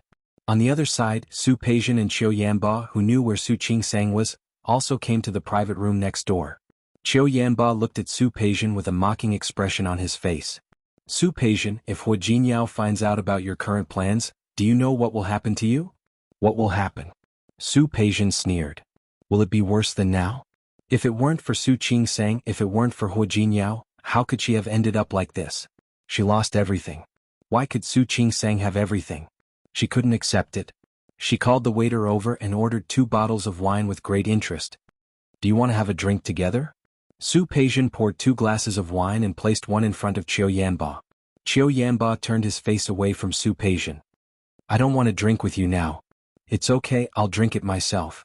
Su Peijian not only drank it herself, but also called the waiter over to bring one of the bottles to the next room. If any one of them asks, say it's from Mr. Hua. The waiter took the bottle of wine to the next room. Next door, Su Chingsang and her colleagues from the hospital were indeed drinking. When someone brought the bottle of aged dry red wine over, Director Zhang was stunned for a moment. No one was blind and could see the value of the wine. It's from a Mr. Hua. The waiter's words made everyone turn to look at Su Chingsang, and there was a hint of ridicule in their eyes. Su Chingsang was a little embarrassed. She had called Hua Jinyao about coming out to the party, but she didn't expect him to arrange this. Was he asking her to drink without any worries? Chingsang, thank you in advance. Director Zhang smiled and didn't stand on ceremony. Su Chingsang felt a little warm and a little sweet in her heart. Other than having a disagreement with Hua Jinyao on the matter of the child, Hua Jinyao was perfect in every aspect. Just like that, a bottle of wine fell into the stomachs of the people present. Everyone was very grateful that Su Chingsang still remembered them after leaving for so long, so one by one they came over to toast her. Su Chingsang was inevitably a little drunk after being toasted by them one after another. The banquet hadn't ended yet, but the atmosphere was already lively again. The alcohol got to their heads and everyone was in high spirits. They said that they were going to KTV to sing. Su Chingsang didn't object.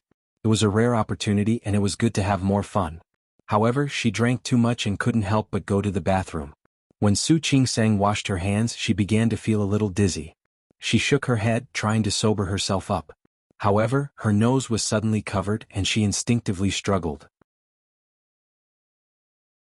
However, she didn't have much strength in her drunkenness, and her body just went limp. Su Peijian and Qiu Yanba helped Su Chingsang out the back door. Of course, Su Peijian was very careful. The boss of Chaoan Courtyard used to be friends with Su Qinghui. It took her less than 10 minutes to take Su Chingsang away from Chaoan Courtyard. During these 10 minutes, the surveillance cameras of Chaoan Courtyard were broken. In the end, all they could capture was Su Chingsang entering the bathroom.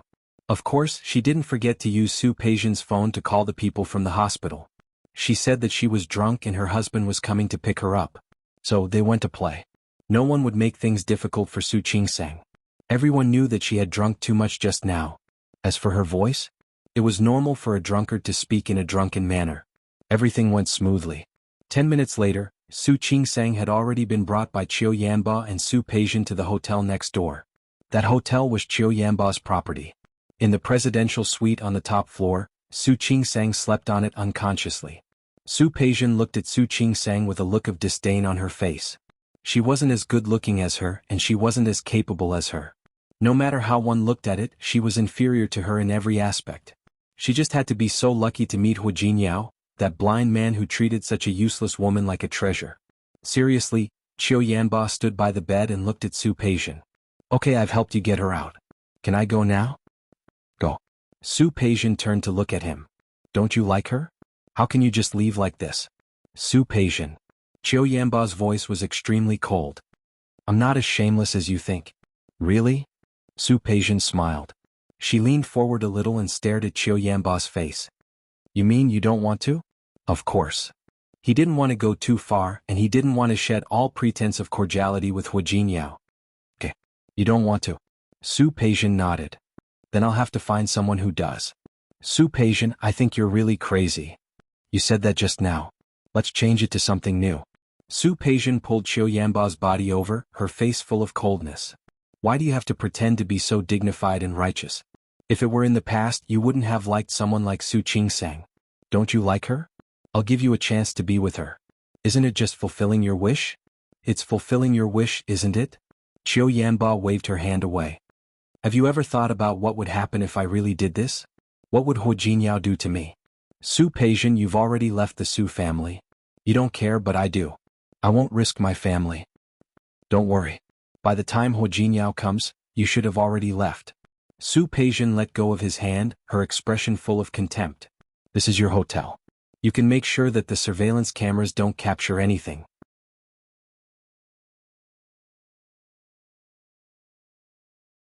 Isn't that right? Qiu Yanba stood still. If that's the case, why would Hu Jinyao believe in your trap? Because I have this. As Su Peijian spoke, she took out her phone and waved it in front of Qiu Yanba. I'll take a picture of you and send it to Hu Jinyao. Don't worry, I'll censor your face. I won't really let him see your face. You're well prepared. Qiu Yanba's voice became even colder. Should I thank you? Shouldn't you? Get out. Qiu Yanba's voice was very cold. Su Peijian stood still. I can't go out. I want to stay and take pictures. Do you think I'll let you stay? If you don't let me stay, then I'll have to call Hu Jinyao now and ask him to come here immediately. Su Peijian. Qiu Yanba's face had turned livid at this point. Su Peijian raised her eyebrows. You don't have a choice. Either you let me take pictures of you, or you let me call Hu Jinyao here. Choose one. You really are a crazy woman. Thank you. I'll take this as a compliment. Qiu Yanba stood still. He glanced at Su Peijian. Su Peijian, I don't understand. Why do you hate Su Qingsang so much? In fact, your identity and the fact that you were swapped had nothing to do with her. She doesn't need to bear your anger at all. She doesn't need to bear my anger? Then who will? Don't deny it. Qiu Yanba sneered. You've enjoyed more than 20 years of nurturing from the Su family. You've enjoyed the glory of the eldest daughter of the Su family for more than 20 years. What reason do you have to hate Su Qingsang? Yes, I did enjoy it, but they took it all away from me. Su Peijian spread her hands. If it didn't belong to me in the first place, then why did they give it to me? If that's the case, it's better not to have it in the first place. Isn't that right? You're very sick. Whatever you say. What I need now is for you to take off your clothes quickly.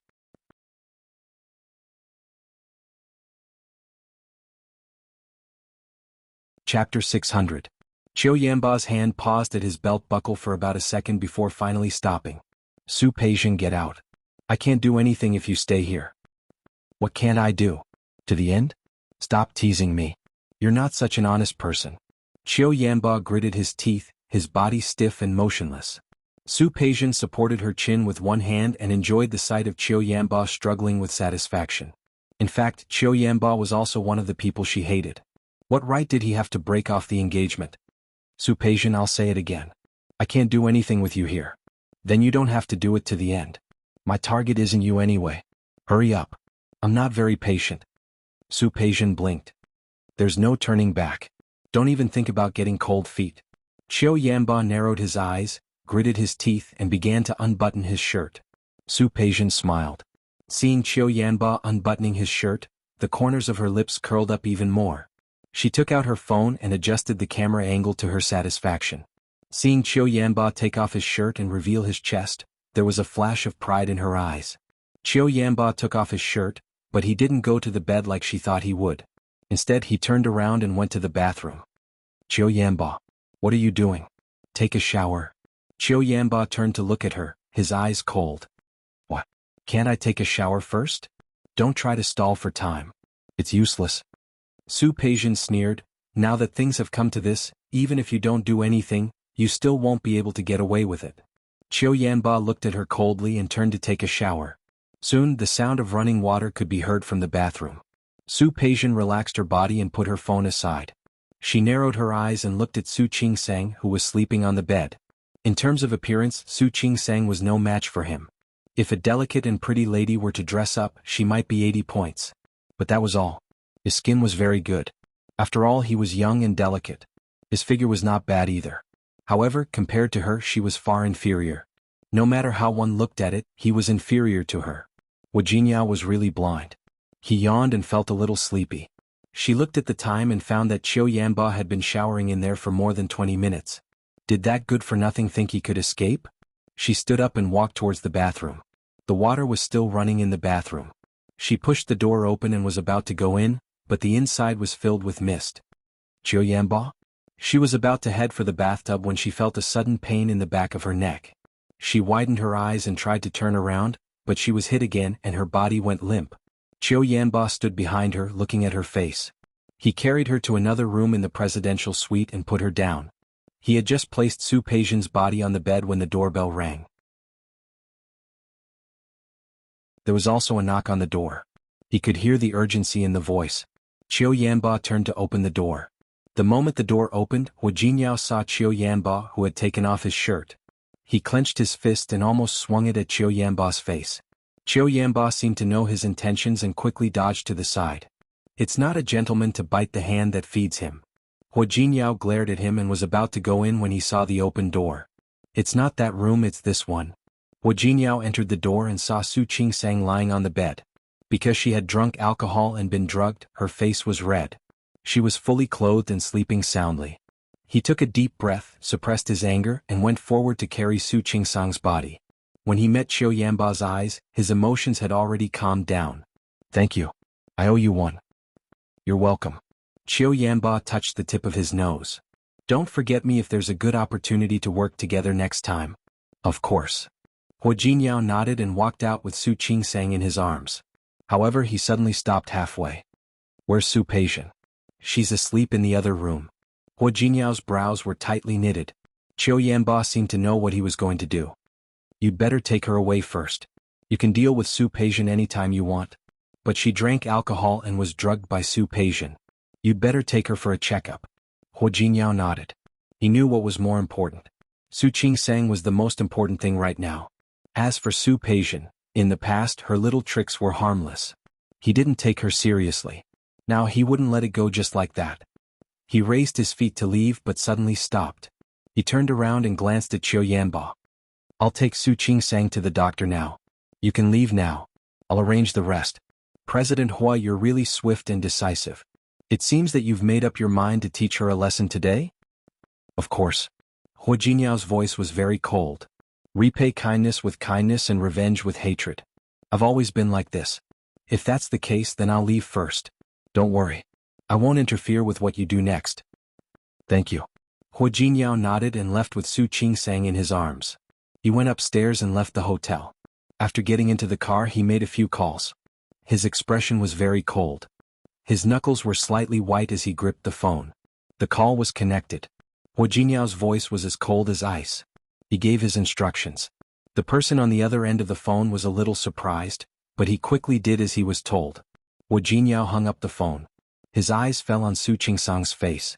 He felt lucky again, but he regretted it again. He should have been with her, no matter where she went or what she did. In that case, he wouldn't have given others a chance. He threw the phone aside. He reached out and stroked Su Qingsang's face. I'm really worried about you. He didn't keep a close eye on her, and she and Zhang Yichen were trapped in the ruins of the earthquake. He didn't pay attention again, and she was almost hurt by Qiu Yanba. Fortunately, Qiu Yanba was still sensible and knew how to make a choice. Otherwise, he almost didn't dare to think about it. Without thinking too much, he turned around and took Su Qingsang to the hospital. It wasn't far from the hospital where Su Qingsang used to work. The doctor on duty also knew Su Qingsang. He had just met her today.